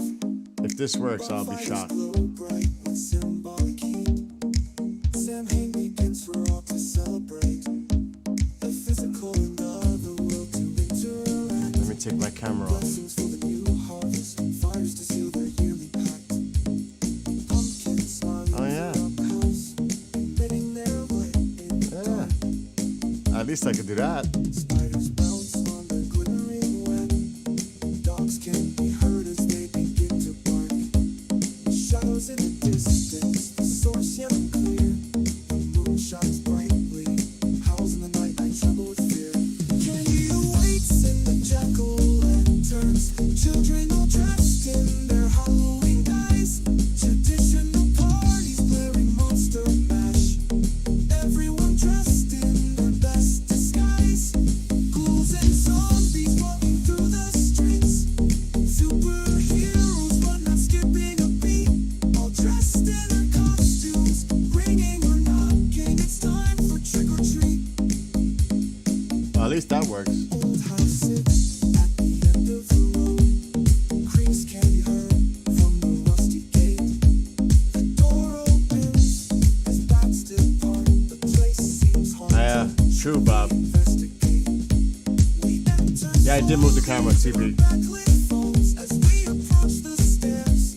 A voice screams loudly, "Get out and beware!" Candy's all gone, it's eerily quiet. Music plays from the TV. It's time to make popcorn, but what could that be? The movie just started. It's just the Michael Myers theme. Time to relax, enjoy the night. My favorite movie, Halloween. I wrote this one for Halloween. Candy awaits in the jack-o'-lanterns. Children all dressed in their Halloween guise. Traditional parties bearing monster mash. Everyone dressed in their best disguise. Ghouls and zombies walking through the streets. Superheroes run not skipping a beat. All dressed in their costumes, ringing or knocking. It's time for trick or treat.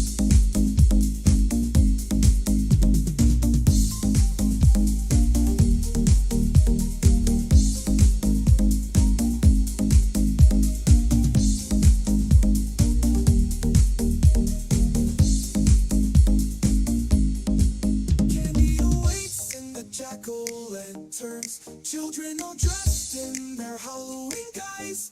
Traditional parties bearing monster mash. Everyone dressed in their best disguise. Ghouls and zombies walking through the streets. Superheroes run not skipping a beat. All dressed in their costumes, ringing or knocking. It's time for trick or treat.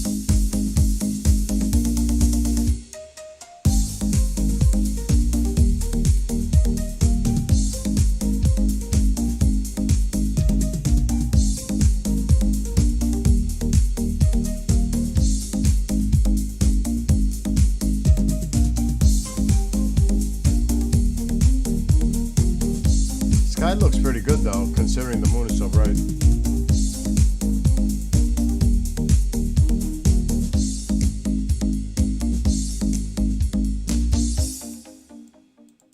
This was the bike ride. Uh-oh. We have to fix that.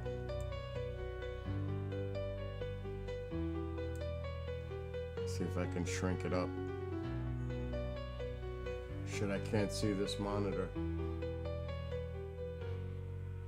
In the mist of the morning dew, daylight appears within the sky. A clearing appears in a path below. A movement blurs the eye as it moves by. The power of the mind as the pedals roar. Hands held tight upon the silver bar, reaching new heights as it continues to soar. Hitting all the gears, struggling through an uphill climb, pushing all limits. That's an actual bike ride too. This time, I wrote this for bike riding. reaching to the top to start the decline. Cruising to the movement, machine making it mine. Riding it fast, rocking through the tracks, hitting all speeds, never looking back. Pedal to the metal. No limit in sight. Oh, the moon is right above. Clouds left behind. Cycling through the night.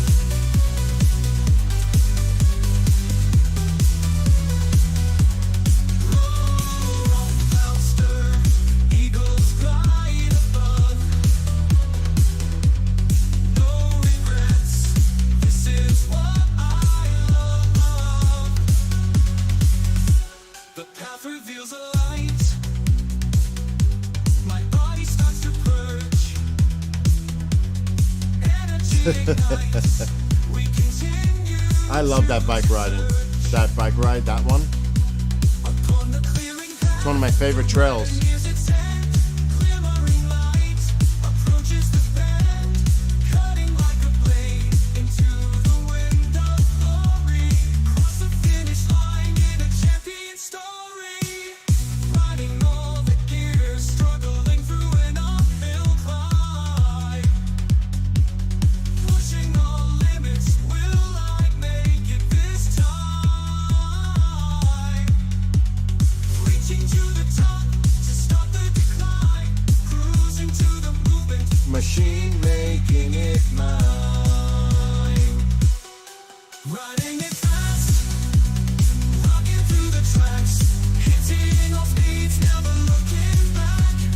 Pedal to the metal, no limit in sight. Dust clouds left behind, cyclone through the night. Yep. Exactly, Bob.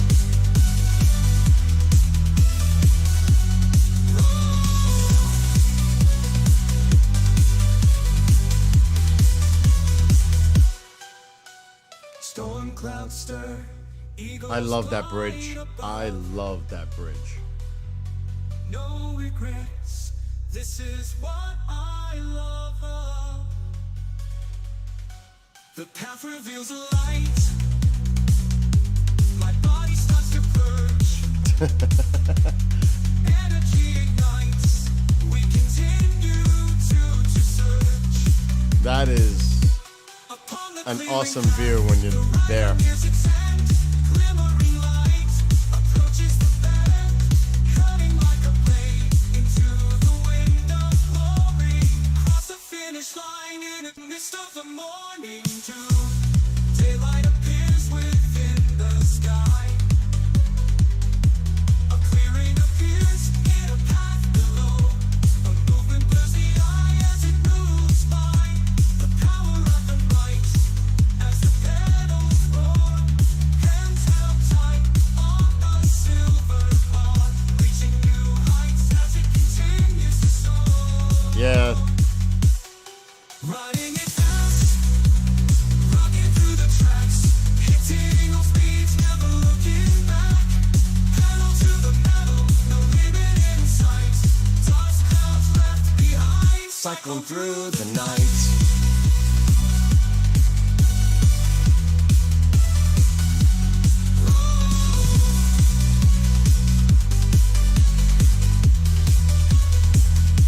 storm clouds stir.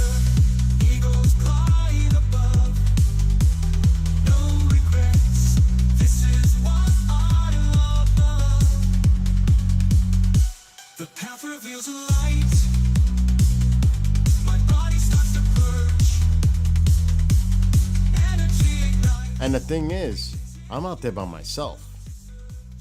I don't care. I'm on my own adventure. I love it.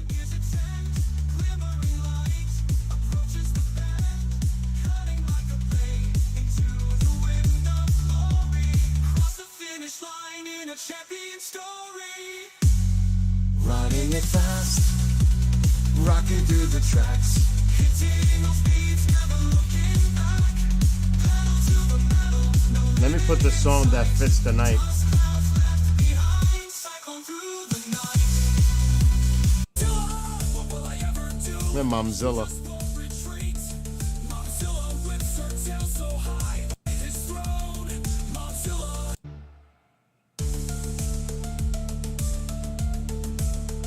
But we don't need to see this anymore. It's all lyrics. Alright, let me put the display off. There we go.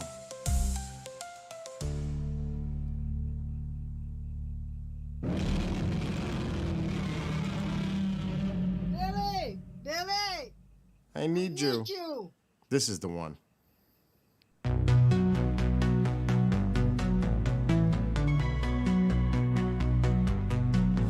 As twilight approaches with colorful hues, daydreams turn to night. Twinkling appears slowly above the hints of the heavenly light.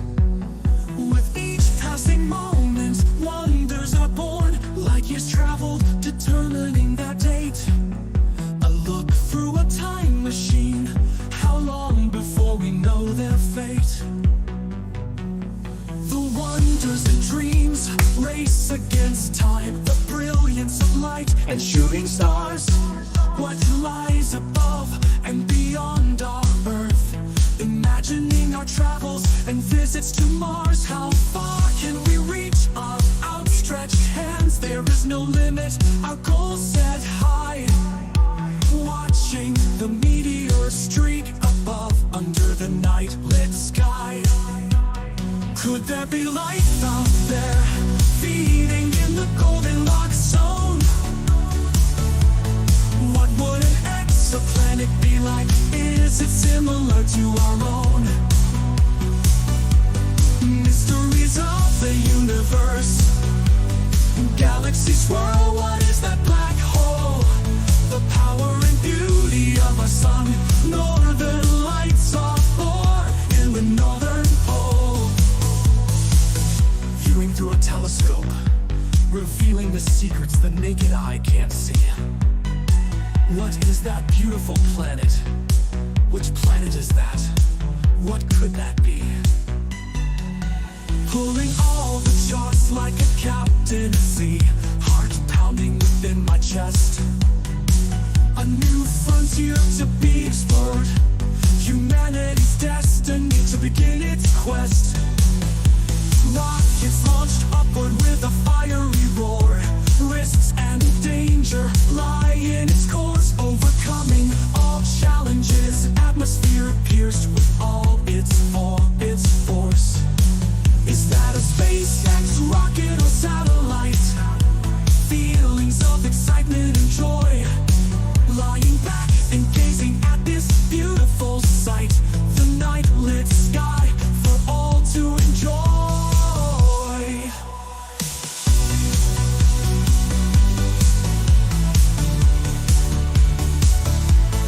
Could there be life out there, feeding in the Goldilocks zone?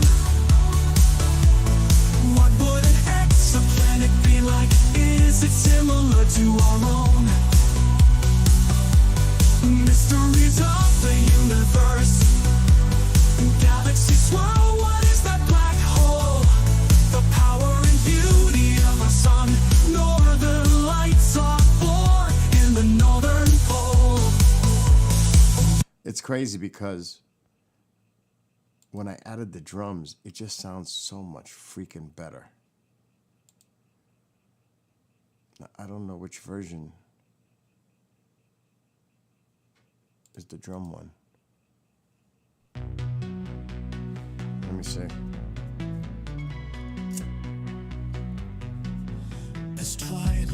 This one. I put drums to it. Daydreams turn to night.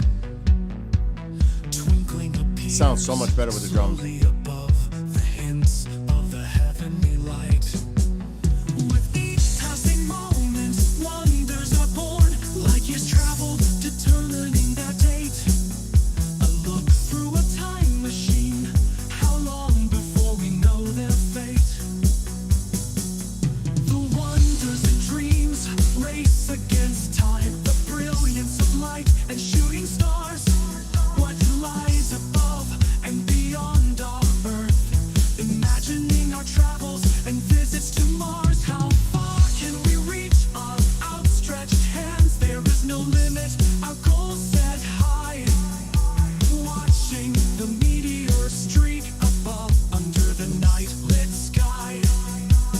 Could there be life out there, feeding in the Goldilocks zone? What would an exoplanet be like? Is it similar to our own? Mysteries of the universe, galaxies swirl, what is that black hole? The power and beauty of our sun, northern lights are born in the northern pole. Viewing through a telescope, revealing the secrets the naked eye can't see. What is that beautiful planet? Which planet is that? What could that be? Pulling all the charts like a captain at sea, heart pounding within my chest. A new frontier to be explored, humanity's destiny to begin its quest. Rockets launched upward with a fiery roar, risks and danger lie in its course, overcoming all challenges, atmosphere pierced with all its force. Is that a SpaceX rocket or satellite? Feelings of excitement and joy, lying back and gazing at this beautiful sight, the night lit sky for all to enjoy.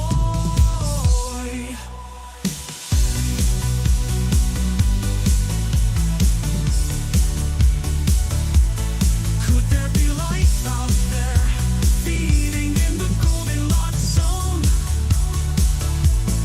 What would an exoplanet be like? Is it similar to our own? Mysteries of the universe, galaxies swirl, what is that black hole? The power and beauty of our sun, northern lights are born in the northern pole.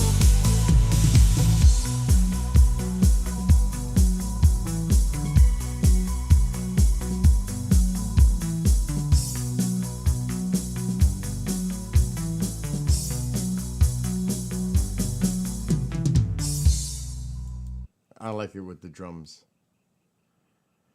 Then I wrote one of these is the Christmas song, the regular one.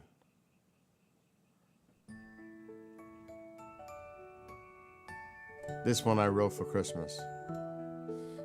As snow falls through the air, The lyrics. postcards of beautiful sights. Folks stir on the streets. A snowman stands tall and bright. A sense of peace and joy. Smiles of families together. A lasting memory for all, which will last forever. What makes this a special time? People uniting instead of dividing. Is it the holiday cheer? The children's sleigh riding? The most holy time for many. No matter how you worship, the gathering of communities. Heavenly Spirit guides our worship. The traditions of this holiday, is it giving or receiving, or the love and light it shines for all those believing, regardless of brings us all together. The fire burns within us to spread joy and peace forever. Why should this only last for a short span of time? To dream of global harmony, is this such a crime? I wish this peace could last throughout the entire year. A holiday ends and back to norm, it's that which I truly fear. To love and respect everyone, Even those I may never know. actions with consequences, you reap what you sow.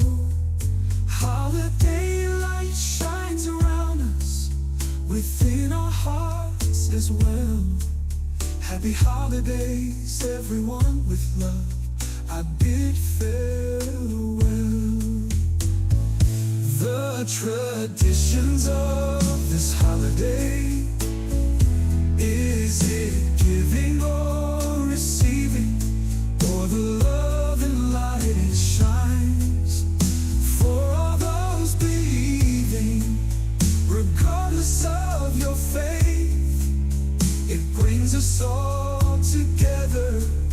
The fire burns within us to spread joy and peace forever.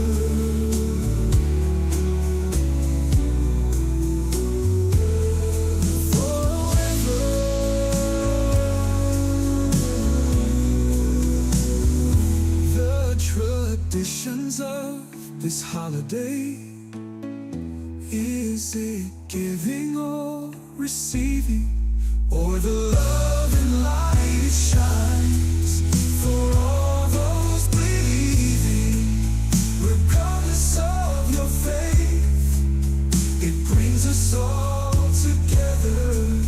The fire burns within us to spread joy and peace forever. Yeah, I wrote that one for Christmas. But I wrote this one for Christmas too.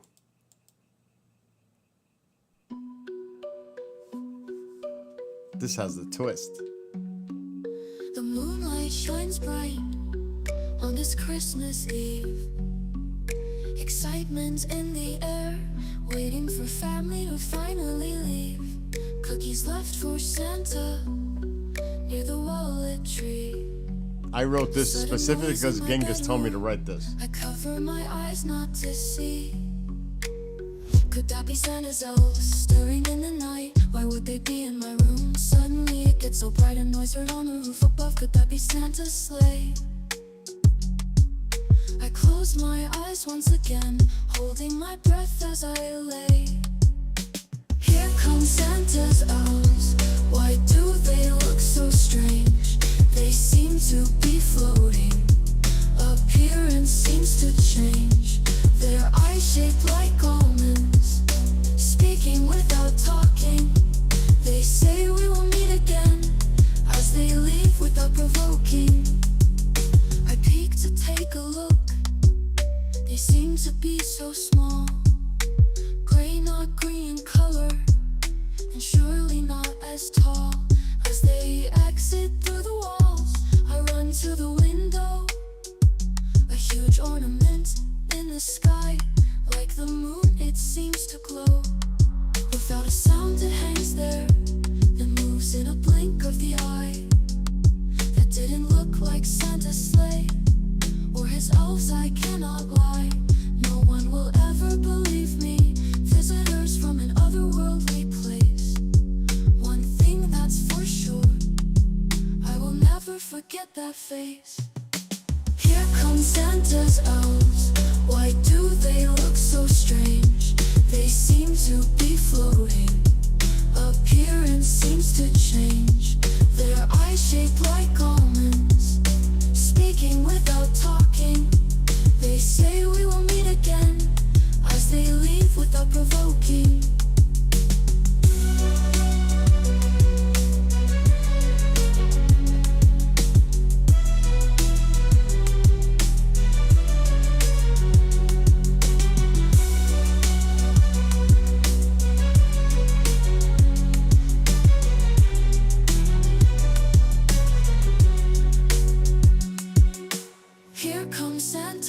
clouds.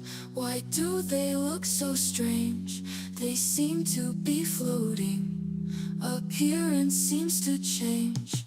Their eyes shaped like almonds, speaking without talking.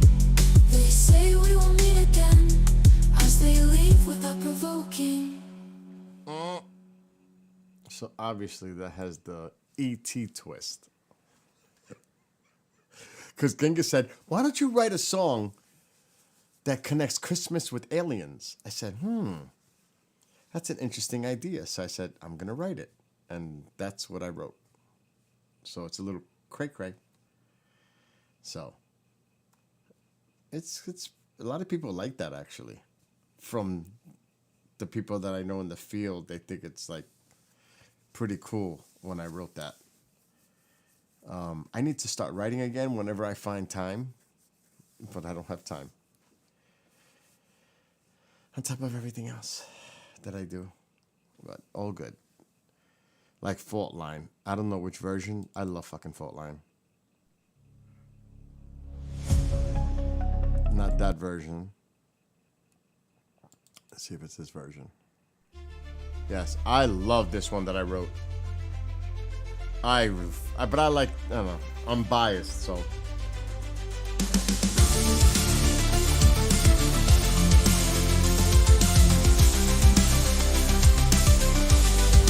ground begins to crumble, cracks and fissures to form. Foundations attacked. Is this the new norm? Panic drives those with fear, driven by those who seek power. Will we be driven to our darkest hour? Rumors swirl, what should we believe? Blame shifts to each other, falling on deaf ears. We build our own borders. Who will survive? Will it be law and order? Is it just conspiracy? Masterminds of the global new order.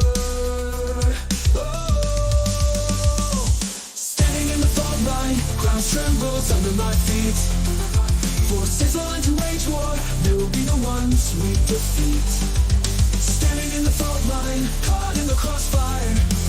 Anger fills the air, leads to chaos and disorder. Warning shots ignored, writing is on the wall. What will it take before we all fall? One side pits to destroy each other, the cauldron of fire to be released. Ashes to ashes, dust to dust. Is this judgment day or the eve of the beast? Rumors swirl when we had the chance to seek a commonality. Anger voices heard above each other, too late for this finality. Lines drawn in the sand, now wiped away by gale force winds. We all need to respect each other, or in the end no one wins. Standing in the fault line, ground trembles under my feet.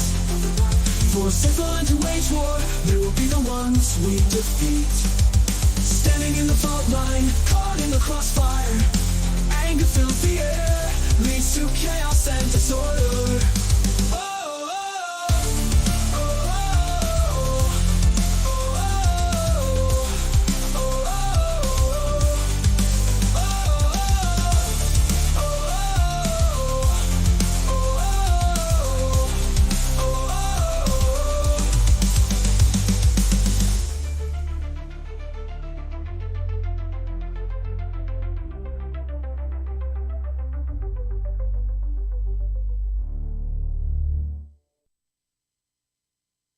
I'm done.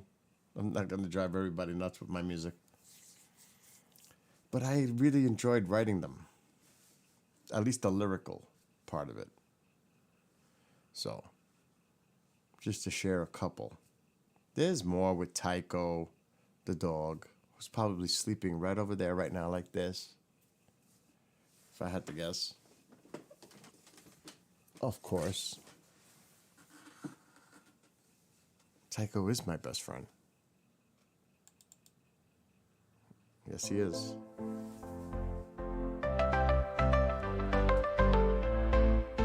And these lyrics are exactly what goes on. Since the day we met, when you were at my feet, instant bond between us, watching from the passenger seat, staring into those blue eyes, our eyes focused on each He's a husky. Piercing through my heart, feeling out one another. Always loyal and there for me, sitting tall for me to reach. Waiting for my call, wondering what will I now teach. Fetching his new ball, dropping at my feet. Knowing it's time to play, I throw it down the hall. Psycho is my new best friend. He's always there for me, even when I'm feeling down. This is the best for me. Tail waving in the air, excitement on his face. Gets to go run in the yard. Who's gonna win that race? Standing guard against an attack, a noise causes a growl. Is that a threat to us? It's just a cat, he begins to howl. A single bark to let me know it's time to let him in. I jump up to open the door. In the end, Tycho wins. He is a part of our family, not just considered a pet. Was this just destiny? That first day when we met, I'm not ashamed to say he's spoiled rotten to the core. I'll love my dog to the end, a part of my life forevermore. Tycho is my new best friend. He's always there for me, even when I'm feeling down. This is the best for me. Tail waving in the air, excitement on his face. Gets to go run in the yard. Who's gonna win that race?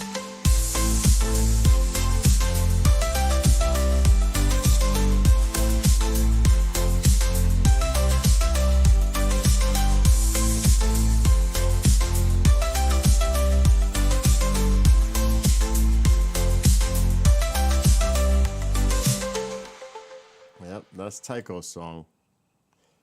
And then there's one for law enforcement that I wrote, dedicated to law enforcement. That's the intense one. For a show, a theme for a show. We all know this one, I think. Line of fire Dedicated to law enforcement. to protect and serve. Sacrifice of many in honor they deserve. Men and women dressed in blue, the flag waves behind First responders, too. saluting to those who gave their all, a solemn tone to our anthem. We are the ones who stand in line, no matter what the cost. We bring the peace to our streets, without them we are lost. Mainstream blinded by their bias, despite the negativity. We stand tall to protect our communities. My honor is yours to have. Under God I make the pledge. I swore an oath to protect you, our families living life on the edge. We are on the front line to ensure all are protected. We raise our voice and arms on eye detective. The bias of the media, they blacken us with fear. What do they know of reality? So-called facts, so unclear. The truth of the matter, we wait for the call. And I wrote this for that show. Fight the That's crime within our streets for justice, one and all. We serve with pride and dignity, our uniform and our shield. To fight totally. the negativity, which we will never yield. The goal is to protect and serve, in which we do our best. With love of our country, fighting crime, we will not rest. My honor is yours to have. Under God I make the pledge. I swore an oath to protect you, our families living life on the edge. We are on So yeah, I wrote that for Chris DePerno, who hopefully is getting to Florida to a police event safely. And he uses that for his show as the intro of the show. It's kind of crazy. So that's kind of cool that my song is going actually global on his show as the intro. So that's just a few samples of like some of the stuff I wrote. There's more, but I'm not going to go into it. So I got to get back to writing. But I really want to write my music on the drums. My music. Like really my music. On guitar and drums. Which, like there's one original shit. I wouldn't even know where to look. Maybe in here. See, this is the kind of stuff I can get away with. Because it's mine. I feel like breaking out the guitar and just trying it. But I probably wouldn't be in tune. Plus, I don't remember writing it. So I would have to refigure it out. I don't know if the Flying V, I don't know if I could play the Flying V comfortably. Ganani ganana. Ganan skyrocket. Thank God I feel better. That's the shit. Thank God. That Alka-Seltzer definitely helped. But this Flying V is a little awkward. Like he said, I got to put it in between the legs, but it's not easy to sit with a Flying V, I can tell you. Oh, it's not even finding the song. So yeah, I played around with the Flying V today. Putting copper tape inside of it. Oh. Okay, we need this cord now.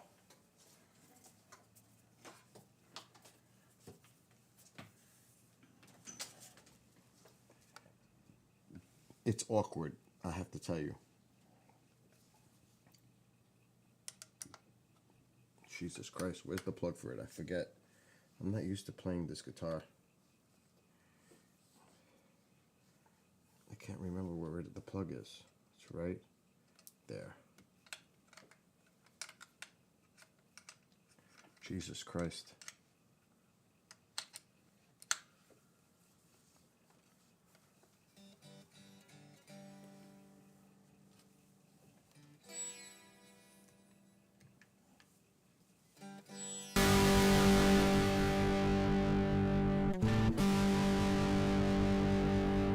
Sounds like it's in tune. It's original 26, I think. It might be this one. It's gonna sound like trash.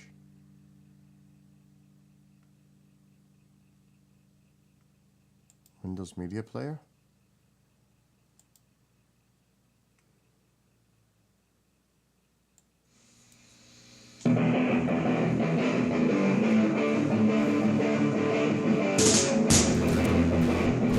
Not in tune.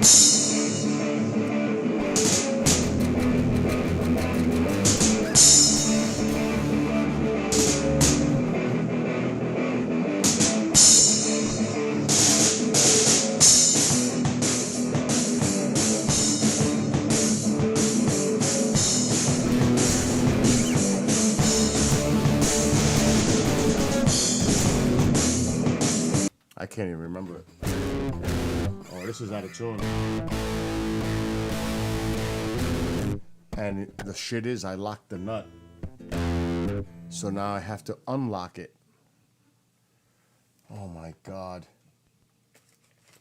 I would have to unlock this just to tune it. Which is a pain in the... with all these Allen keys. I forgot that I locked it. I don't even know if this is the right one. Yeah, it's the right one. That's out of tune. I knew something was out of tune.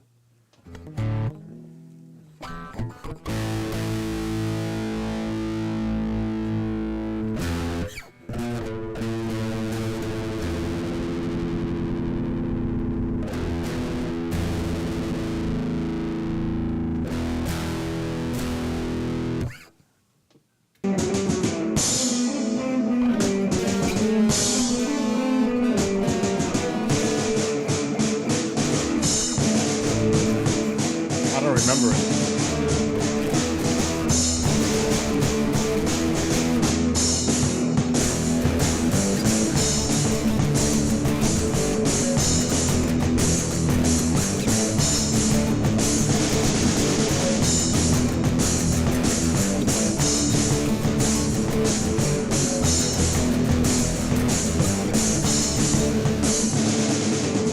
It's so out of fucking tune.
This is not the fucking time.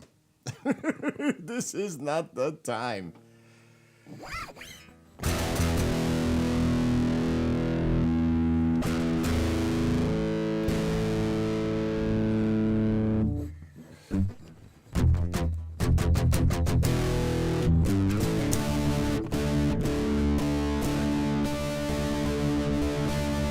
Plus, these are locked too, so I can't even fucking tune it because they're locked. I'm gonna have to unlock it all. That's right. And the shitty shit part is I can't even do like Iron Maiden or anything because we're on YouTube and Facebook.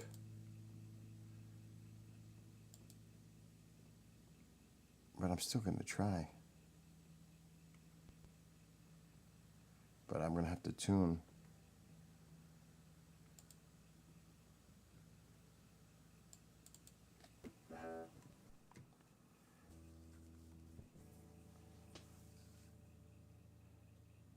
I wonder how this is gonna sound, the Flying V.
I don't like the way this sounds with that song at all. Hell no. What a difference between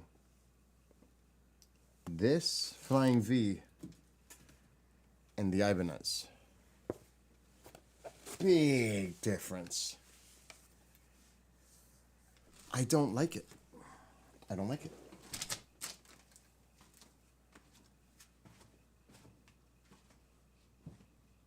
Caralho!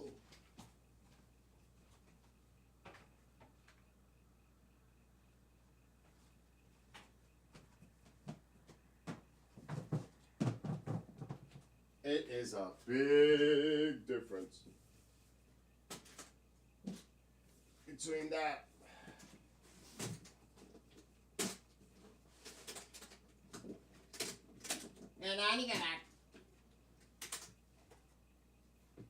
It's a big difference.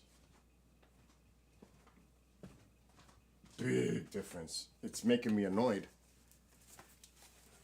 Now this is what I'm talking about. Right here. This baby. Right here. Big difference. I could put the camera down. The camera's way up. Why is that? This, we're talking now. This is what I'm talking about, at least. I love my Ibanez. Now let's try that again. Big difference.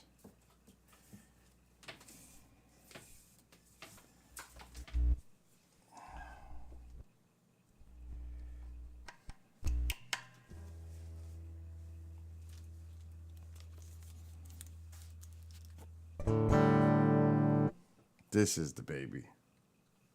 This is the baby.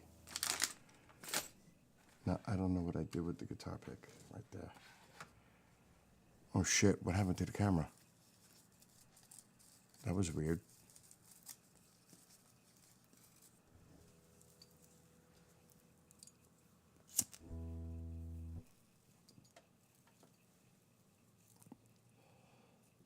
After the song, I gotta go move the camera. We gotta go more to the east. We're looking at a dipper.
Just a want to be free.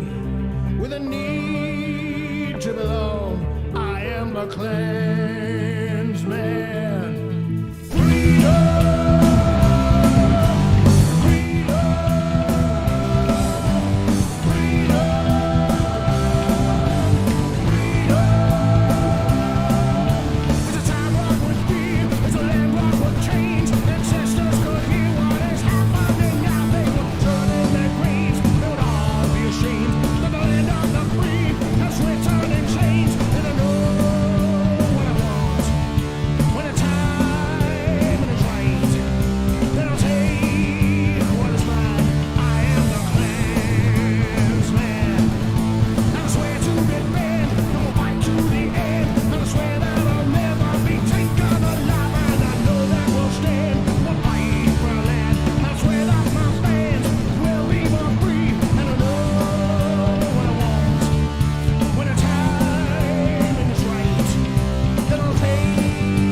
I don't like the way the guitar sounds.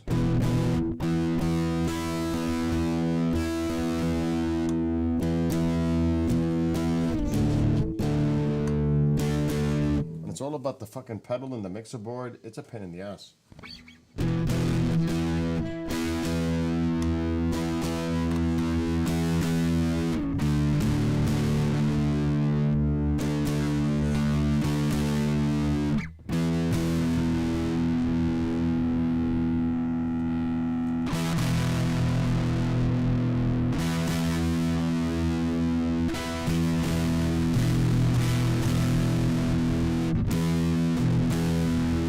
Because it's not easy to play through a freaking mixer board using a guitar. It just isn't.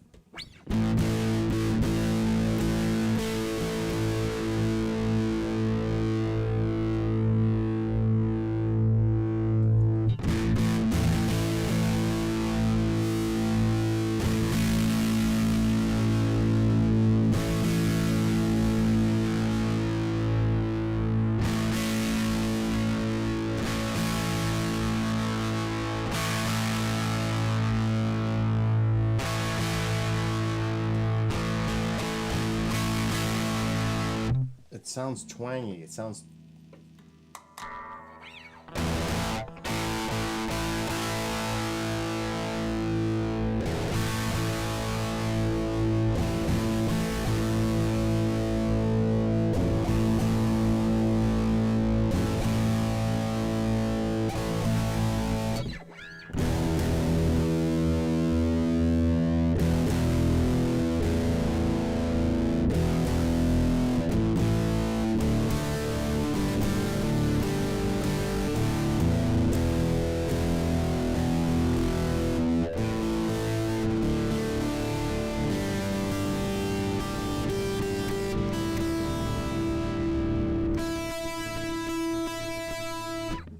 It's a bitch.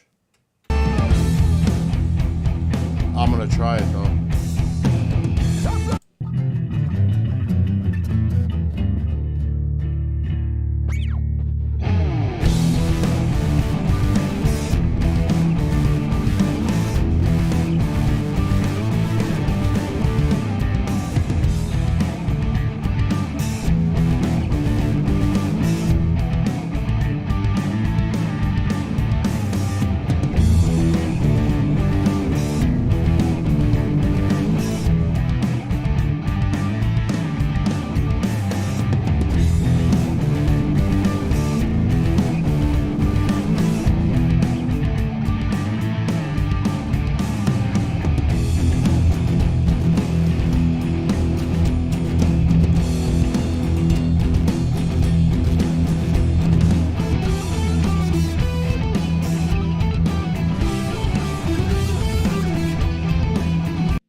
I'm getting pissed. It's all because of the fucking pedal.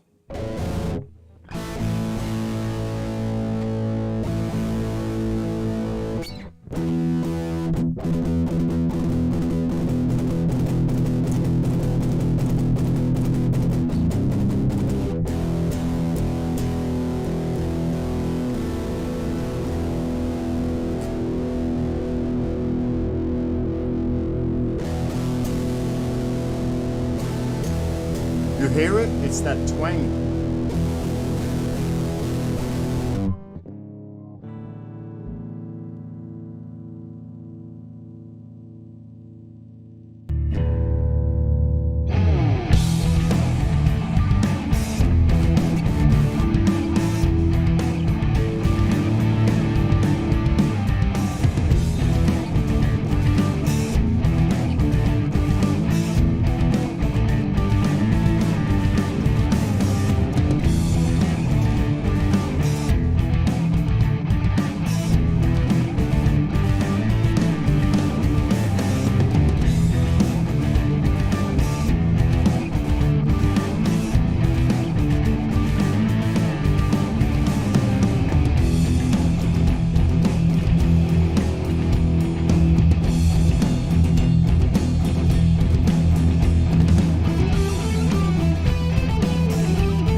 screwed up on Facebook and YouTube now.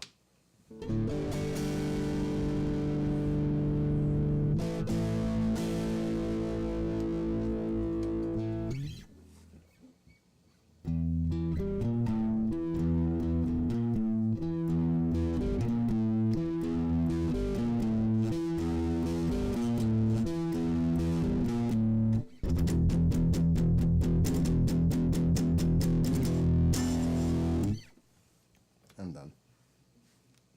Yeah, the guitar is definitely playing me. I'm just pissed at the way it sounds. It's pissing me off. Because it's all fucked up between the mixer, the pedal, this.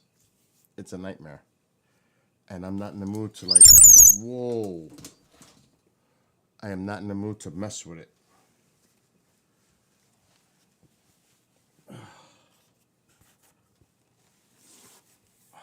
At all. But this is a beautiful guitar. Alexa, turn on living room light 50%. You really can Okay. appreciate the body of this because it's so dark in here. Alexa, brighten living room light 25%. But it's got a Okay. beautiful, it's the burst. See it now? It's a beauty.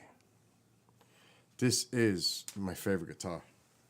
Alexa, dim living room light 75%. Okay.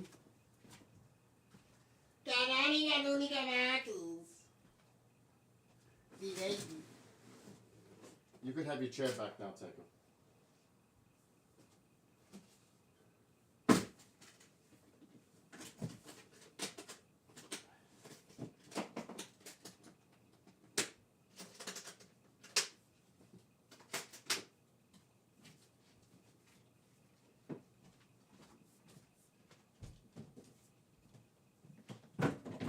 Oh shit. That's not good.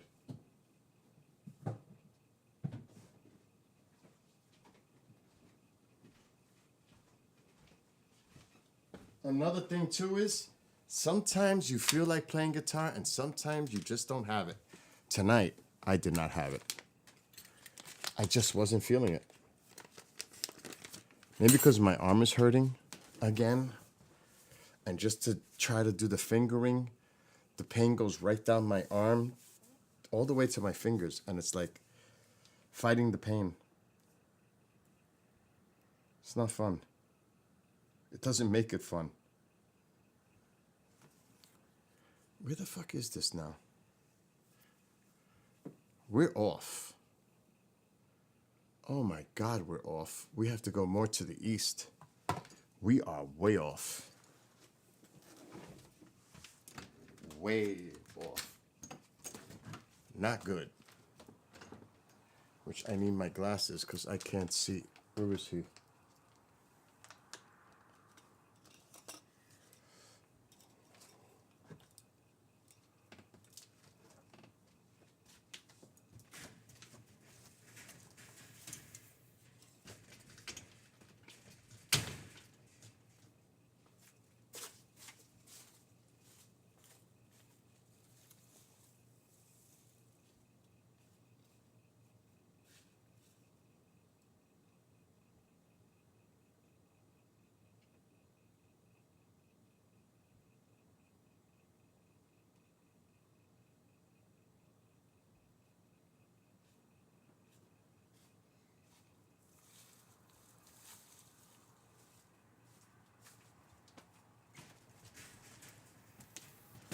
Let's see where we are now. I think we're better now.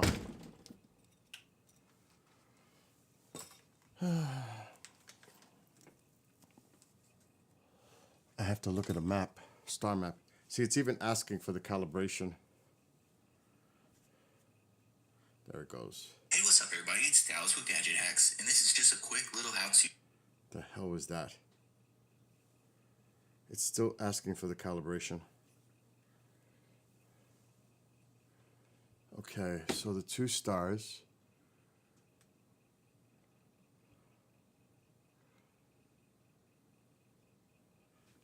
I gotta sit up there. Where's my glasses?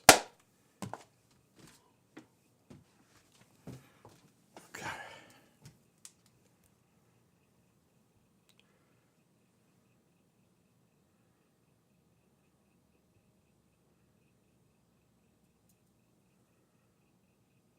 Okay, that makes sense.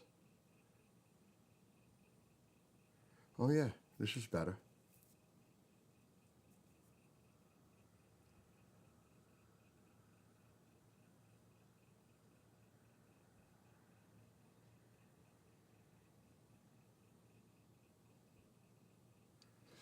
Oh, my arm is even hurting holding the phone up.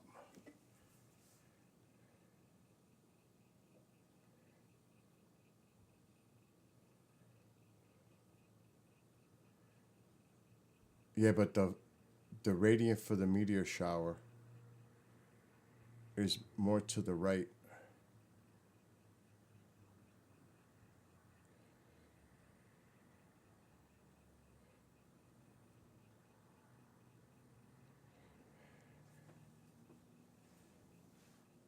The phone just doesn't want to calibrate. It just does not. There it is, Leonids. Leo.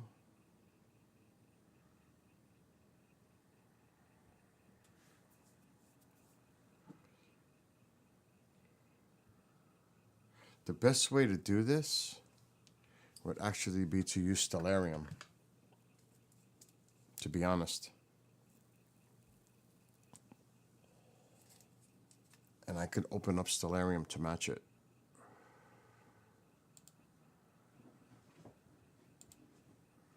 Where is Stellarium? There it is. Let's open up Stellarium. So we're facing east.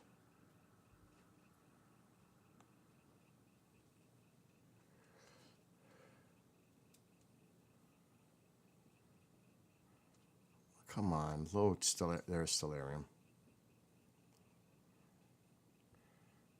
Search.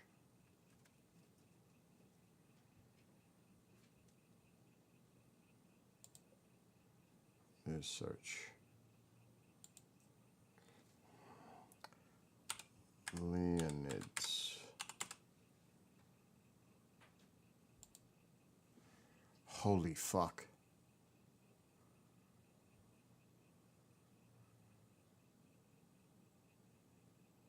Yeah, we're there. We're right there. I could even move it a little bit more to the right. That is wicked. I could see it perfectly on my... It's the backward question mark. It's right in the middle. That's what you're looking at on the screen. It's the backwards question mark with the outline of the stars. But we can actually move it more to the right. We're right on it. How do we know? Watch. I'm going to have to change my display capture screen first. Fuck. Display 2. Nope. Display 3. Nope. It's got to be display 4. Yes. Okay, so here's Stellarium. Now remember what you're seeing on that screen. See that like backward question mark? There it is right here. See it? And the Leonids is right in the middle. See that? Now look at my screen. It's right here. It's right toward the right center. See it? So we're on the right. I just got to move it more, the camera to the right, and see if I can mess with the gain. Because the moon is still a pain in the you-know-what. So we're right on it, just a little off. And I'm going to see if I can focus the camera better.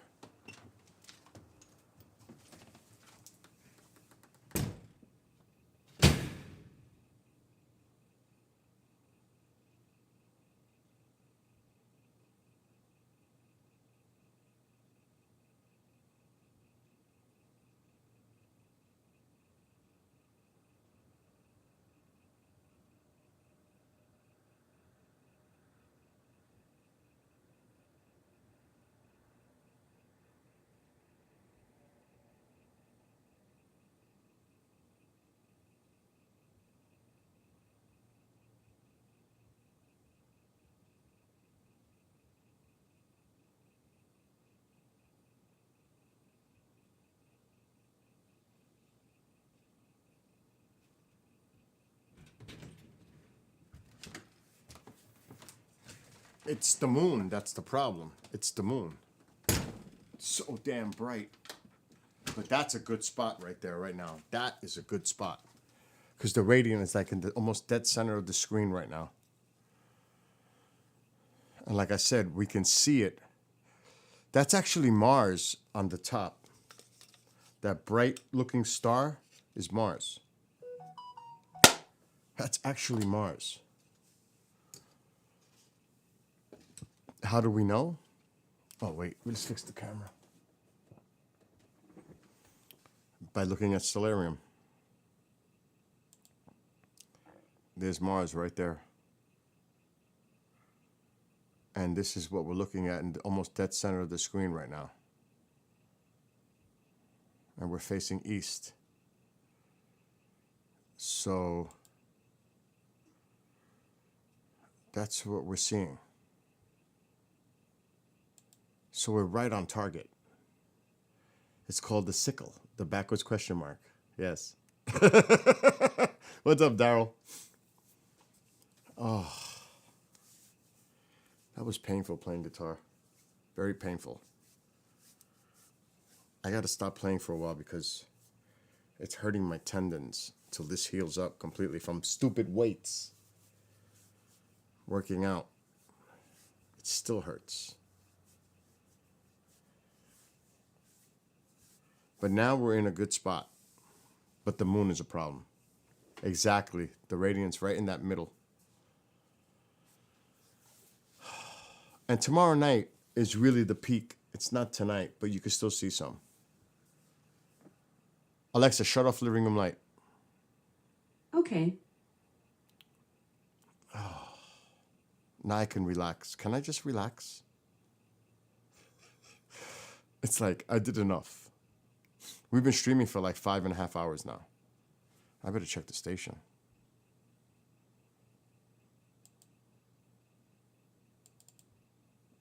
All's good. I'm gonna throw another file in there.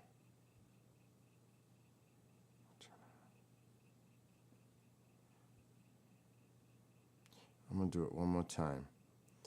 So, 1 o'clock, 2, 3.5.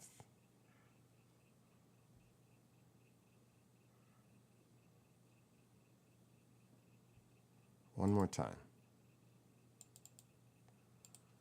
And now I need... So I have to get up early and worry about this.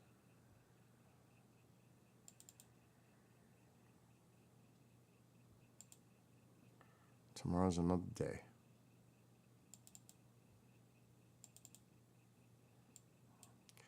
I need a 23-minute file.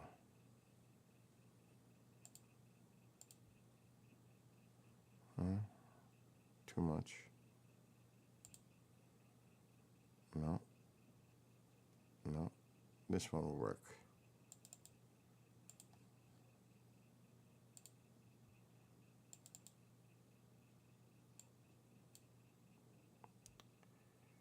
Okay. Okay, so I need another 2 minutes.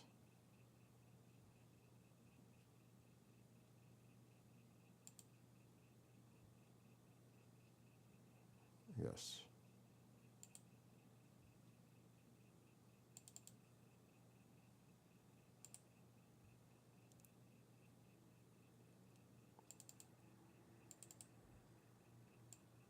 Very, oh shit. Oh hell no. I'm way over. Boo boo. How did I get that wrong? 1? Oh yeah, that's 3.5 hours. I'm way off. Wow.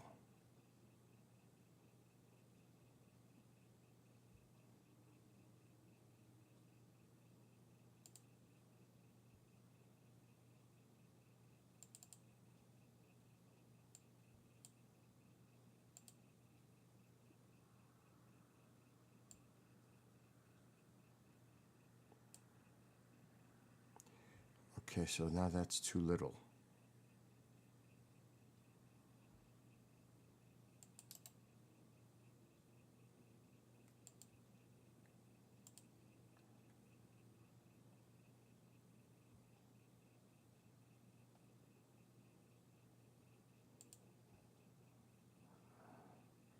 So I needed 34. This will work.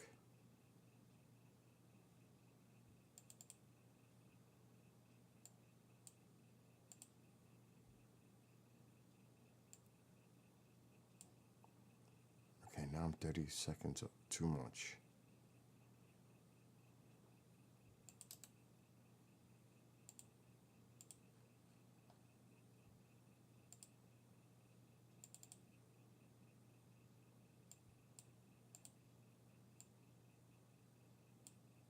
On the money. I'm good to 4 o'clock tomorrow afternoon. Thank God. I think I can peak up the light now. The gain, I could bring it up a notch. The moon is tough. The moon is tough. I think I could bring it up.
Okay, that's better.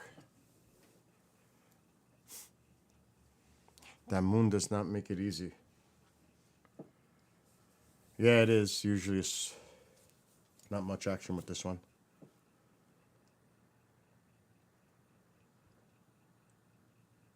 Ugh.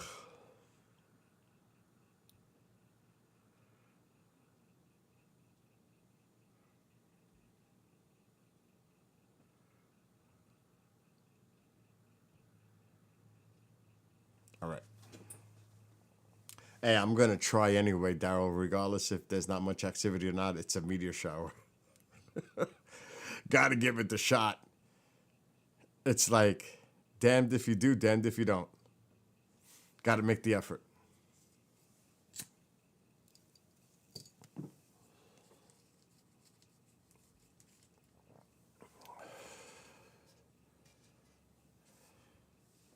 Did I put all my Allen keys away? Yes, I did. Let me tell you something. I've got the worst mess in front of me. It's like scary. It's really pissing me, actually. What did I do? Oh, I hit this. Whoa.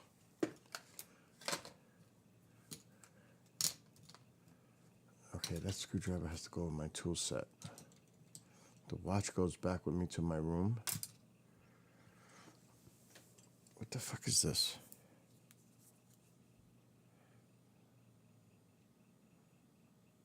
Oh, this is for the bicycle. Squeal out for the brakes. My guitar picks. These cups gotta go. The needle nose stays.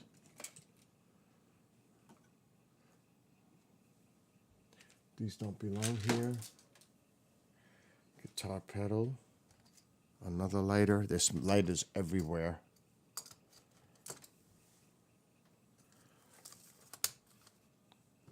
I'm gonna mute in a second because I need to vacuum this area.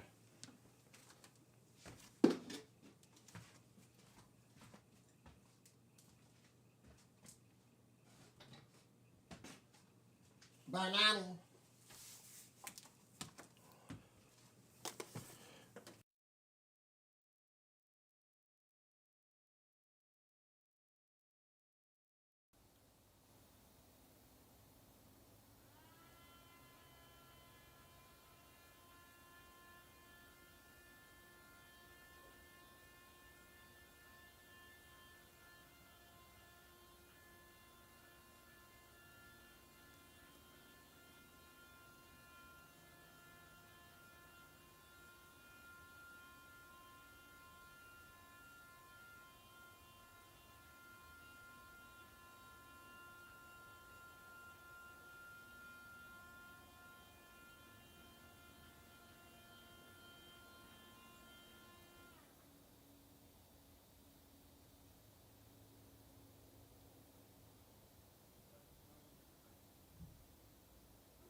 That's better.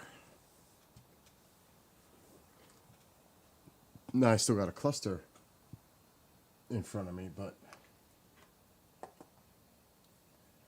at least it's a clean cluster.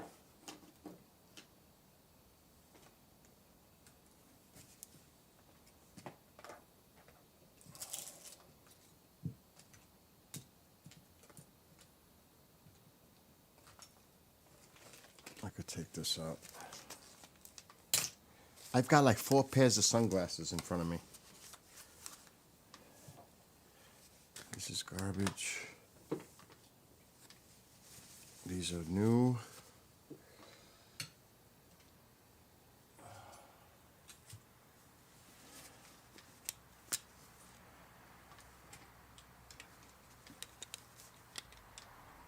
I'm not kidding. There's 4 pairs in front of me. And my good ones too.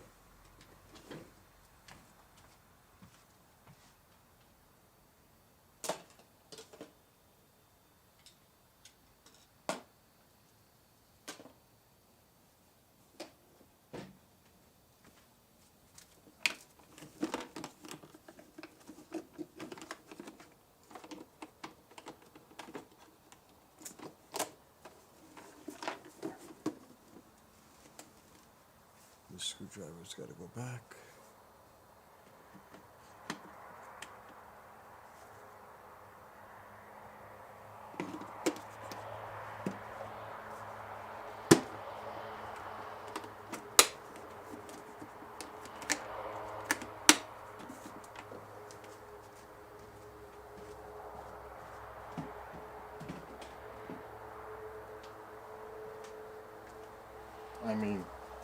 it's messy like this,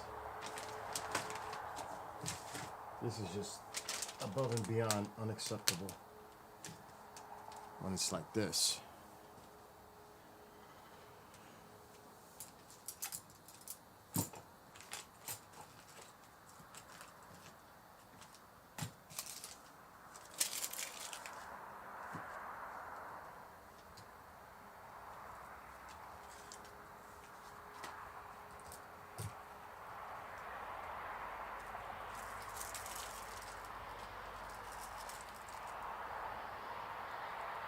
Okay, that's pretty good.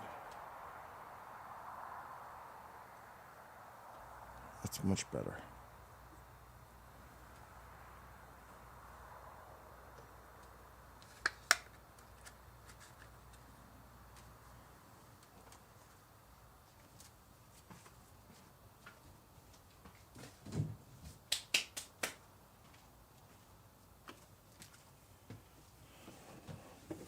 That's way better.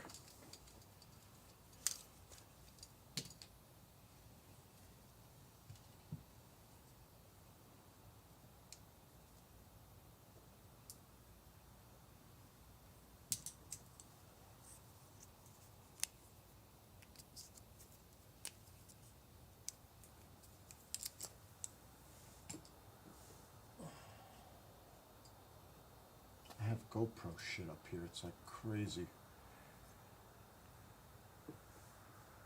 Jesus Christ.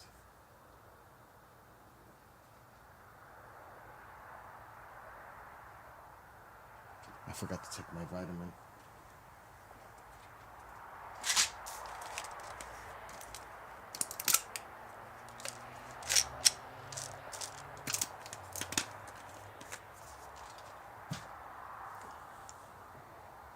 All good.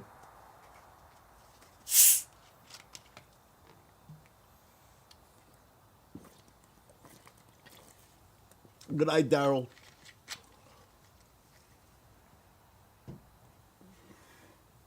I just have too much shit. That's the bottom line. I just have too much. It's a cluster.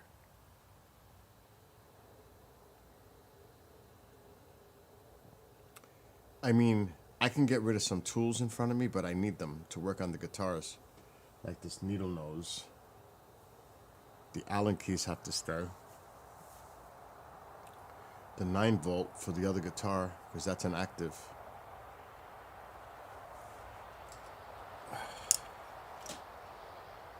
So these tools have to stay out because I'm going to be using them. Matter of fact, I need to... Oh, please tell me there's eye drops left.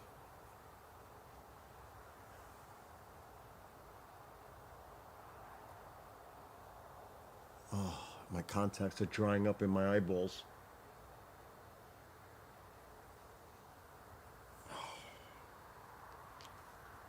You don't know what it's like if you don't wear contact lenses.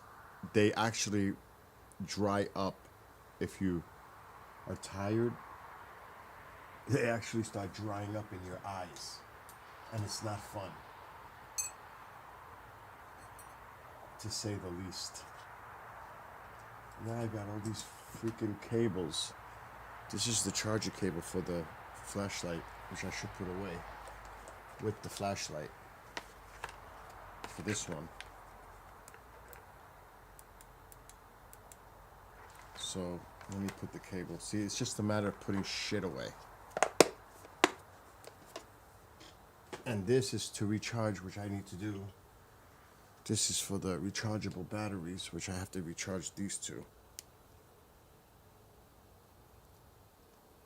For my controller for Xbox.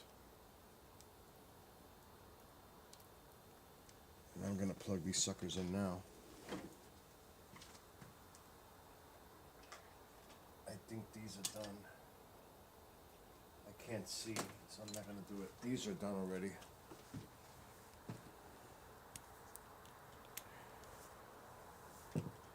That's for Xbox.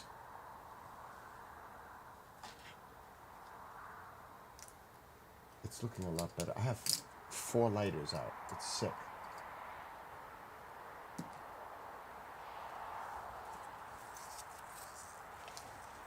It looks way better now.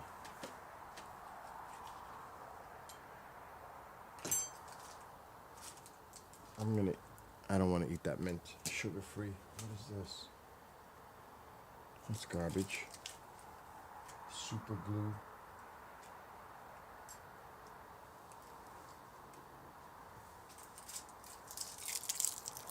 I think that's it. What is this? What the fuck is this over here? Oh, it looks much cleaner now. It looks way better now.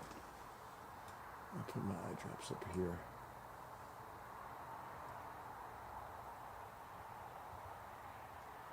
But that's good.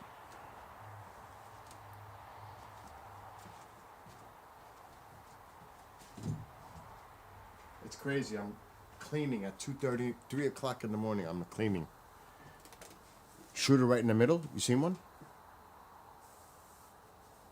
Of course I missed it. Of course I did.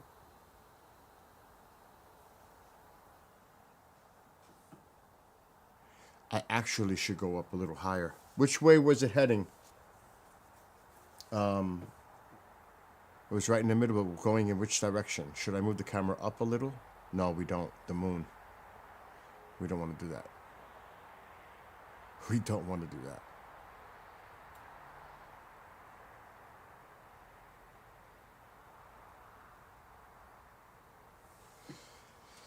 Actually, I can relax now. I just cleaned.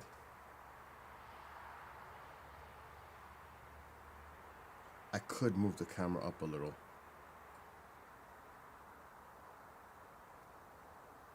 The radiant is almost dead center. I'm gonna move the camera up a little.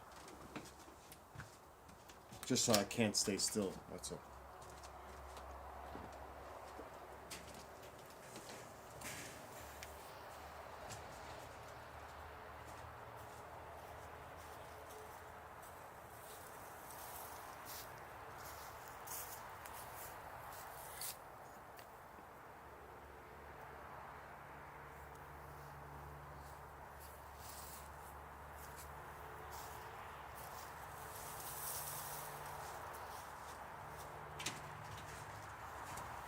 The moon is like really close.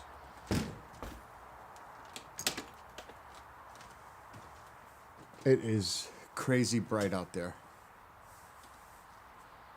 Believe me, the moon is not far above this view. That's why it looks like that. And there's Mars at the top. 248.46. Again, there's not much we can do with that moonlight.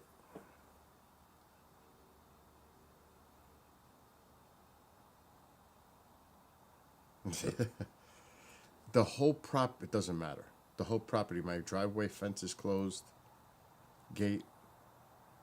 The house is blocked in, but that doesn't matter. That doesn't mean they can't get over. Hell yes. The moon is washing out a lot.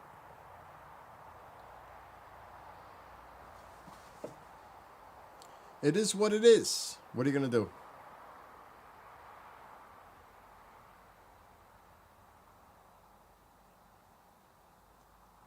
At least it's made, you make the attempt. That's all you can do. But the radiant is like almost dead center in the screen. Like Daryl said, right in the middle of the sickle, or like I said, the backward question mark. The radiant is right in the center of that circular area of stars in the middle of the screen.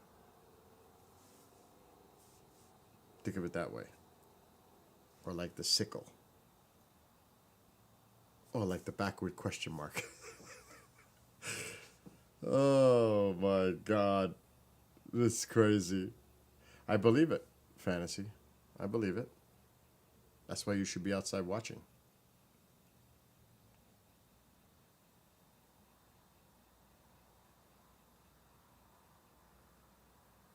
If you're not already.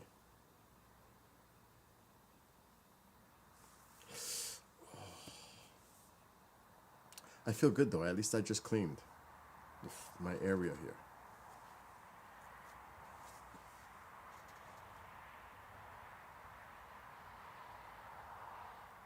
Now I could dim this so it doesn't look so washy. I could darken it so it doesn't look like that. And we would still see them if they're bright enough. I'm actually going to do that. I'm going to load the game. It's too, the moon is too much.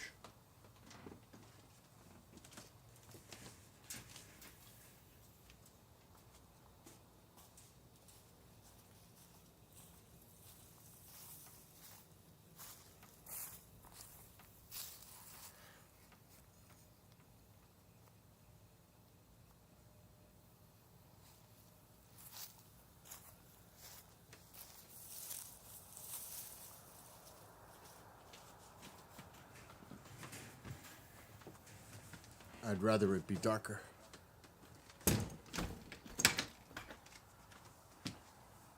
Because you'll still see them.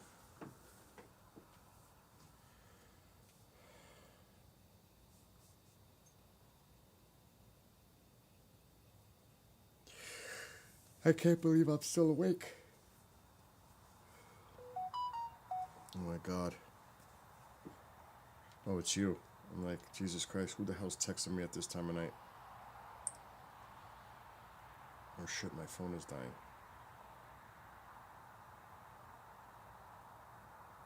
Well, that sky looks pretty bright to me. What is it? I mean, what time is it?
Shit. I missed that file. He sent it late. Fuck.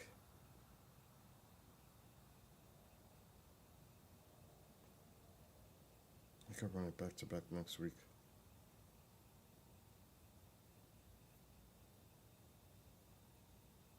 Good night, Dwayne.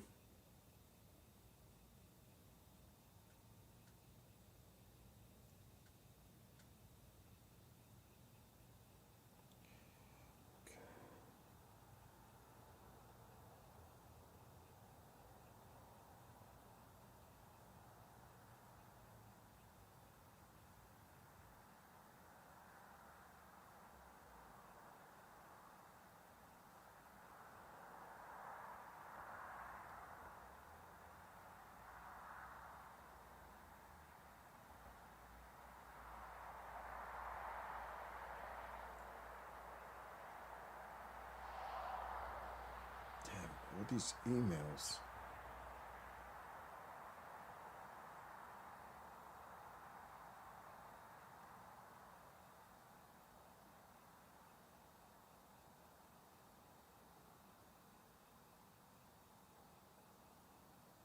I already got work set for me in the morning. I have a pre-record to do too tomorrow. And live shows, so I'm not gonna stay up much longer. It's time for bed soon. I still gotta get this shit inside. I'm not going to bed yet.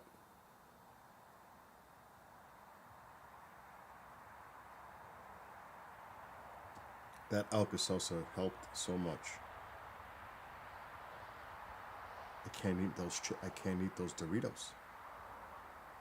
I ate a little. I only ate like 3 or 4 of them,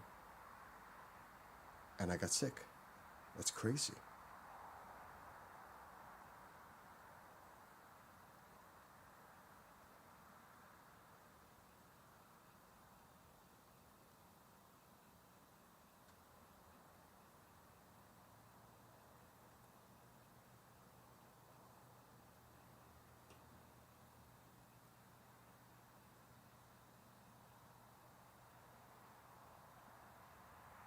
Oh my God. There is an elevated risk of fire spread on Sunday with northwest winds 10 to 15 with gusts to 20 and minimum relative humidity values at 20%. New York State has declared a burn ban through November 30th. The burn ban prohibits the starting of outdoor fires for purposes of brush and debris disposal, as well as uncontained campfires and open fires used for cooking. Use extra caution of handling any potential ignition sources such as machinery or matches, and ensure to properly extinguish or dispose of cigarette butts. So we're on elevated fire weather concerns because it's so freaking dry.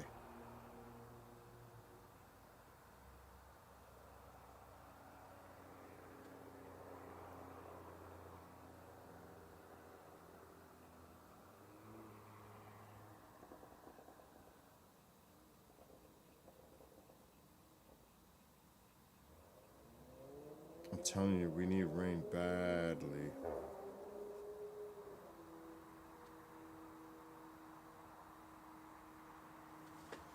Crazy.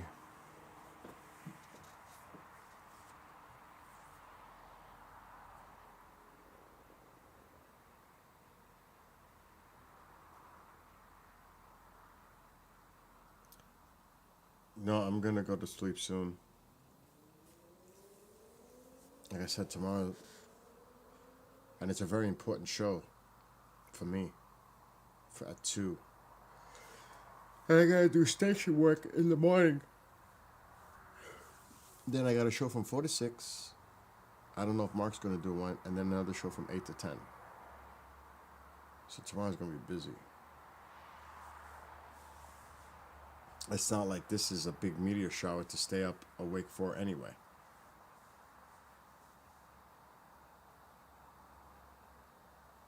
It's just that we have it right there. It's like a shame.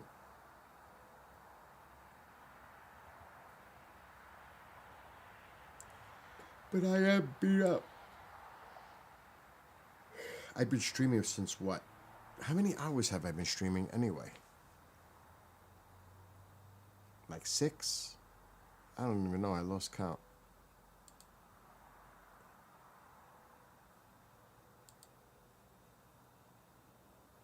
Six and a half. Yeah, this one is a dud, right? 6.5 hours I've been on. I think that's long enough, right?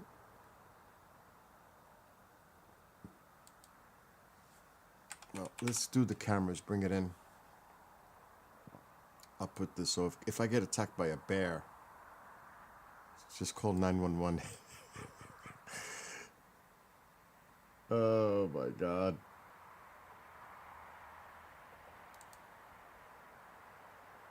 And it's cold out there. See, I like to look at the camera to see what I'm dealing with before I go outside. And actually, I need to put the outside light on. Like that.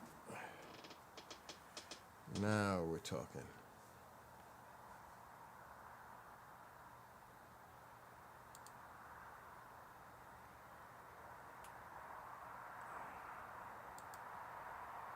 Oh, I got the wrong screen. I forgot I changed it. I'm tired. There we go.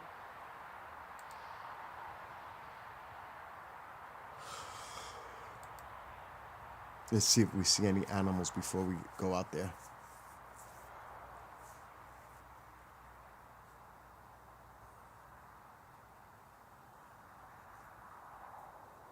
It looks like the coast is clear, right?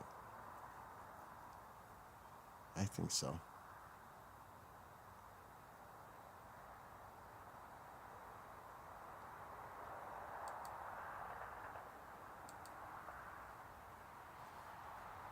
Yeah, it looks pretty good.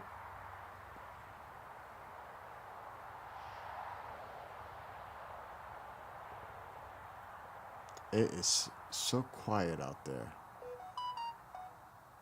And I make so much noise. Yeah, no bears in sight. Thank God for that. To be honest, thank God for that. No bears. Because Mama and her 2 cubs are in the neighborhood. Very close, matter of fact. Less than a half a mile. Last seen 0.3 miles. So they're here. They're in the area, the immediate area. They're not far away. That's literally, it's 0.3 miles away, last sighted. So they're in the neighborhood, very close. And being that I have that wooded area to the right, it doesn't help at all. But then there's the road that you're hearing here that is to the right, and then there's more woods. See where the car is? You saw the car? That's the road you hear the sound from. That's like 500 feet away, at least. You could see the cars passing to the right on the road. See them? That's far. That's not close. See them? So it's not like it's right next to me. It's just the camera picks it up. That's about 500 feet. At least. I'll disconnect everything else but the camera last.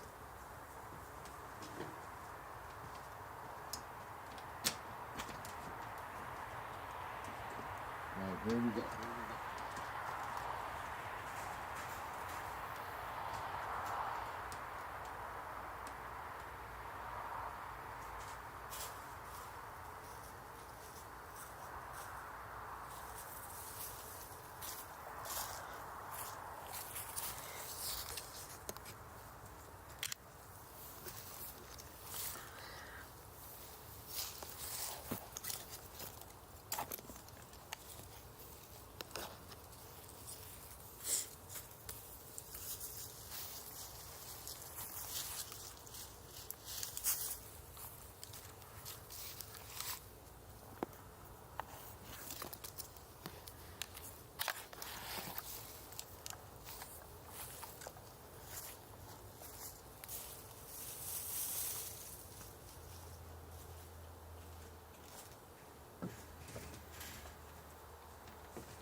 Now we get rid of the camera.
don't like that.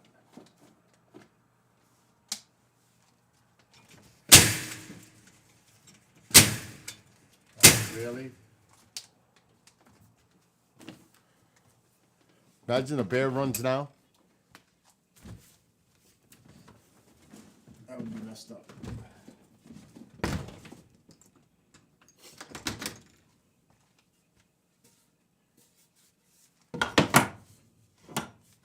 And that is a wrap.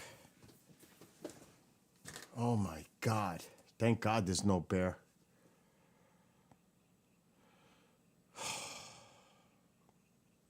And it's stupid because I have the bear spray right there.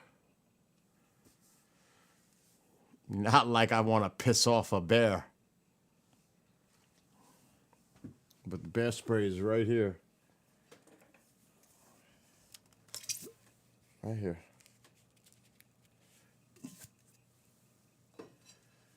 That's where the bear spray is.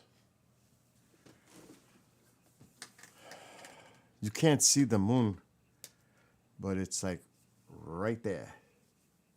It's like right there.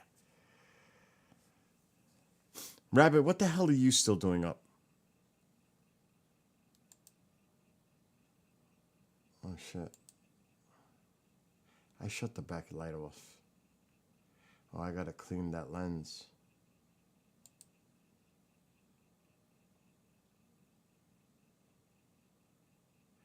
All is quiet. I ain't cleaning that shit now, I can tell you that.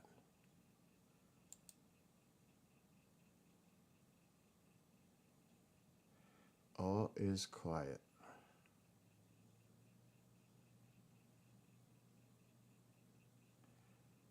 I thought I might be able to see the moon from that angle, but no. All right, it's time for Betty Bye. So anybody who's watching, including you, Rabbit, have a great night. And see everybody later on today. So till then, have a great morning. Good night, Bob, Kevin, Fantasy, Stelios, anybody else who may be watching. Be well, be blessed, be safe. I'm going to bed.